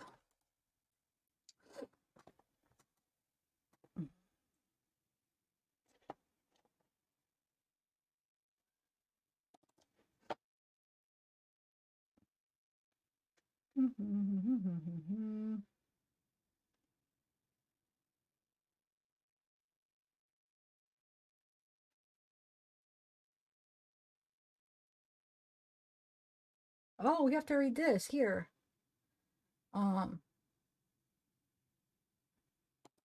Did you guys read this article?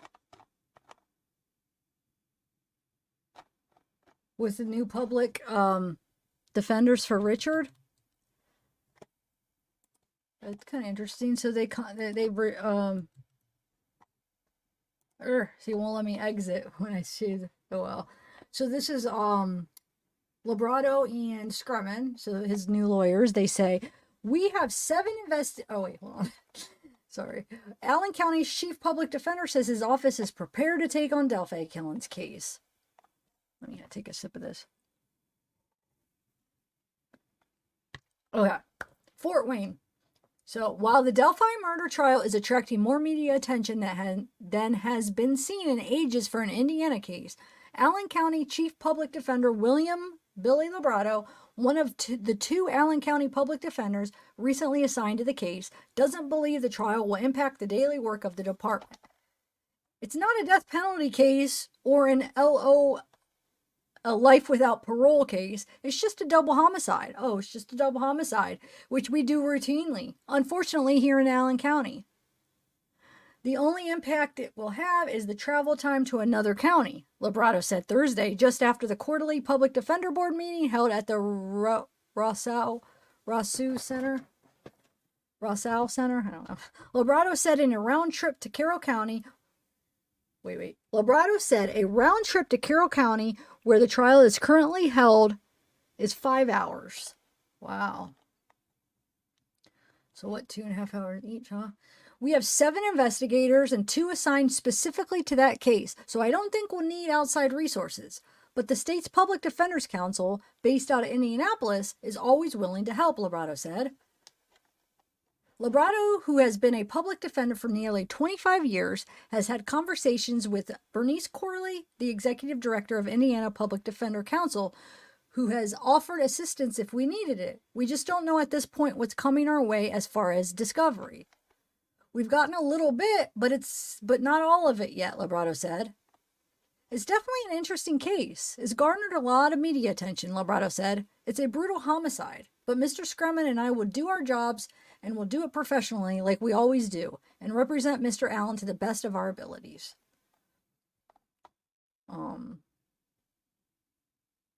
Says, no new court date has been scheduled, but Labrado expects many before the trial set for October 15th. It just depends on what motions are filed. I can say that the prosecutor in Delphi has been very easy to work with, and we just both look forward to handling a very clean professional case, Labrado said. The public defender's office is at full capacity, but intends to hire 2 more public defenders with a couple of retirements. The new positions will be for a level 1 through level 5 felony public defender and drug public defender that can handle cases from level 6 through level 2, Labrado said.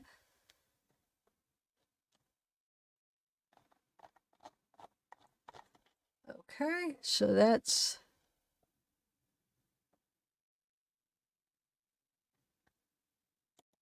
So here is Leazenby continues to answer homicide questions. So this is February 2021. So this would be before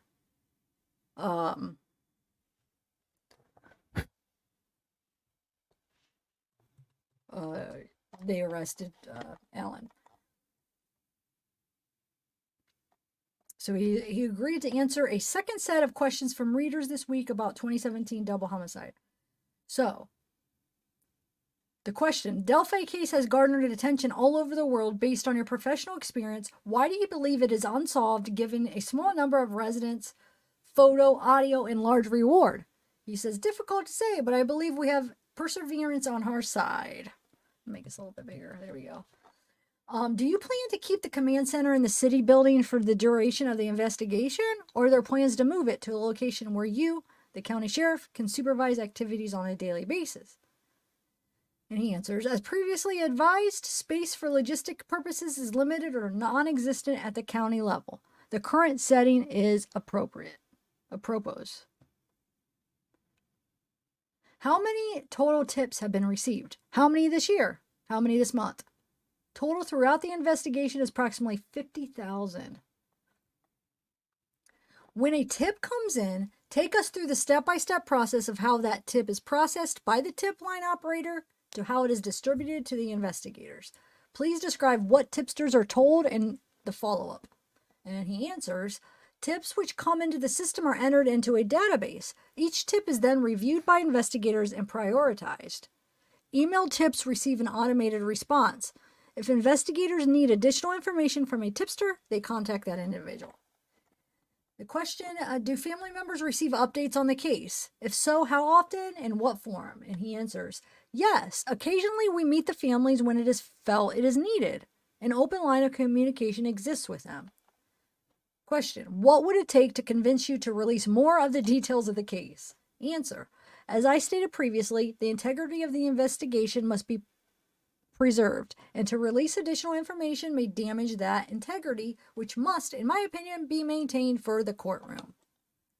Question, would you advocate for special prosecutor given that the current county prosecutor is allegedly related to the German family and also employs the former Delphi chief of police and the former Delphi mayor?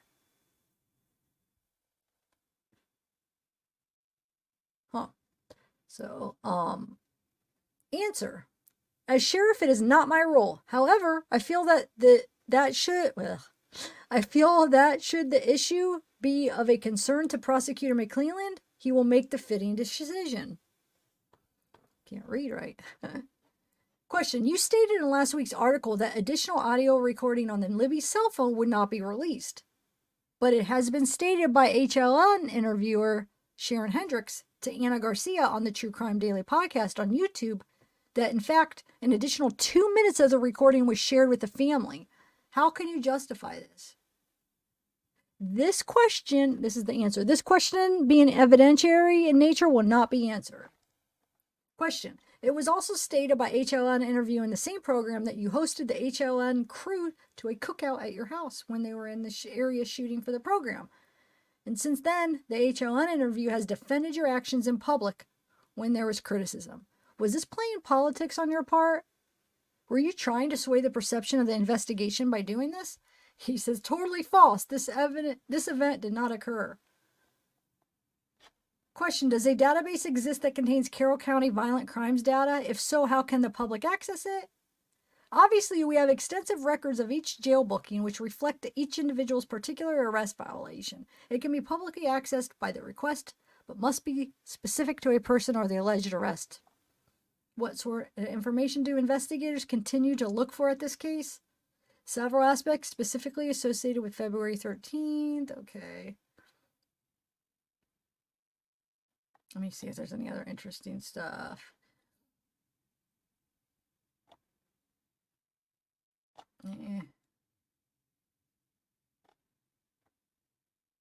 Yeah, just a bunch of we can't even, they don't give us anything interesting. I think I wanted to read it because the whole thing with what he says about the Germans. Oh, here's something. Oh, no, he won't answer that, the DNA. Anyway, okay, so let me see what the other articles are. I want to do the ballistics, too. Dang it. Okay, so we did this. We did public defender, unfiltered, Flora Fire. Let's see what this is. That's right. This whole thing is really...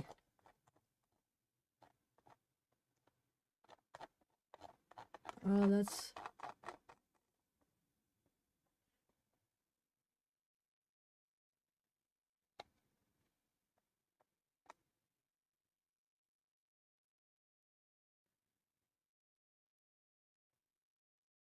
Okay, so...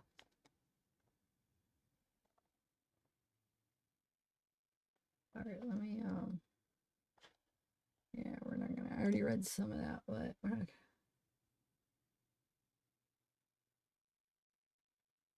Oh, did you guys know? I didn't realize this. Maybe you guys knew that, but I didn't realize that David Erskine is related to, wow, well, let me exit. Hold on. Forget how he's related. Let me remind myself real quick. Oh, yeah, Diane Erskine is Abigail's grandmother. So remember David Erskine? I didn't even know that. You guys might have known that, but I didn't know he was related to Abby. The guy that those leaked, or the text messages, he was one of the ones that supposedly found the girls, but it's unclear who is on which side. I mean, supposedly he was one, but then you read those text messages, it gets confusing. Supposedly people say Pat Brown. Was he with Pat Brown? But he's the one those text messages came from. Hold on. Did you guys know that?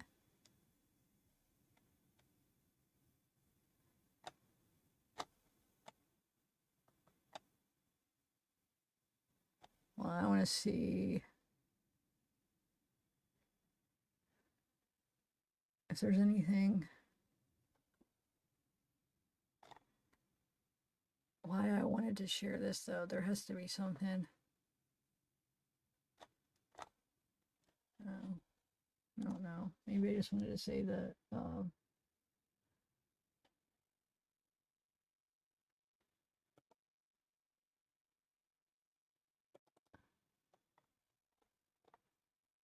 right, I'm going to do the ballistics right now. Real quick stuff, because I think it's important. Oh, we have to do the plunder video too. But okay, hold on. Actually, for the ballistics, what I'm going to do, though, is I'm just going to play my video that I made. Just that part where I read the research. So, hold on 1 second. Let me bring it up. I think it's important because this is the main piece of evidence that we think. Maybe there's more. Like I said, on this Brandon messages between, I don't even know who he's talking about there. We do see him talking about Ricky. They were talking to a Ricky. And the number matches Alan's number, supposedly. So I don't know if there's any truth to that, but maybe there is a link like that. That would be a little bit more convincing to me. You know what I'm saying? And it wouldn't be like 100% that he killed them because we don't know. But it would be, because we don't know what part, but it would be more convincing that he took a part in it, you know? But if it's just the bullet, no. All right, hold on. Let me.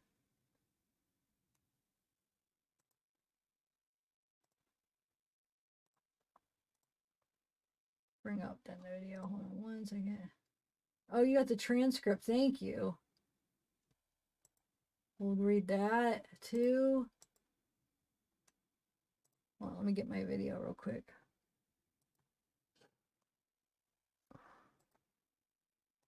Okay.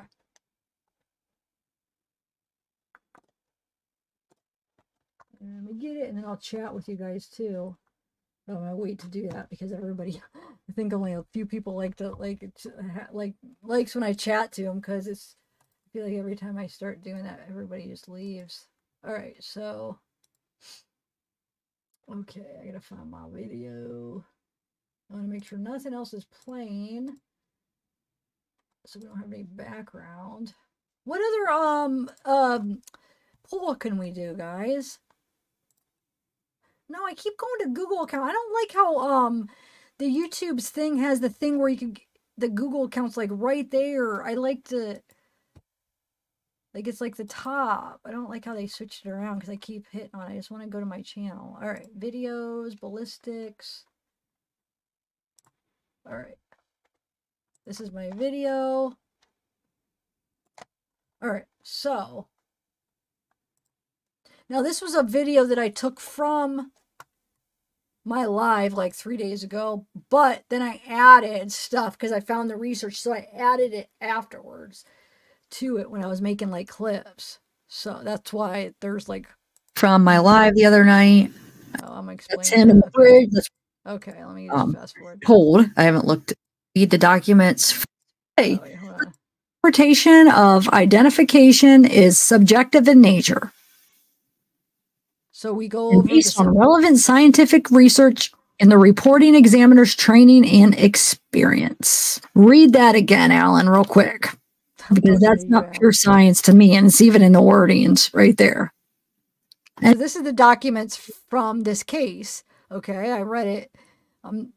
It talks about that thing I pointed out. The interpretation of identification is subjective in nature and based on relevant scientific research and the reporting examiner's training and experience. So Alan's lawyers, I don't know if it's going to be his current lawyers, but Rosie and Baltimore were trying to get that thrown out because talking about the person that did the research, that it's just probably not reliable. I don't know what some of the arguments that they are going to be able to make. Hopefully if they do allow it, then they do get these anti-experts to like go against it, or at least show that, because think about it, if you're on a jury, you're at a trial, you hear these experts, a lot of people they take it like, oh, these are experts in the field, so they know what they're talking about, so this is legit. But like sometimes you'll have like experts that work for the state or whatever, and they're willing to give what you want. You know what I'm saying? It happens, and it's not that weird that they'd be willing to go with the result that you need. Okay. So it's just important. This research that I'm going to read in a minute, I'm going to play.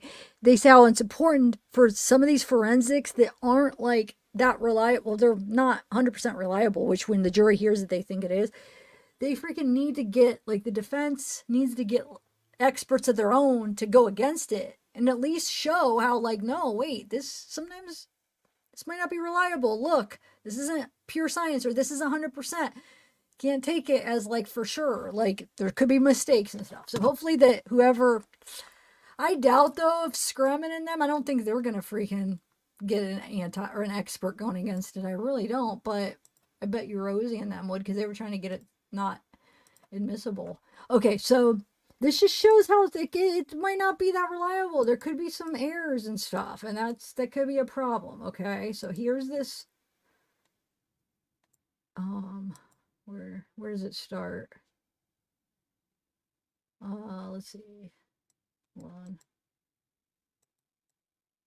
Oh, I think it's over here. Okay, so here we go. Scientific experts. Okay, let me make this a little bit bigger. In 2003, scientific experts. Okay. So it's by Scientific American. It says the matching of bullets to guns is subjective. Just like that sentence I was pointing out, that statement in that document. And courts are starting to question it because of testimony from scientific experts. Okay. Let me make this a little bit bigger.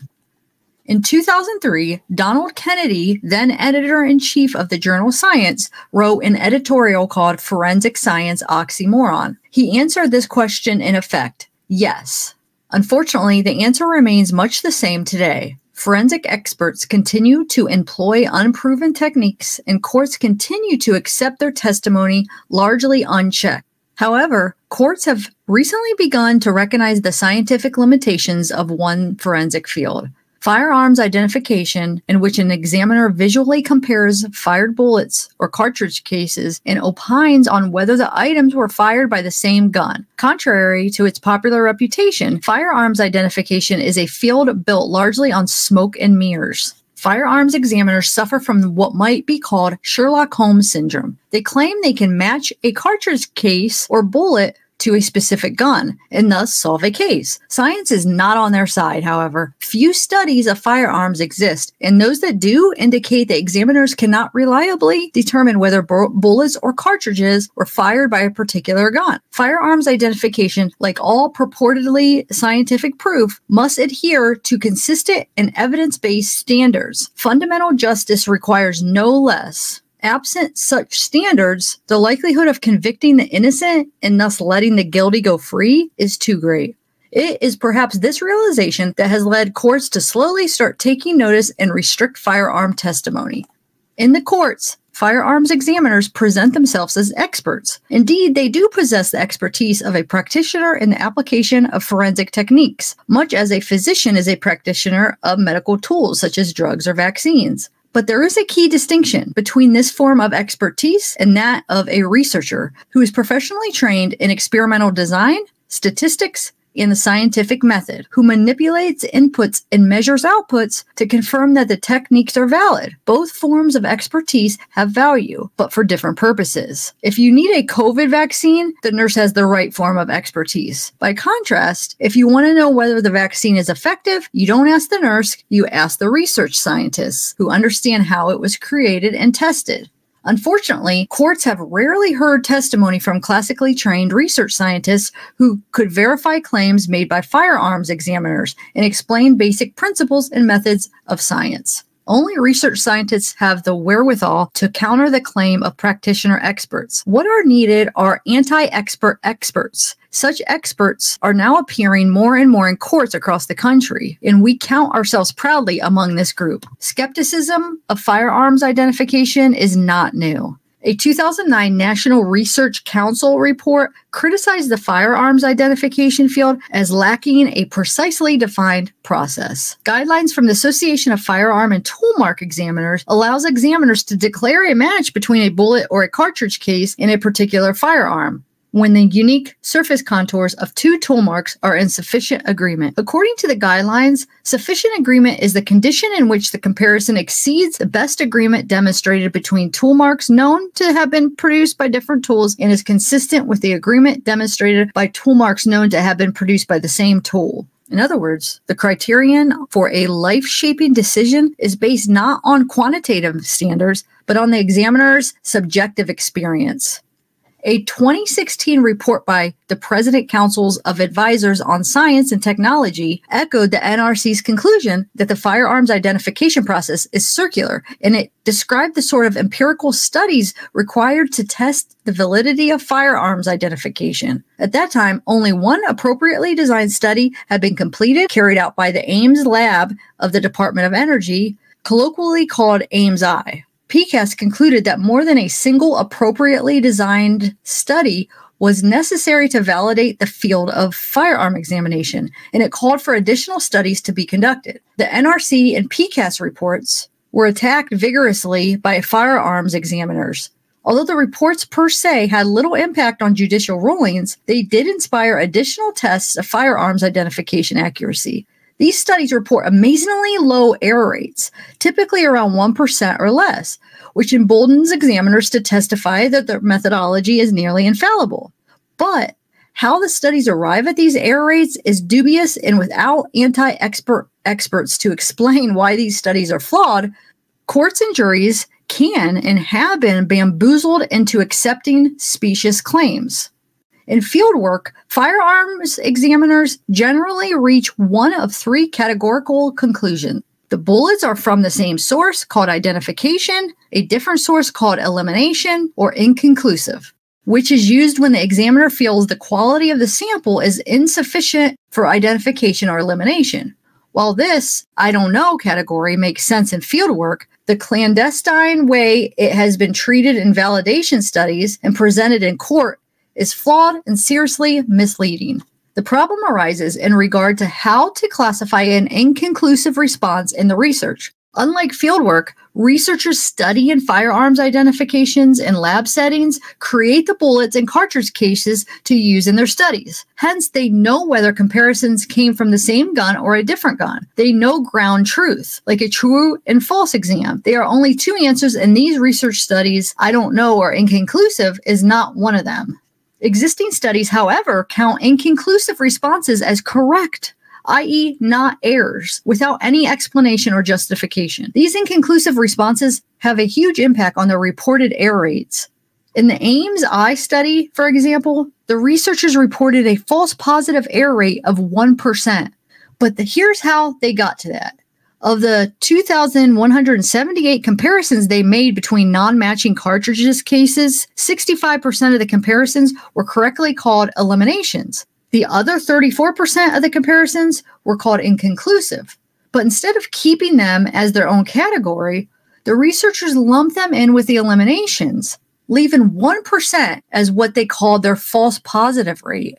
If, however, those inconclusive responses are errors, then the error rate would be 35%. 7 years later, the Ames laboratory conducted another study, known as Ames 2, using the same methodology and reported false positive error rates for bullet and cartridge case comparisons of less than 1%. However, when calling inconclusive responses as incorrect instead of correct, the overall error rate skyrockets to 52%. The most telling findings came from subsequent phases of the Ames 2 study, in which researchers sent the same items back to the same examiner to reevaluate, and then to different examiners to see whether results could be repeated by the same examiner or reproduced by another. The findings were shocking. The same examiner looking at the same bullets a second time reached the same conclusion only 2/3 of the time. Different examiners looking at the same bullets reached the same conclusion less than 1/3 of the time. So much for getting a second opinion. And yet firearms examiners continue to appear in court claiming that studies of firearms identification demonstrate an exceedingly low error rate. The English biologist Thomas Huxley famously said that science is nothing but trained and organized common sense. In most contexts, judges display an uncommon degree of common sense. However, when it comes to translating science for courtroom use, judges need the help of scientists. But this help must come not just in the form of scientific reports and published articles. Scientists are needed in the courtroom, and one way to do this is to serve as an anti-expert expert. David L. Fagman is Chancellor and Dean, and John F. DeGardy Distinguished Professor of Law at the University of California, Hastings College of the Law. Fagman regularly teaches at judicial conferences about the strengths and weaknesses of the forensic specialties and has testified in more than a dozen cases on firearms and other forensic areas of claimed expertise. He was a senior advisor to President Barack Obama's President's Council of Advisors on Science and Technology, 2016 report. Nicholas Skurick is a professor with a joint appointment in the Department of Psychological Science and the Department of Criminology, Law and Society at the University of California, Irvine. Skurick researches topics in applied decision-making in the assessment of risky and dangerous behavior. He has testified in state and federal courts on firearms identification, as well as other topics at the intersection of science and law. So see, I read these after my live. So this video that you guys just watched before this, the beginning of the video, that was from like 2 days ago. And I just found these articles today. But I feel like I kind of got it right in a way because, first of all, I was talking about that subjective and it shouldn't be subjective. So they had the same. Okay, so I think the biggest thing is when the same examiners redid the same things and they didn't get the same results. That's huge because you should be able to repeat the same results. You should be able to get the same thing, you know, if you do the same thing. And that's, if not, it's not reliable. It's not good. Like if you can't repeat that process, how much can we trust it, right? Now, of course, I go on to read another research thing that comes from a justice, what was it? Like justice, what's it called?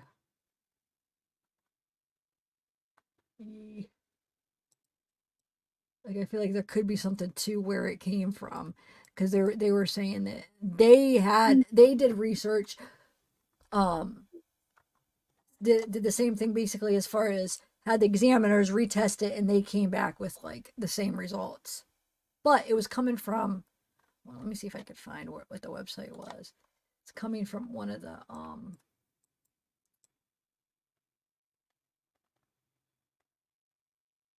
so you just have to realize where it was coming from. Like the one that I just read would be neutral. They would have no reason. It was like a scientific journal, but this one, the other one that I read, is coming from like a, why can't I find it? Hold on.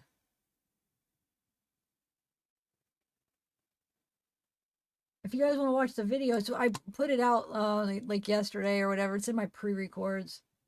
Don't forget to look for my pre-records, because I put out pre-records too, but a lot of people don't seem to see them. Yeah, it came from like a criminal justice, or I don't know. Can't find it now. I'm just trying to go through my my video I did, because I pointed out in the video, so you could go look. It's not want to watch. I'm not gonna play the whole thing. It's an hour long. But you guys go watch it. I read the documents from Delphi, and then I read some of the research. So I read like 3 different articles. Okay, so then I read this thing, micro stamping, which they're trying to get more use out of, where instead of like the firing pin, instead of it like marking it with like just like random stuff, like it will mark it with like letters and numbers. They'll be easy and not like, you can't mistake that. You know what I'm saying? There's still can be some mistakes in it, and I go through that, but it's called micro stamping. It's like they're trying to get it through like gun companies to make it like a you know, a common thing, because they think it could help in like, you know, cases, because it would be a lot less errors, because as far as reading it, now they go through, like I said, of ways where, you know, people could screw with it, but that's a lot.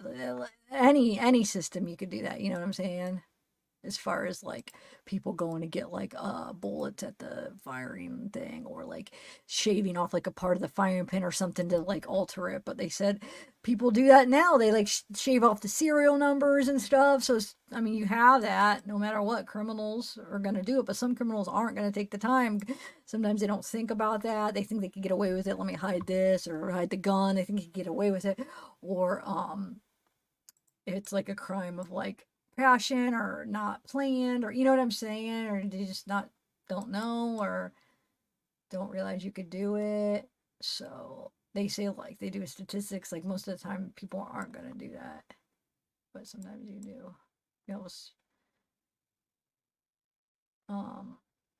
Okay, so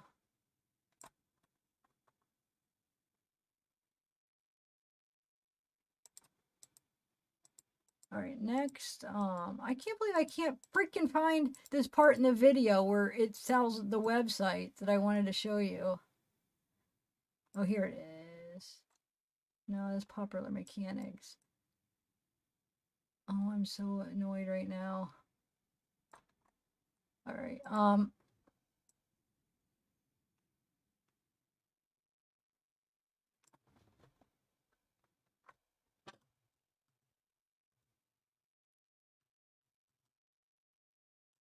you know me, I don't give up. It's going to drive me nuts because I want to know the answer to this.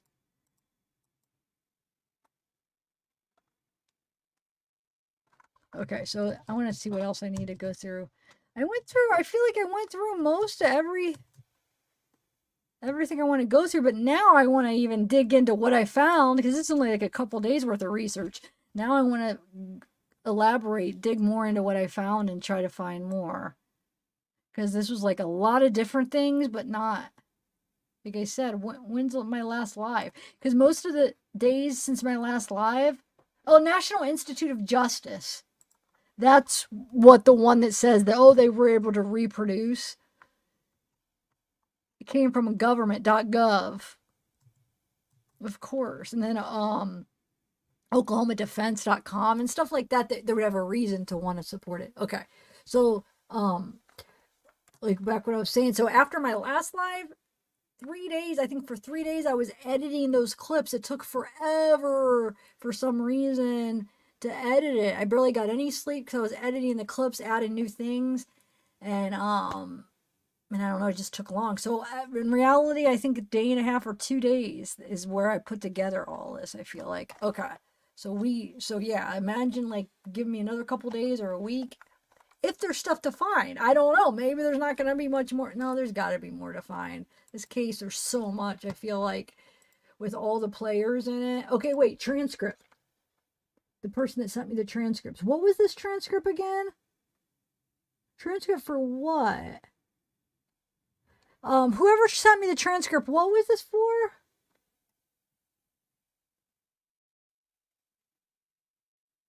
Next one, what does not say? Okay, hold on. Those things that I can say is what we have. Probable cause established by the court of the arrest. He is in custody. He's being held without bail. Presumed innocent. We will have the opportunity today in court. We can present the evidence that we have against him, but until then, he's presumed.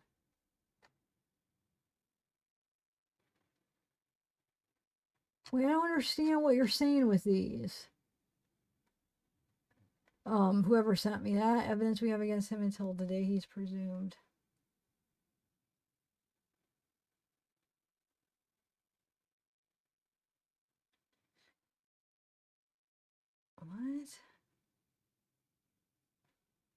What? Whoever sent that, I'm confused what I'm supposed to be seeing in that.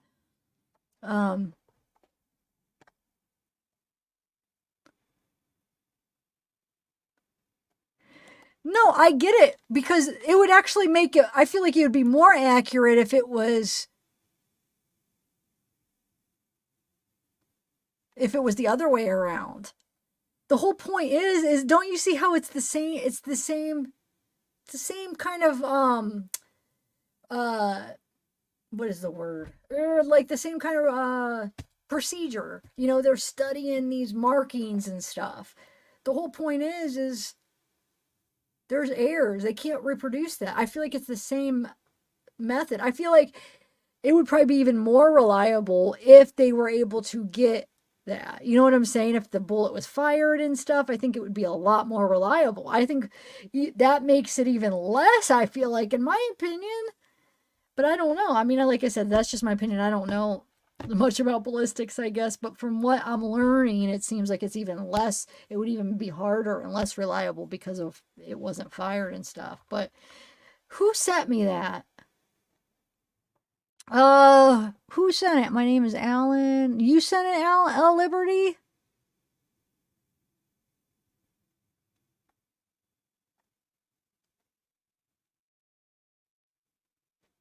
What are you guys talking about? Who's David?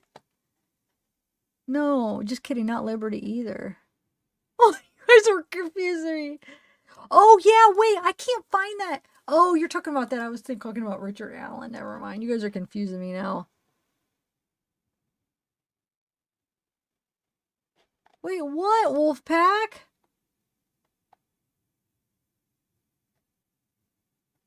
I am so lost. I want to know. Oh, so wait, the bullet. Are you guys saying that bullet that they have, it's related to the case? I never even heard it. Okay, so hold on. Let me make sure. Let me see what else I wanted to.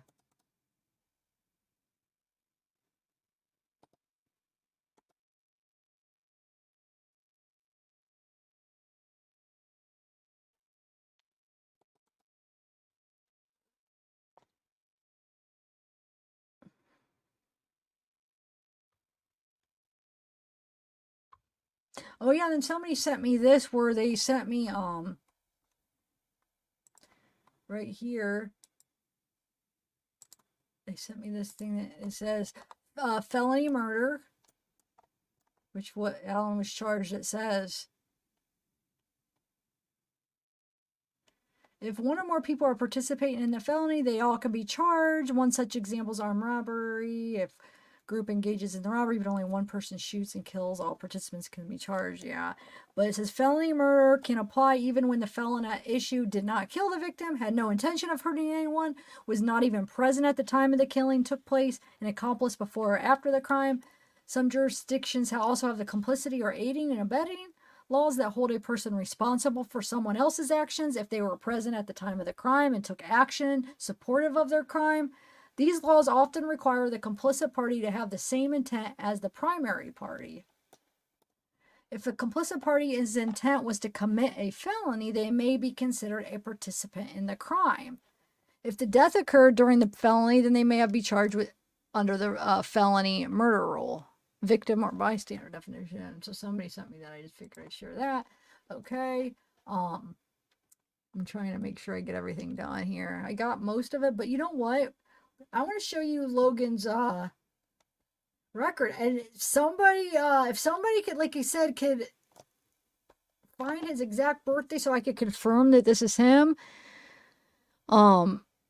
But that one, whoever posted that in one of those groups, they think it was him. But like I said, I'm not so sure because there's 3 Logans that are from Indiana, and they're all really around the same age. They're a couple years apart, but like one's 32, one's 28, one's 29, or yeah, I think that's how it goes. So I don't know. But I'll show you because this is the guy that was there at the bridge. Hold on one second. Dang, I forgot. I haven't even read these documents yet either.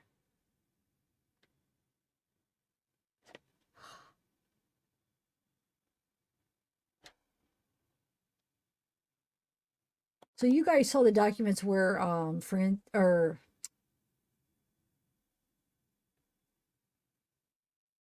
they requested a extension, right? And all that, like the newer. Oh, how do I? Oh, that's right.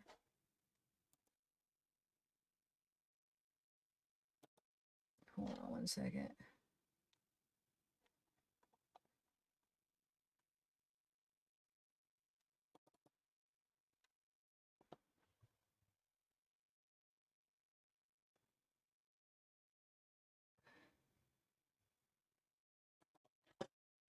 Give me 1 minute, guys. I want to make sure everything. Let me see. What is this? I'm going to do the Logan, but I want to see what else. I have a few more things I want to see. If there's any. No, I don't need this. If there's some that I don't even know if I'll share because it's not really.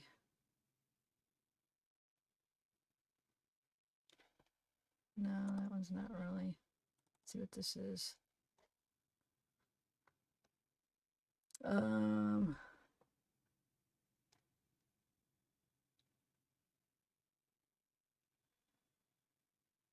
this is, I don't know if there's any, this is that blog. So I don't know. This says, so today's the day truth and justice is served for Abby and Libby. Becky let the world know what really happened that day. She knows that Richard Allen is a scapegoat and Rose railroaded. I don't know. Like I said, this is just from the blog. Not my opinion. I don't know enough. It says Rick worked at CVS and had no ties to the Odenites. Not only does Mrs. Grieving grandmother, Becky Patty, know who killed those innocent girls, but she has known this fact since 2017. Let that sink in. So I don't know why do you guys know anything about that? Why some people must think that she knows? I'm not sure. What do you guys think about that? And this is Purple PT Cruiser. Found out Tobe and Mark Mandel both own Purple PT Cruisers, one darker than the other. Brad Holder and Mark Mendel. Brad and Mark are friends, and in the past they worked together at the Indiana Packers Corporation in Delphi. Shannon Holder, Brad's ex-wife, is still working there. And we see Brad's ex-wife and Logan's mother is married to a Huddleston, which lived with Derek German, supposedly at the time of the murders. I have to double check that. I don't know. It's at least it's listed at the same house, but So that's kind of interesting. So the Blue Moose. Mark Mandel was a suspect early on in the case and was dismissed. Mark and his wife owned the Blue Moose frozen yogurt shop in Delphi since 2015. Mark and his son Nick Mandel were on the trail that day. Mark could fit the bridge guy profile. Mark is friends with the Patties and all law enforcement in town. Mark was Kelsi's boss at Blue Moose at the time of the murders. He would walk Kelsi out to her car at night after work because of what happened. Mark is a known Odinite. Blue Moose frozen yogurt was about to shut down in 2017 until the murders happened. Since then, Mark and Trisha Mandel have been cashing in on Abby and Libby's bones ever since. So I don't know if this stuff true or not, but this person seems to think that. Let me know what you guys think of that. So I still gotta do the Maxwell, but I'm just finishing up a couple more screenshots, then we'll go over that record. So Richard Allen spoke with a conservation officer at the grocery store 2/17/17. Why is that significant? It is also the day ISP claimed the fake young sketch was drawn. I don't know. Fake young sketch. It was a subtle shot to let Richard know that they were on to him. See, I don't agree with this because there's no way that they were on to him 6 years ago and waited this long to arrest him. If they were on to him back then, they would have got the search warrant back then and if he was involved, they would have had way more evidence. So no, I think that's not true. I don't think they were doing this for 6 years. No way. They asked for the driver of the parked car at the abandoned CPS building at the April 2019 press conference, knowing full well who parked there. Disagree with that. Hiding in plain sight. This is about power to you. You made a mistake and we all have a witness. Here's the deal with the Klines. Oh, this is that one. You know what? Never mind. I don't agree with a lot of this. And I could read it, but yeah. It doesn't even make sense. I forgot. There's something in it but I don't even remember why I included it. Here's a picture of, Kathy and Richard's mom, right? It was during, after one of the hearings. I don't remember which hearing. But see here, I don't want you to think I'm like, oh, I don't agree with it, so I'm not going to read it. So now I feel like I should, but because I'm not like that. I like to hear everything, but obviously I can't show everything. I mean, I can't present everything that's out there, but, it basically, Ron Logan would have witnessed Bat walk back toward the abandoned CPS. Yeah, I think maybe that's why I wanted to click, because they bring up a good point. If Ron Logan was involved, then obviously there was more than one person involved, because why would he be walking back to the CPS building or that way? He lives right there. Why would he be walking on the road? So if he was involved, there was somebody else involved too, or that person that Sarah saw walking had nothing to do with the murders. If Ron was the only one, and now if there's somebody else and the other person was walking. But so not only that, the phone call, the 209 phone call makes me think that he wasn't Bridge Guy too. Okay. And then,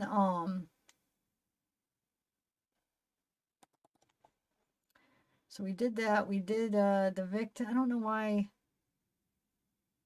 Yeah, we still have to do that. I forget what was the point I wanted to show with these articles. What is it, guys? So this is an article with Libby. I should have taken a note of why. Let me see. I'll just kind of skim through it. There had to be something.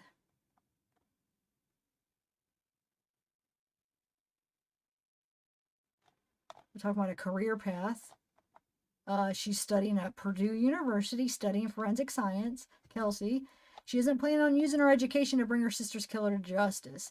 If I learned something in my classes, it might be something new that the detectives haven't thought about.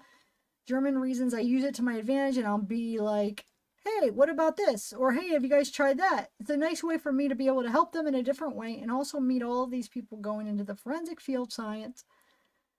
Forensic science field who are also interested in these kinds of cases. It says,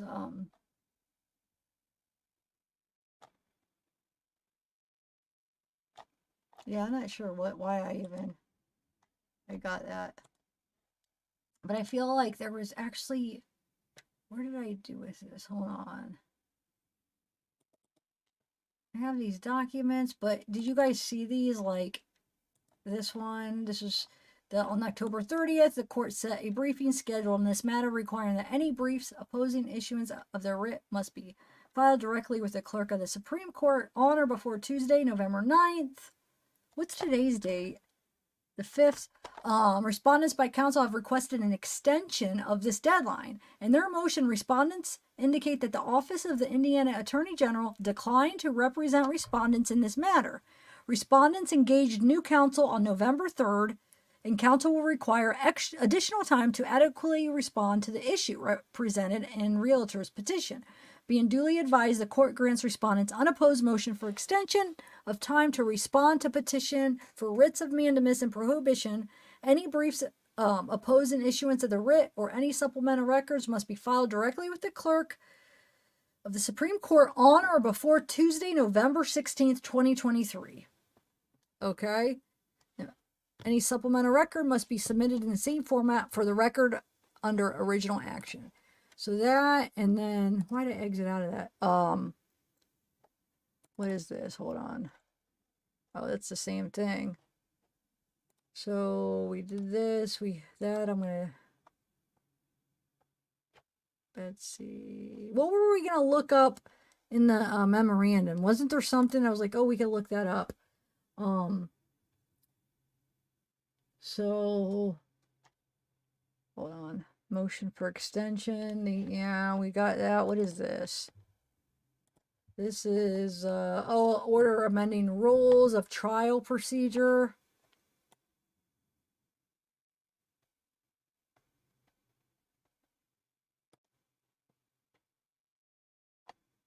Okay. Okay. So let me show you now the records of Logan. What's this? Hold on. I just want to see what this is. Oh yeah, I just read that. I don't know why. There's what the heck that. Okay.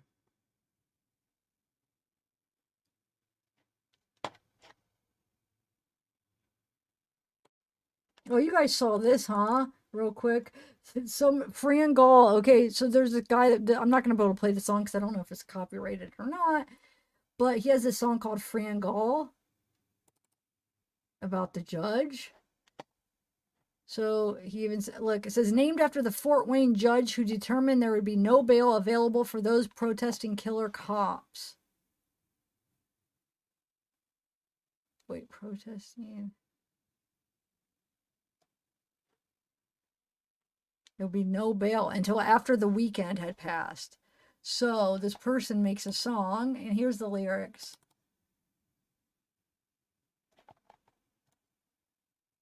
It's named after Fort Wayne judge who determined there'd be no bail. Yeah, I just read that. Look, I don't have. Hold on. Let me see if that's the. Oh, I guess it is.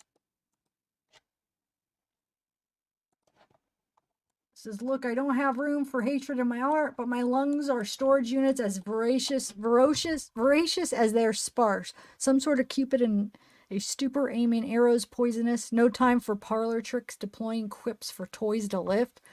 Hope they have that staying power disappointment does. Breaking chains, connecting shackles when they hoist the cuffs. I long for change like the peristroke. Got struck. Everything is going fine, but it's all poised to bust. Looking great, but that veneer is stretching thinner. Here, looking back the past and week and say it's been a year. Hindsight is just a trap. There's no mask to hold me. Fires, trucks, EMS, and cop cars patrolling. Those are sirens, and my rope is my day job. Tug of war, will I win it? I'm afraid not.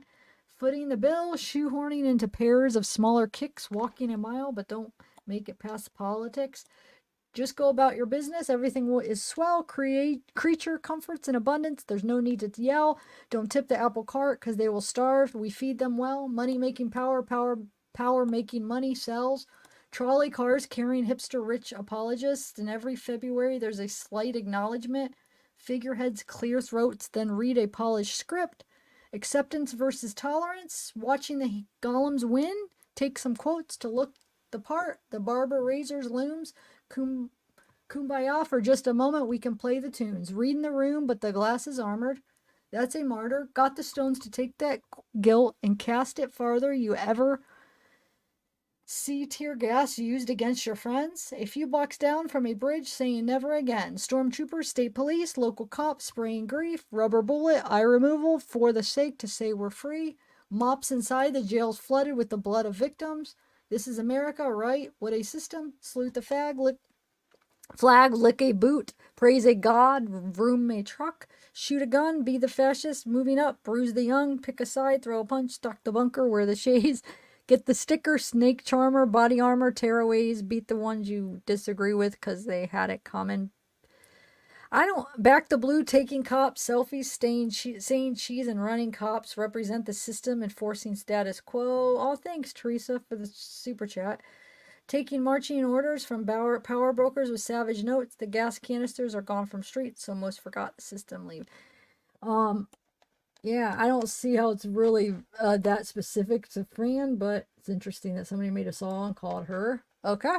All right, so thank you, Teresa. Appreciate that.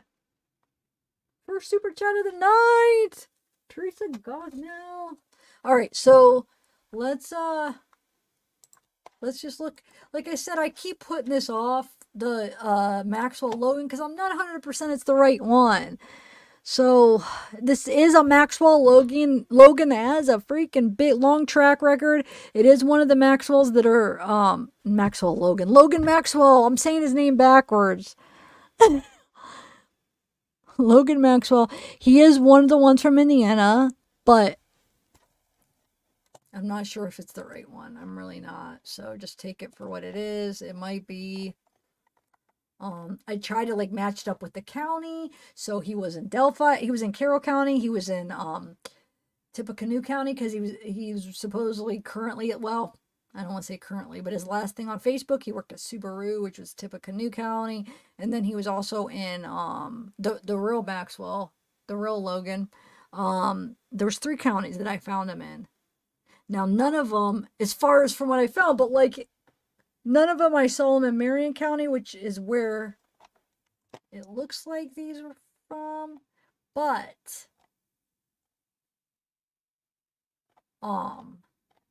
they were close, like a lot of them are close, so I don't know. But here's what this Logan, whatever Logan this is, I don't know. And here's the thing.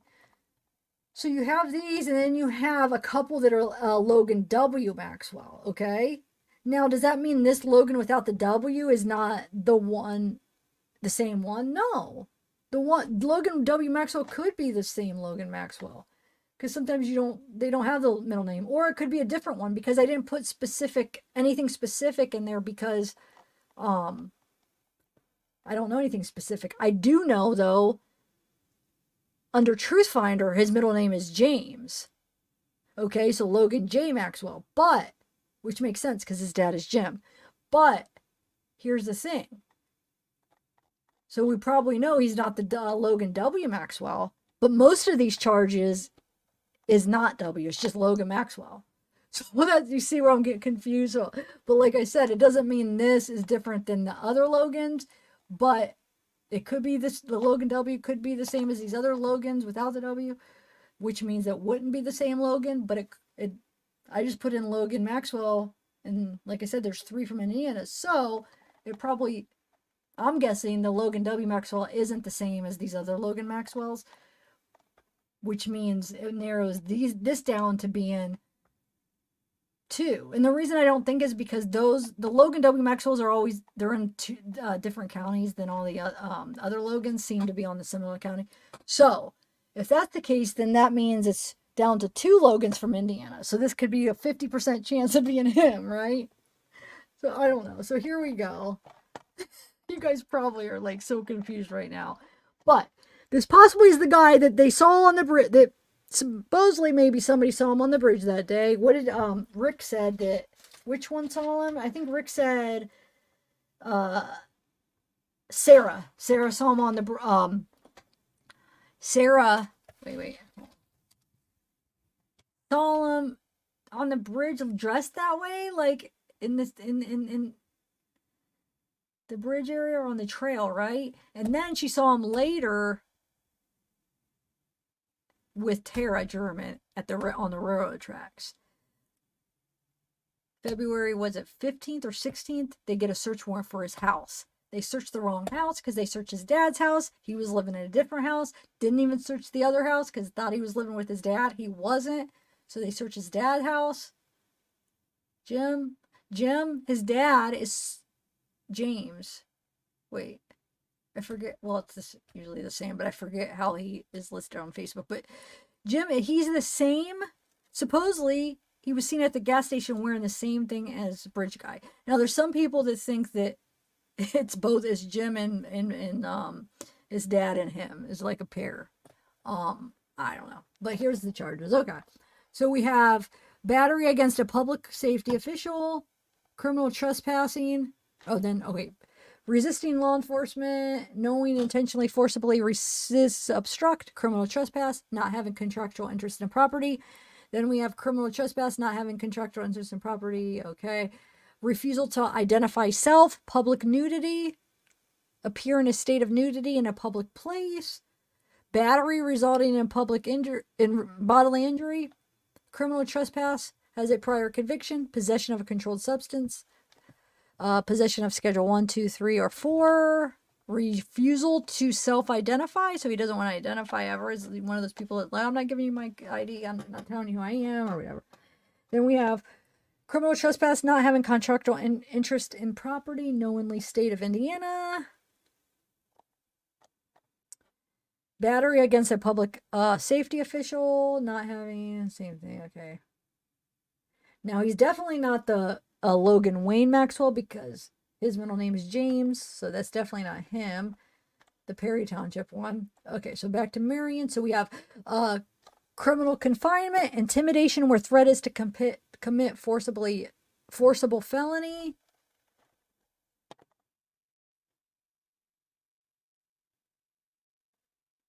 Now tip a canoe. So actually the Logan that we're talking about that was seen on the seen at the cemetery on the railroad tracks or whatever, he actually was in that county before because he was in I think isn't Lafayette or one of the places that linked him was in Tippecanoe, but that's obviously it's not him because that's W. But anyway, so we have battery resulting in a bodily injury, domestic battery,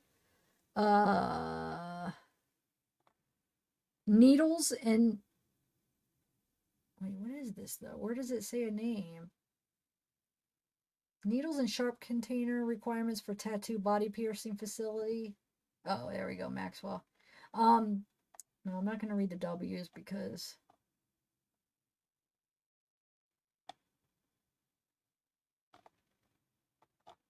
yeah, that's all. But where does the kidnapping though? Because that person lists kidnapping in that one post. Did we miss a kidnapping here on this one? Hold on. Bodily injury, battery. I want to make sure I didn't. I guess I could click and get more information, but let me see what this one. Okay, this is the public nudity. Let's see.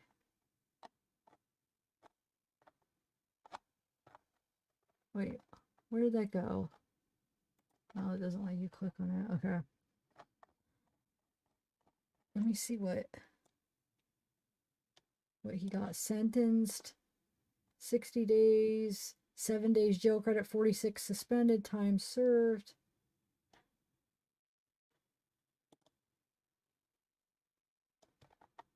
Oh.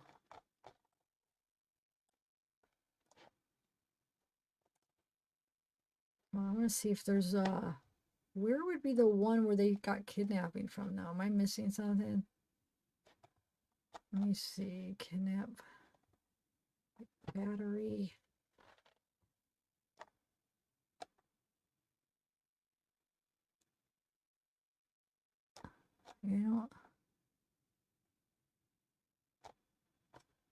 I don't see any that has. I'm going to do this one though. Hold on. Let's see what this one.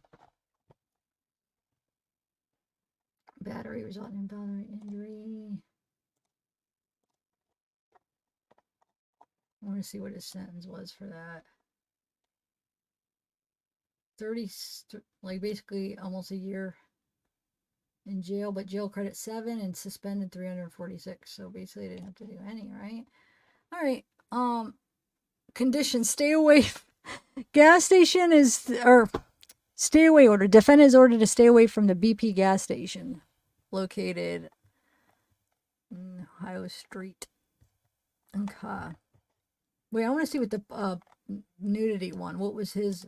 Did he have to do anything for that? I just want to see what that said. Any conditions?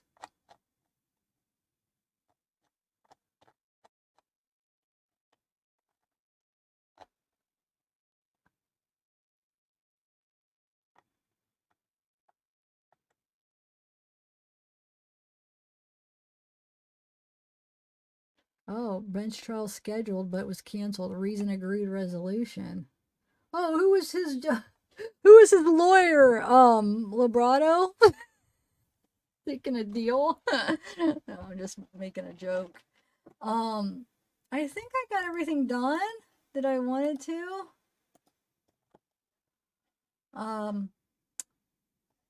Right? Let me double check. I think I had one. Where did I put that? Hold on. I had a friend. Hold on, sure here.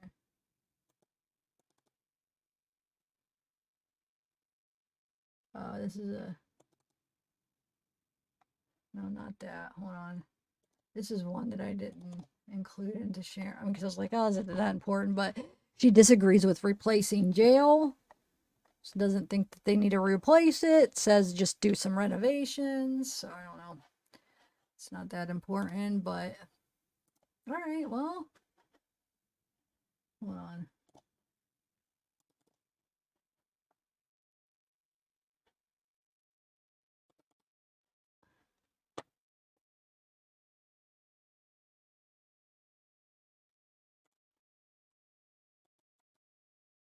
Yeah, I think we got everything. Like I said, these other documents are, yeah, nothing really. Okay. So let me just talk to chat for a minute. And, well, I didn't know if I was going to get everything. You know what's going to happen? I'm going to, wait, where am I still here? Did I exit out? There I am. You know what's going to happen is, let me take this other one off. I'm going to end this, and then I'm going to realize, dang, I forgot to do this or forgot to do that. Oh, let me see if I got any emails. No. Hey, what about that bullet? Can somebody send me anything about the bullet you guys are saying that they kept on their desk? You said you found out it was Tobe?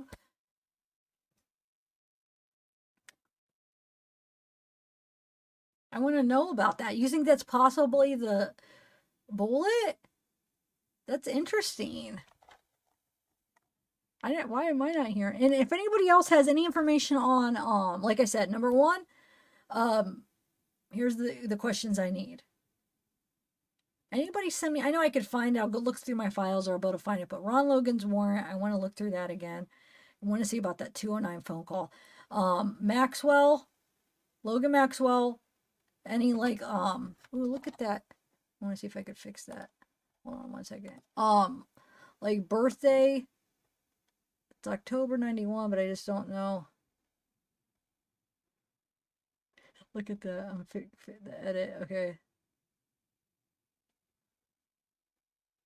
Oh, look, it changes. Wait, hold on.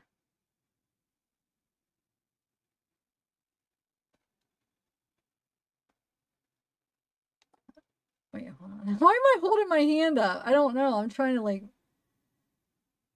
mess with the shedding, but I'm wearing green, so, or there's a little bit of green in my,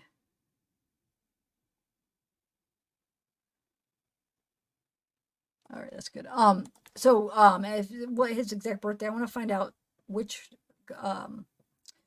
if this is him. What else did I want to answer? Yeah, the bullet, I want to find that. Anything to do with why? Well, I mean, I know I guess I could see where that's why people are like, it's kind of like side-eyeing, like, I don't know if side-eyeing, but like kind of like looking at Becky Patty because thinking maybe she did know stuff. But is there any more information on that? Where did that come from? What else? Richard Allen, we have that. We got Patrick. I'm trying to think of anything else that keep up with what's going on with the court stuff. Yeah, I guess that's it. Yes, I did. And like I don't know if I played it that long, but he goes on to say Rick from Delphi After Dark, which I didn't know that. Maybe you guys know this, but he goes on to say that the DNA is, they have three kinds. They have the contaminated, partial, and animal, which I figured they had animal. We heard that from somewhere. They might have an animal hair or something. And then partial and contaminated. Oh, wait, where's this one? Hold on. I'm missing something. Hold on. Don't leave yet. There's a part. Oh, where's it at? Hold on, I gotta think where I put it. It goes on to talk about, dude, so many times when I'm like doing this research, it'll be like important stuff where like I'll like go to sleep or take like, you know, I haven't been really sleeping full nights. I've been like just, the one time I went to bed at like 9 or 10 in the morning and just got a couple hours yesterday. I think went to bed at like 7 and got a couple hours. So I've been taking like little naps, but I'll wake up and I'll be like, ooh, let me find that. I got to put that in one of the folders and I can't find it. It'll be important freaking stuff. And I forget to like screenshot it. So there was this somewhere screenshot that I found that talks about the DNA. It talks about, hold on. Richard Allen's, something about the DNA and Richard Allen. And then another one that I'm so mad is the one that Patrick Westfall's ex-girlfriend talks about him. Oh, I didn't save that. That was somewhere on Reddit. I'm so mad. Let me see if I could find that somewhere. That I'm going to take a note or I'll look for it. And then something about Richard and the DNA and how the partial DNA, there's a partial match or something like that, someone said. I forget how they worded it. Hold on, Patrick Westfall, X.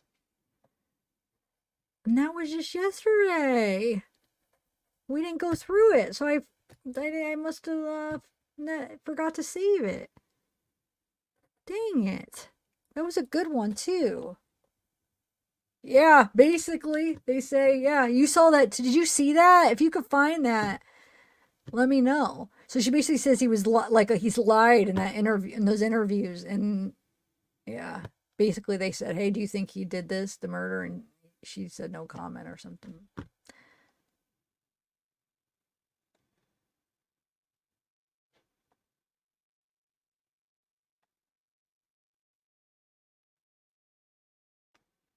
What else? Hold on.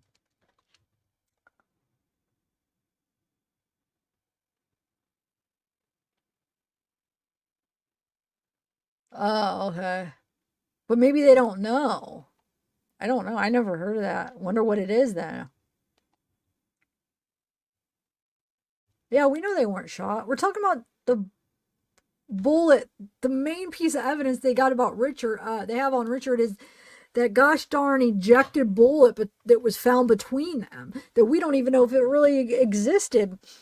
We don't know if they just like I heard is somewhat of a common practice when they really think they have the right guy. Which with Carol, with how this is going, it wouldn't surprise me because how corrupt it is if it's even more than that they don't think that Richard, and they're just like corrupt as crap trying to cover up a bigger thing. With this case, it wouldn't surprise me that it's way more than that. But in general, they'll plant evidence if they're so sure, like, oh, we know it's the guy, but we don't have enough evidence, and then they'll plant a piece of evidence. Someone said it's a common practice, and I believe it because I feel like I could see But this, I think it could be way more because it's so corrupt. I think it could be covering up a lot of stuff. Covering up people, covering up past crimes, covering up something where it's like it started off as something little, or maybe it's like way bigger than we're even aware of. I don't know. Nothing would surprise me when it comes into this.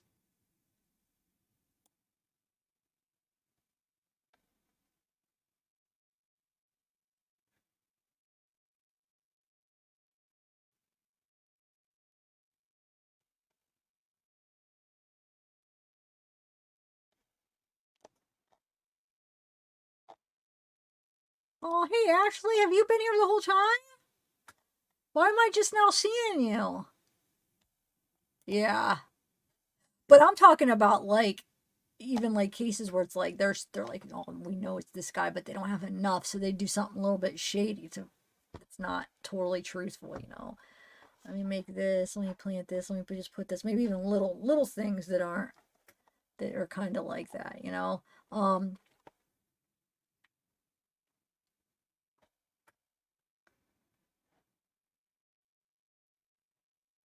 Since the bullet was underneath one of the girls, not between them. Oh, I know the phone was underneath Abby's leg. With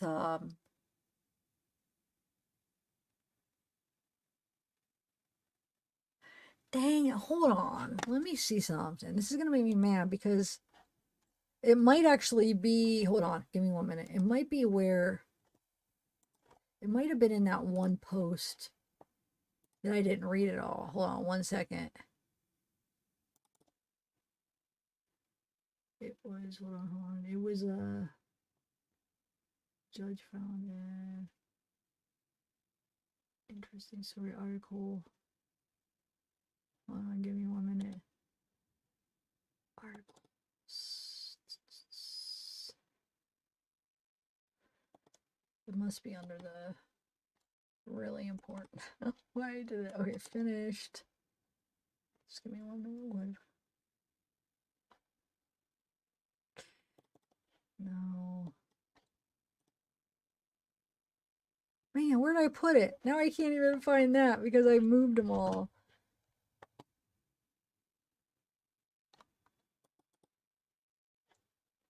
Hold on. Oh man.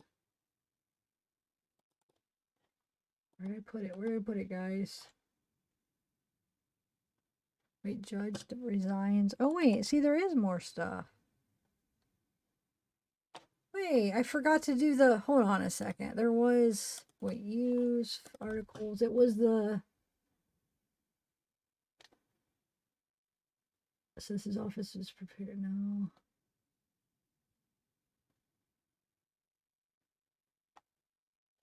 Where's the one with the mayor? Oh, I did read that. That's why.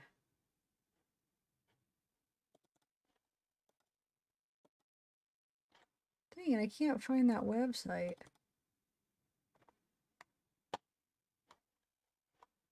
that I was looking at. I can't remember where I put that.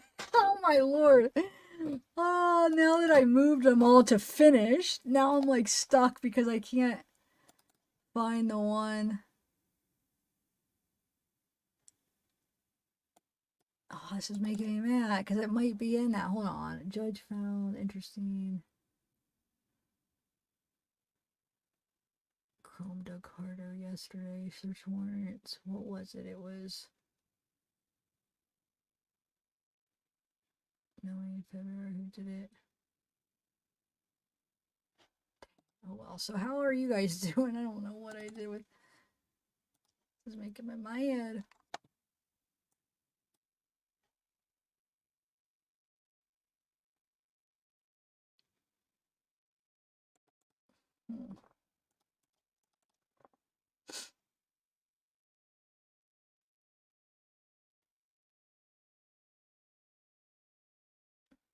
Brandon Woodhouse. Brandon. Was it there? Former county jail inmates. Record of proceedings. Double homicide.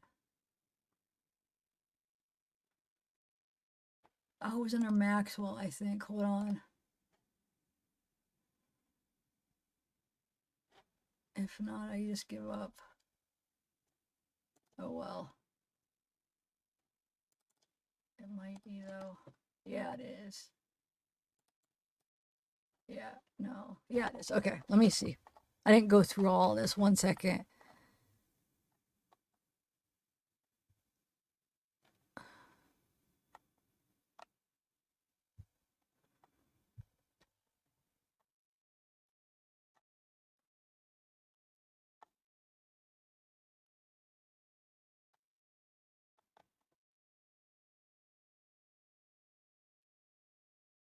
Oh, it's not the right one. Oh well.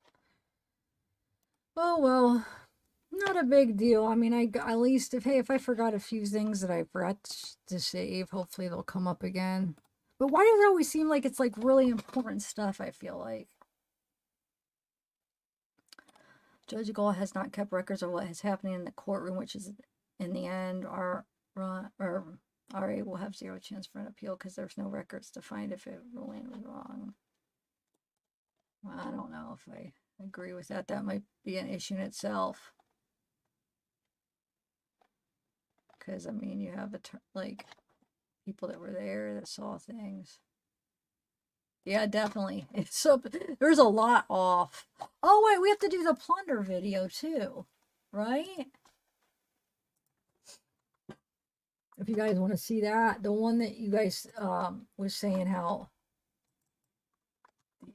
there's a knife. You can barely really see it though, but here. You need to stop. I need to stop. But you know what? I'm not going to. It's going to be a really long day. Oh, God. It's on me. It's on me. It's on me. It's on me. Richard Allen's wife, Kathy, posted another Facebook video from the vault Thanksgiving. It appears she caught him on video once more without his knowledge, performing some unknown action in the backyard near a cat. What is in Ricky's hand? It seems silver and shiny with a black handle. You can see his boots and a blue jacket as well. On December 6th, 2018. Yeah, that's that then. Dude, we still have to, we still have to, look how it looks red right there, but my lips are not chapped. Why does it look like that? They're like nice and smooth. I keep looking and it's like, why does it look, it makes me want to go put on chapstick, but they're not. They're actually really good. Usually I have to put on chapstick, but they're really moist. But it looks like that's bothering me. Anyway, we have to still do the add-on videos. I know I got like sidetracked with all this. There's so much like going on to dig through. How many is still interested in that? What if we just do it and like kind of wing it every time? So don't have to have a ton prepared. I mean, I'll try to prepare some, but I definitely want to talk about it because I still, you know, I'm watching the crime. I haven't finished Crime Weekly yet because I kind of took a break because I've been working on this stuff. But, yeah. I better go, actually. I have an appointment in the morning, plus this people's coming over to get us this new thing in the bathroom, so I have to empty out all the stuff in the bathroom and do all this crap. We'll get everything all emptied out and then moved into the other room, and I still have to do that. And I feel like I've missed a lot of chat, guys. Sorry, I was just sharing things. I didn't even know who came in, who was talking. Hey, Red Wing. Oops, I was wrong on website. Reading this is on 2 news websites so far.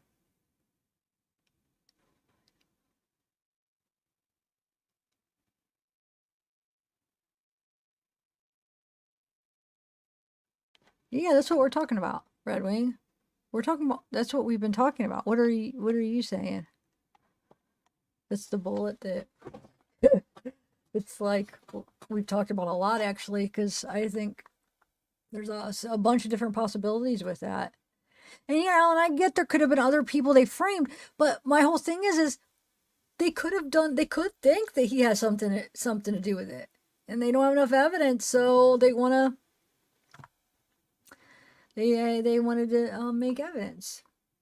You saw February 2022, they said they don't have enough evidence to convict the person that they know that did it, but they didn't have the evidence to charge him yet. Now, maybe they found it, maybe it was something after, but I still think about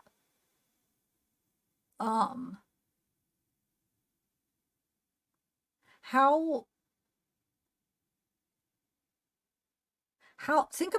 did they, am I missing something? How did they get that search warrant? Okay, so let's say they really did have that cartridge, that bullet, or I'm just going to call it a bullet. If that's not the proper terminology because it wasn't fired. I mean, no, I think a bullet is a bullet's a bullet. So, okay, they find that. Let's say they really did find one in between the girls, okay? I mean, maybe they did. I don't know. But in this scenario, they found one. So then what is that next step where they know that Richard has the same kind of gun, right? Is that how it happened? They said, hey, do you have a Sig Sauer 40 caliber gun, whatever? And he says, yeah. Because then if they include it in their search warrant, I got to read through the probable cause affidavit. How do they word that? Because how did they know that they were going to find that to have enough probable cause to arrest him before knowing that the bullet was even going to match? If that's all that they had. You know what I'm saying? I'm trying to figure out if there's any truth to that freaking he stole from his neighbor's garage freaking thing that went around. When that first happened, even news reporters were saying that. When the arrest first happened, that was the thing. Everybody was saying it. He stole something from his neighbor, and either somehow that was, they were able to get the warrant somehow, and they found something or something. Because why am I still, like, when I think this through, I'm still going back to, wait a minute. How did they have enough probable cause to even arrest him before they even would have been able to match the bullet, right? Am I missing something? Maybe I'm just like, I haven't slept in a couple days. Like I said, I only got a few hours, and probably this is going on like the fourth day where I have not had a proper thing of sleep. But why am I not, why every time I try to think about that, I'm like, wait a minute, I'm missing something here. What am I missing?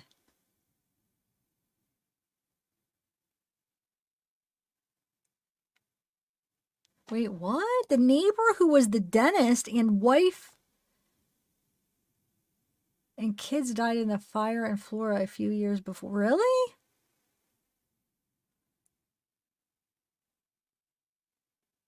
Yeah, no, I saw that. So that's another thing that makes it, like, doubtful.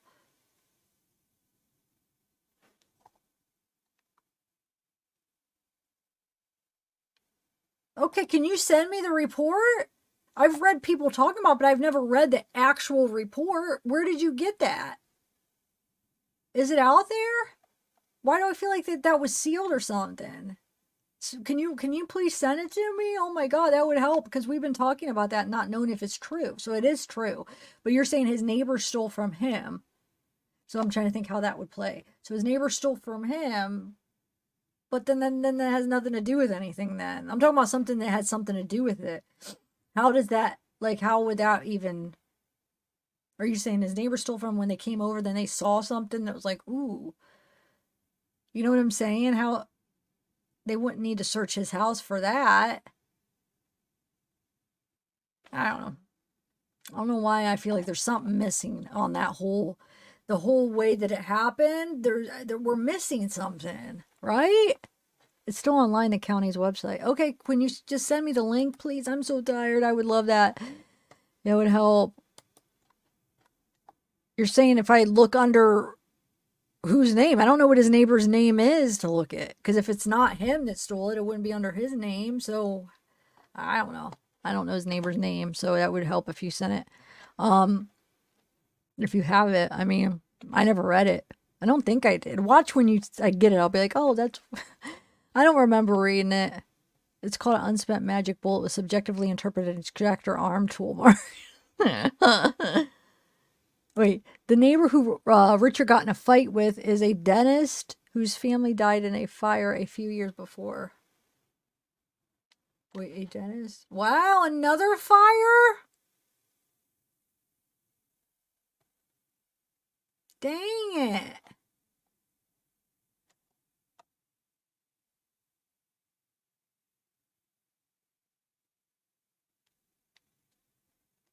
But how did they know? Here's the thing, right? What I'm trying to figure out. How did they know that Richard had one of those guns? I forget. I feel like maybe once you remind me, I'll be like, okay. Did his wife tell them, or did he tell them? Yeah, I have one of those. Yeah, he did. Wait a minute. I'm remembering that. Unless, okay, when did the conversation take place when they said, hey, did you let anybody use your gun? He said, no, I know nobody else ever used it. Was that after the warrant or before?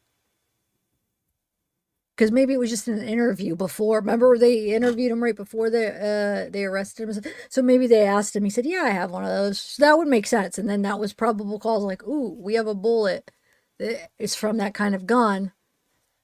We know, we went through the tips. We saw that you were there that day. Because just him being there that day is not enough to be like, yep, arrest. They have to have more than that. So there had to be something else that they were able to get that probable cause to arrest him, right? And yeah, if you read the other stuff, there was nothing in there would be enough but the bullet, right? So my thing is how did they know he had a gun like that before in order to get the search warrant to match it? You see what I'm saying? Because before that, everything that we know, and we would be in the warrant. We would see it. You know what I'm saying? We would be able to see because it's like enough to be like, hey, is this enough? We want to search. So it's like, how did they know? I'll have to read back through it. I'm probably missing something so easy. Okay, thanks. I think what it was is just that, yeah, that's what I think it was. You're right. I think they just asked him about the guns. You're right. In the interview.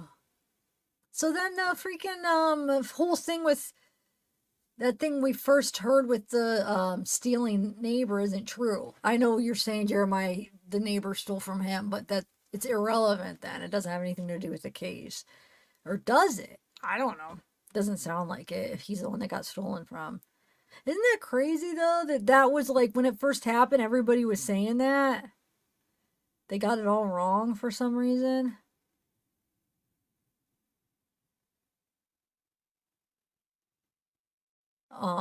Sorry, Peyton. Gotta monitor. I mean, ads or ads get premium. Pay for the premium if you hate the ads. I have the premium now, so if they bother you that much, what are you gonna do?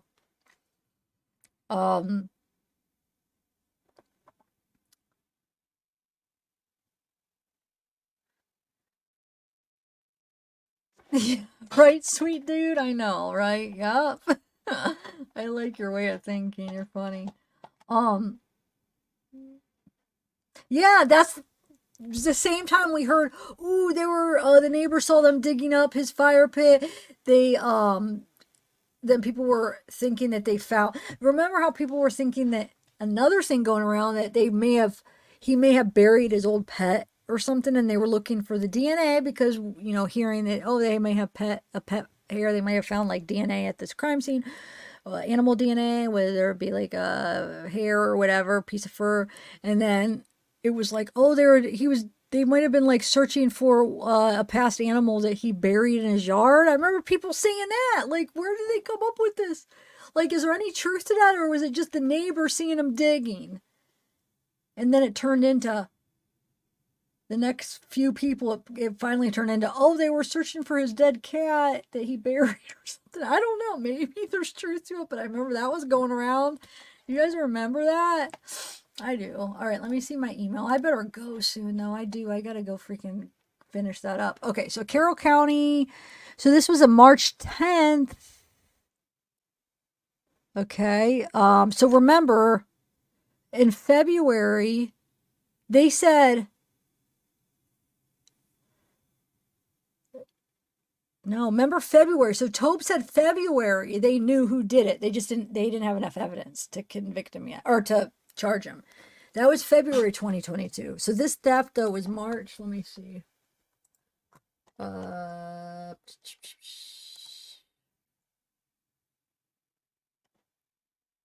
Okay, let me see what this says. If I sound stupid, just forgive. Like I said, I don't know why though. Like when I go to bed and I try to sleep, like even though I go to so late, I try to like just sleep and I just wake up after a couple hours. It freaking sucks. All right. This is what you sent me.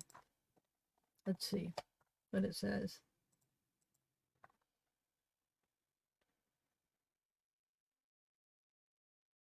Yeah, no, it's good. I'm just saying we don't know. We don't even know if that's true, but that was going around. Yeah.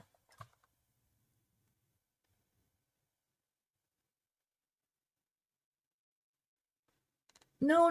Actually, they were saying when the warrant, they were saying that what I understood, what I heard, it was when they were searching his house, they were digging in his yard and they thought that law enforcement was looking for a buried animal, a buried cat or whatever his dead, pet would be, to try to get the DNA because he left DNA at the crime scene. That's what I heard.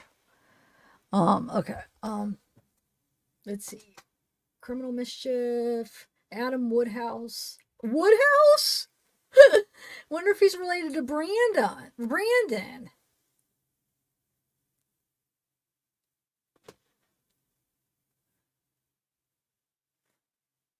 Oh my god, I gotta get some. Oh, this is a different one. We're looking for, okay, which, you said is from March? Is that what you said? I need to get up and walk. I don't see any from March. What am I missing here? Didn't you say the arrest was March? I'm gonna have to look through all this because I don't see a March. Marijuana, leaving the scene.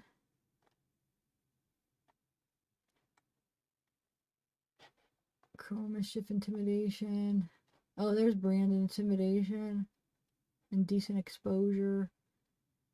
Arrested. Suspicious person in the area who allegedly physically exposed himself to parties in the area. Yoder investigated. Okay, so theft. Kingery. Ooh. Kingery is one of the names going around. God, it's like all these names are. Let me see what you're saying, because I'm not seeing that. He sent the wrong one. Oh my god. I gotta go soon though. I might just have to go. Is it that really? Well, I'll wait a minute. Okay, you got it. Gosh, it's 3:11. Dang it. Alright. Oh, here we go. Theft. Monticello, near Tioga Bridge. Rick Allen reported the theft of construction tools from the location. So, but it has nothing. It must not. So it wasn't anything. So somebody saw that, got it all twisted, and made it try to mean something. So that doesn't look like there's really. They got it. They didn't do it right. Because that. I mean, how did that even go into play? All right. Alright guys, I better go.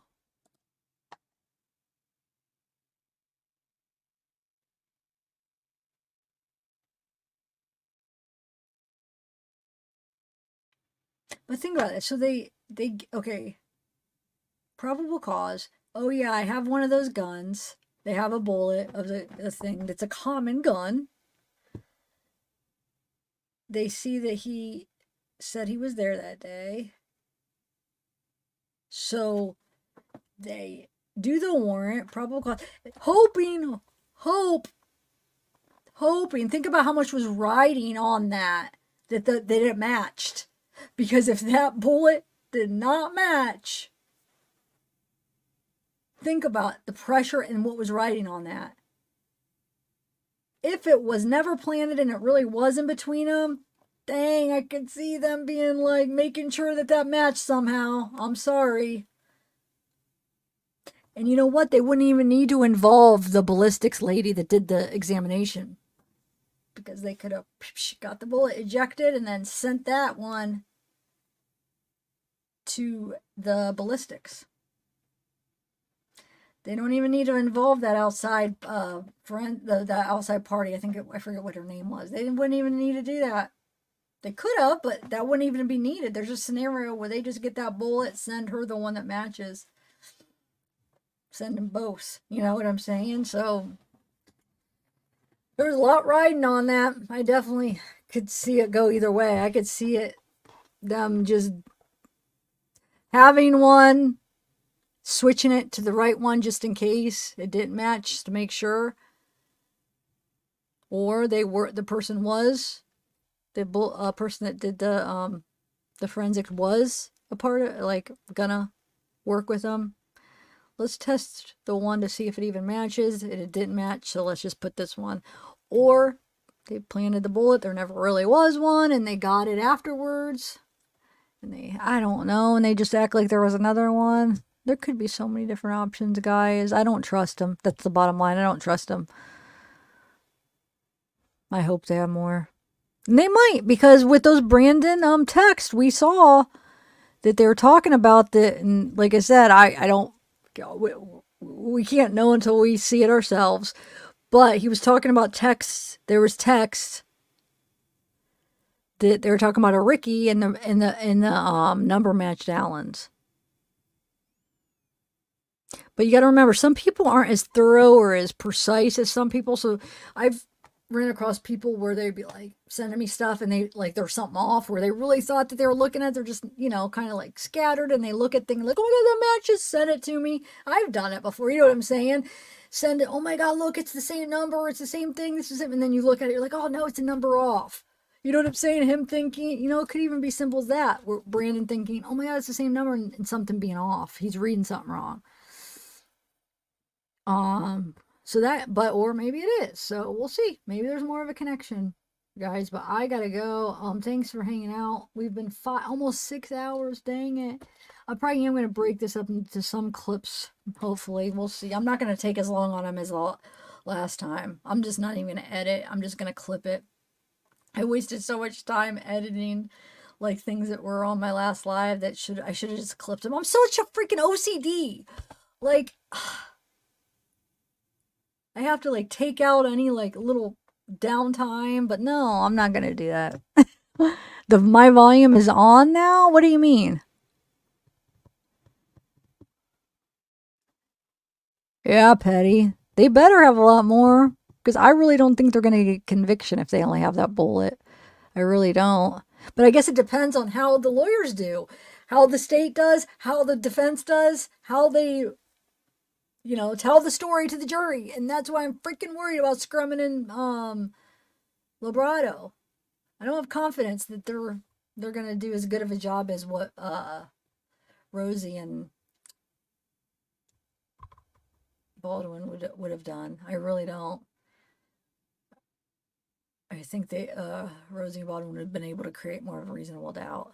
But I just want the truth. Like, I don't want to just like them to be like, create it and Richard really was involved. I want the truth. Like, I want to know what the heck happened, dude. And I think Richard might be involved, but I don't know. I just, like I said, I have enough reasonable doubt, and I think that there's more to it. I think if he is, there's other people involved. Like I said, I keep repeating, I know I said this a million times, but if he is, there's somebody else too. And what is the story? What the heck happened? Why are these witnesses seeing multiple people? I feel like, because there was multiple people. I really do believe that. They're seeing different people. And like Rick on Delphi After Dark pointed out, who's this man in black? Remember that? Who's that man in black? That guy never came forward. Man in black never came forward. Younger, fluffy hair, puffy hair, younger, second sketch guy that's acting weird never came forward. Bridge guy never came forward. Or did he? Because is that Richard Allen? And he came forward and said, hey, but why didn't he come forward after saying, hey, I am that guy, but that's not me saying down the hill. Unless if he was involved, right? So that's 3 people right there. Unless if who's the guy in black? Was the guy in black the second sketch? Because we know Bridge Guy wasn't the guy in black. He wasn't in black. So who is the man in black? I didn't, you know, right there. There's a few people that are unaccounted for. And if they didn't have nothing to do with it, they would come forward and be like, I was there that day, but they didn't. Why? Because they're a part of it. I'm telling you. There's more to this than just Richard. I hope, sweet dude. I know. I hope. Yeah, the defense wanted cameras. I doubt freaking the new lawyers, they're not going to probably even argue. They'll probably just let no cameras. We're not going to be able to see it. Gosh darn it, I forgot about that. Chances of us, because the state doesn't want cameras. Mcleland is pushing for no cameras. So dang. We're not going to probably even be able to see it regardless. Unless it freaking... The only thing, I feel like Rosie and Baldwin would be the only ones fighting for those cameras. Nobody else will. So, yeah, we might not be able to see it with our own eyes. Unless if we go, maybe I should go to Indiana. Indiana's not, it's not that far. It's like 3 hours, I think. Maybe I should go there. But then, how many people are going to try to get into the trial? Are we going to all be able to go? I don't know. Are they going to have to do like lottery, take turns? Dang, I should. They only scheduled off 2 weeks. I could definitely go there for 2 weeks. Dang, who wants to, somebody want to go with me? I don't know. Maybe I should go. If there's no cameras, dude, I got to see it for myself. I have to. And I've been wanting, I wanted to make a trip there right before COVID. I was planning a trip and the whole pandemic and no traveling and stuff, so I never rescheduled. But dang, wait a minute.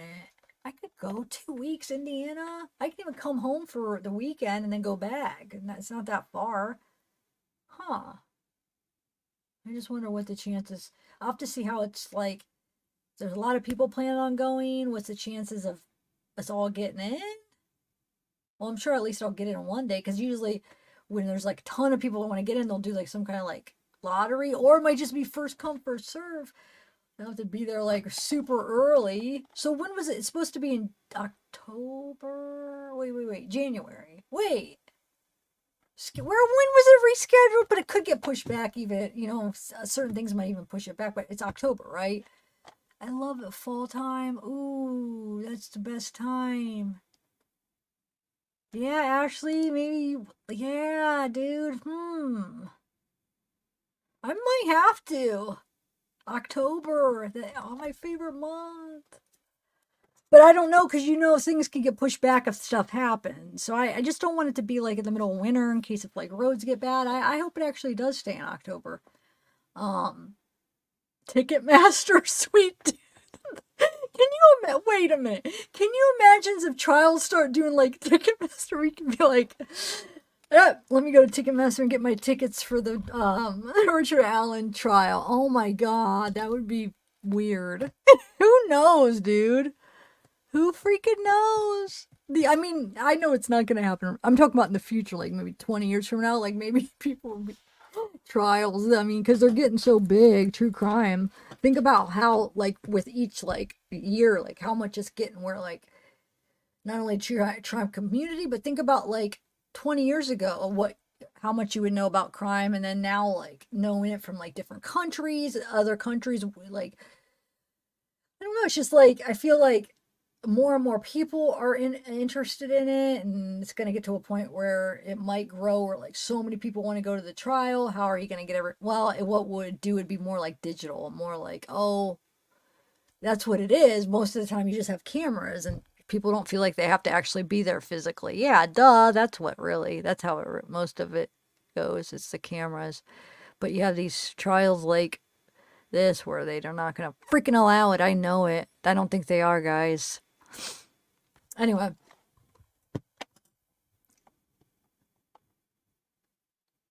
Ugh.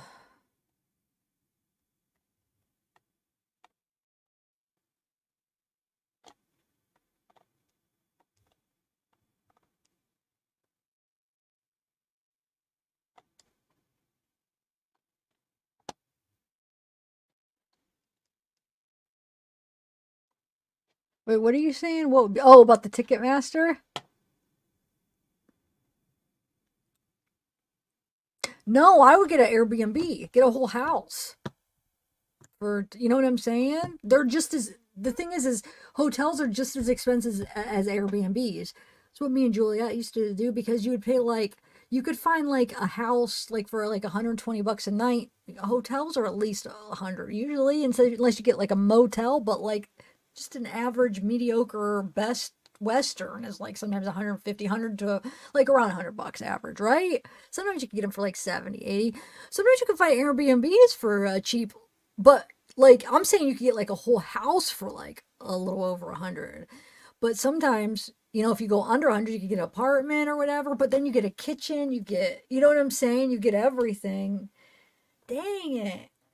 That sounds like that could be a fun little trip. 2 weeks. I mean, it would be expensive, but I mean, could be worth it. You go to the trial. We could do a live every night. I could talk about what happened at the trial, take some notes. Ashley, you could help me take notes, because I would need somebody to help take the notes, like in the trial, because that's gonna be a lot to help you know, make sure we get to accurately describe what we saw. Unless if they end up letting cameras, either way we could still go. But I don't know. I think there's a good chance they might not. It depends what happens with the Supreme Court. It depends what. Are they going to let his defense stay? Are they going to get rid of Francis? I think if they keep Francis, good chances probably not going to get cameras. If they get a new judge, maybe they will. Because she was already like saying like that hearing on this, what was it, the 19th maybe? She's already saying that when the 31st came around, she denied everybody, saying that they didn't follow the rules. What did they do? They showed 1 minute of her freaking talking, lying, a quick little shot of the, you know, the Mcleland and the audience for a minute, a little, like maybe 30 seconds of like the Patties walking out, and then I think the main point they got mad at is they caught the defense grabbing Richard's mom and Kathy out and taking them out back. Why is that? What did they do freaking wrong? Why is that a big deal? You know? What I mean, what's the problem there? Nothing. And she said, oh, they broke the rules or whatever. What? What are you talking about? No, I don't think so. I don't know. Maybe they will. I mean, I'll be happy if they have at least audio. I'd like to see it all, but maybe they'll be like the Vallow case, which I didn't even listen to. I'm listening to like new, like good, like some of the like more interesting things, but I didn't even listen to, because it's not as like the audio. I probably will still with the Delphi, because there's so much unheard stuff we didn't know. But with the Delphi, we already knew a lot. We had the trial, what was it called? Preliminary hearing for Chad, that we learned a lot of stuff. So I only listened to some of the stuff that, you know, wasn't at that. But yeah, so they did do that for that. But I don't know. I think if they only have audio, it might be more tempting to go. Now, if they have video and audio, I still would like, it would be still cool to go, but maybe go for like just a week and not the whole time. But if they don't have any, man, I have to see what the heck's going on.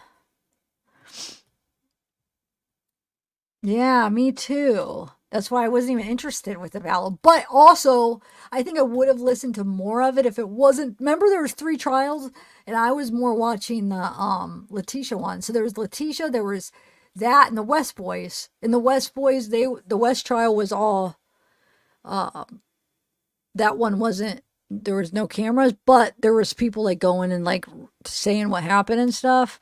But the Letitia, so that's what I chose to do that, since I already knew a lot of the Vallow. I had like, I think I have like over almost 200 Vallow videos. Like I had so many videos, was like, I know that case so much already. A lot of that stuff was already public. You know what I'm saying? A lot of it we already saw, because they were very open with that case. Now with Delphi, I would probably still listen to it 100%, because everything, we don't know a lot, you know, and we would learn a lot of new stuff. But with Vallow, like they were very open. And like I said, the preliminary hearing, we learned so much on that. Okay,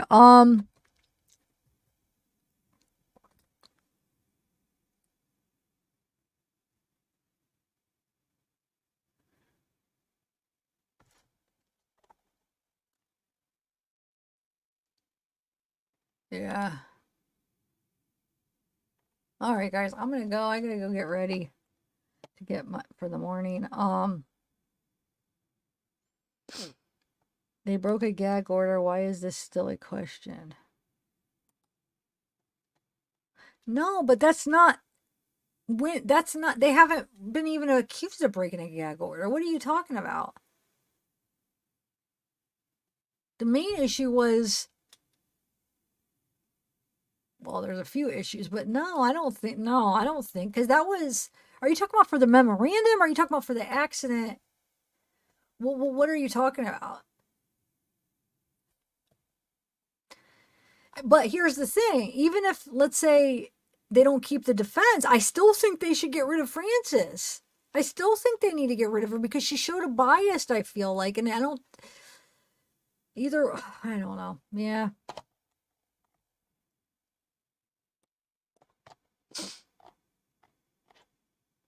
Stephanie, you really don't see anything wrong with keeping Judge Gull, though? Lied in the PCI and lied about what Harvard... Yeah! I mean, think about what the prosecutors do, but here's the thing. No. It's all the defense because they're lying and that's not true and whatever, so they're not going to even see that side because, oh, no, the prosecutors work for, no, they're telling the truth. No, yeah, exactly, sweet dude. In reality, in the bigger picture, prosecutors did just as much. And in my opinion, I know this is up for debate because some people are on one side or some people are the other, but the prosecutors have lied way, way, way more and have done so much more to push something under false, like, how do you word it? I don't want to say it. No, that's not the right way to say it. But they haven't been very honest. So I feel like it goes both ways, but I don't even feel like Baldwin and Rosie, I feel like maybe they exaggerated some things, but flat out lie, I mean, that's their job to, to create some reasonable doubt. So yeah, there was some things that, after I saw pictures and stuff like that, yeah, maybe they exaggerated some things and stuff, but I feel like they didn't do anything that went against the rules. I feel like the prosecutor broke some rules. If the defense is accurate with some of the stuff that they were accused them, they're not playing fair at all. Like people lying under oath. I guess that happens all the time, huh? Yeah, Patsy, I don't know. I'm tired, so I should end this before I freaking sound stupid.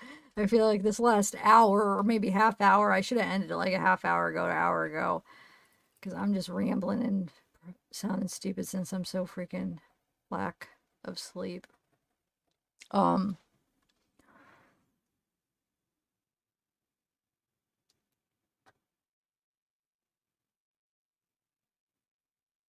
Yeah, that's the thing. The fact that she's not letting them. And as far as yeah, he accidentally emailed. So, I mean, people could argue he did it on purpose, but you can't prove that. So he accidentally, I don't know, supposedly he accidentally sent that. So I'm trusting that that's the truth, right? So, but, and the other thing, before all of this talk, everybody was like, oh, because because the leak, well, that's not his the leak supposedly came from the office, right? That's like blaming the victim of a robbery. Like, somebody steals something out of your office and now you're charged? That's not fair. That's like somebody getting robbed and stealing something that is, I'm trying to think of an example of that the other day and I couldn't. But no, you know what I'm saying? That was not his fault at all. How can you even get in trouble for that? I'm sorry. No. In the email, I could see how that's accidentally done. I mean, it's,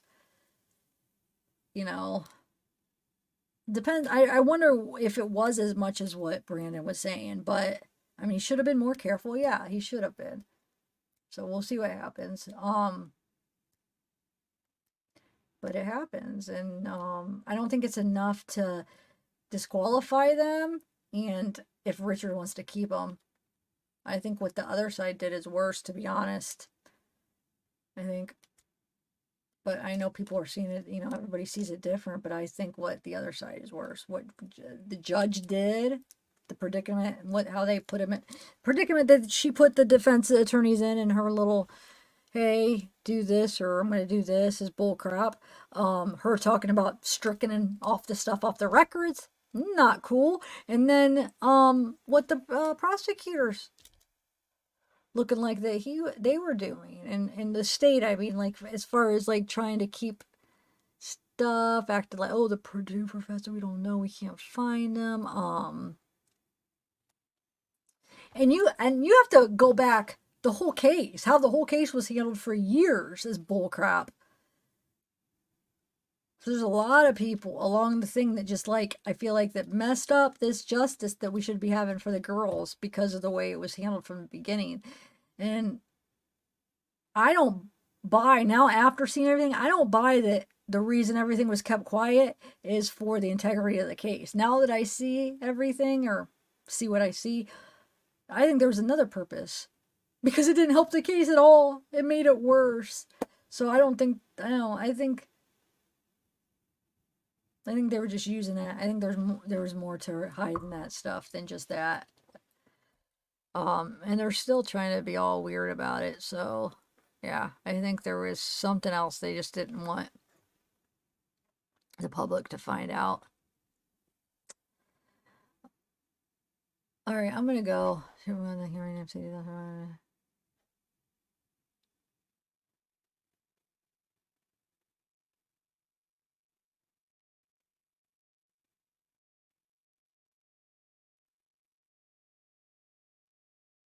All right, bye guys. See you. What is today? Today is Sunday. Yeah, I'll probably see you in a couple days.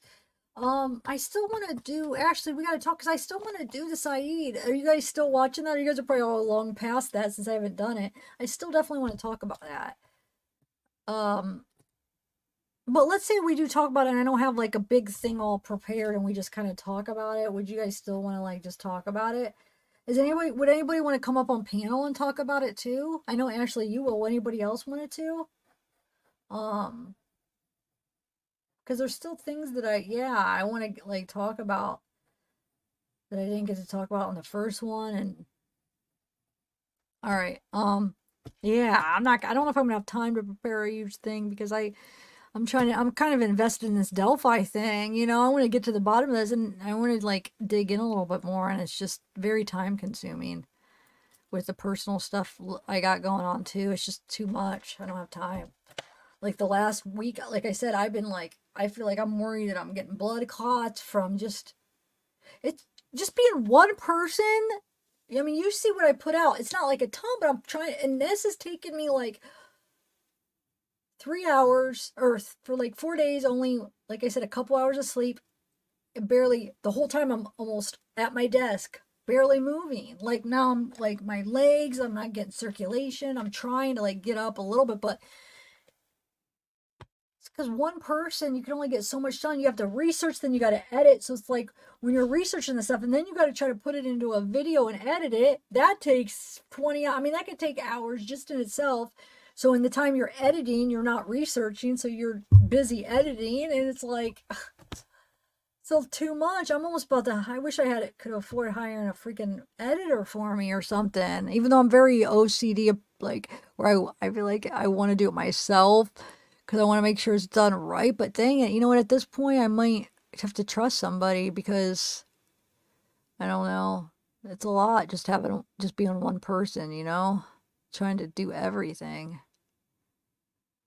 So yeah, just to try to like keep up with pre-records and lives and research of Delphi is barely leaving me any time to sleep. So to try to do Saeed, I'm already pretty well informed with everything else, you know. If I could just wing it, we'll just keep winging it and maybe we could do an open panel. All right, I'm gonna go.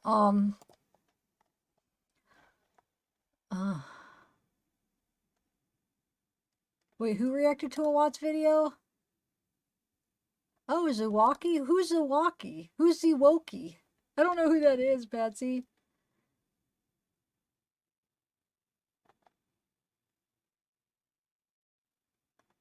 Oh, cool, Patronus.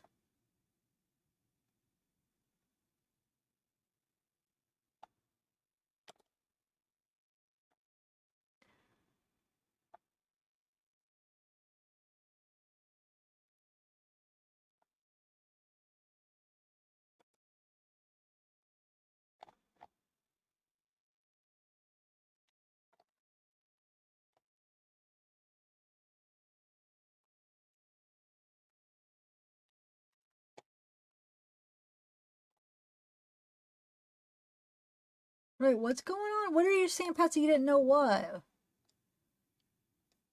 Who's a Wookiee, though? Will you explain that? I never heard of that channel. I'm just curious. Yeah, we can. So, I'll just like... Oh my god, I'm about to scratch my back with this knife. Why is this knife up here? It's like just like a, butter knife. Well, it's a little bit sharper than a butter knife, but it's not like a... But I want to... My freaking back itches, and I don't have my pen with me. I have this pencil that... Well, that cut me. Dang it. Will that, like, rip my clothes? Oh my god. Oh. I'm too afraid it's gonna... Anyway.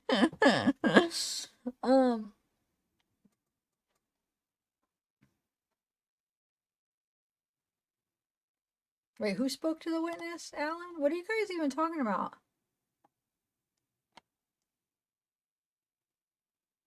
Yeah, they lied about the witness. That's why I can't wait to hear the witnesses' testimonies. But think about this way. I'm worried, though, that, you know how, like, prosecutors will, like, go over their witnesses and somehow, like, think about it, over years, they probably got, their memories can change what happened, and the state knows what they're doing, so them, like talking to them could be, like, interjecting, like, little pieces of, like, memory, like, false memories of what they want. You know what I'm saying? And it could change.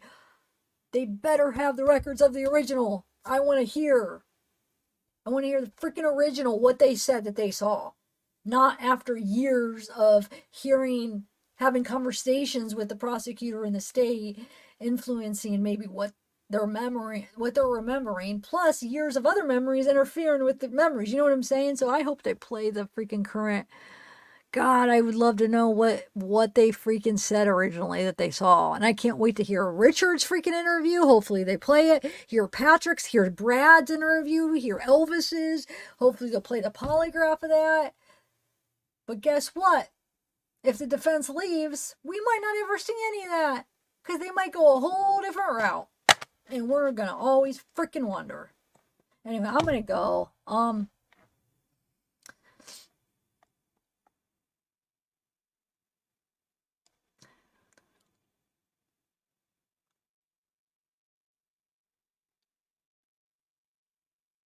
No, but this is a little bit different than a butter. Look, it has like a little bit sharper. It's like a butter knife, but like a really sharp one. I mean, not real sharp, but it's a little bit sharper than a typical one. All right.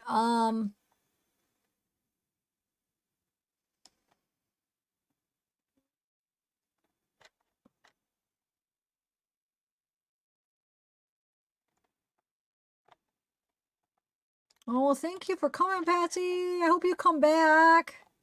Come back. Wait, what? Witness statements that are omitted? Who's saying that? What are you talking about?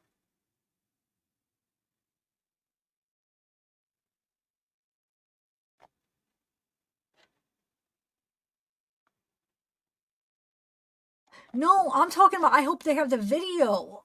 Like, I'm not going to trust just the... Yeah, I hope they actually have... You don't think they have, like, an audio or a video of the witness statement, sweet dude?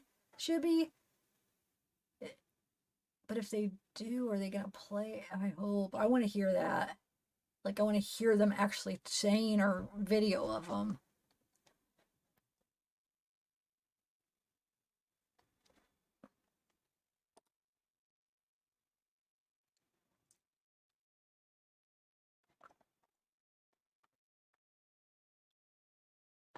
I mean, as far as mentioned creators, like, you could say, like, if I'm talking about them, it depends in what context and stuff.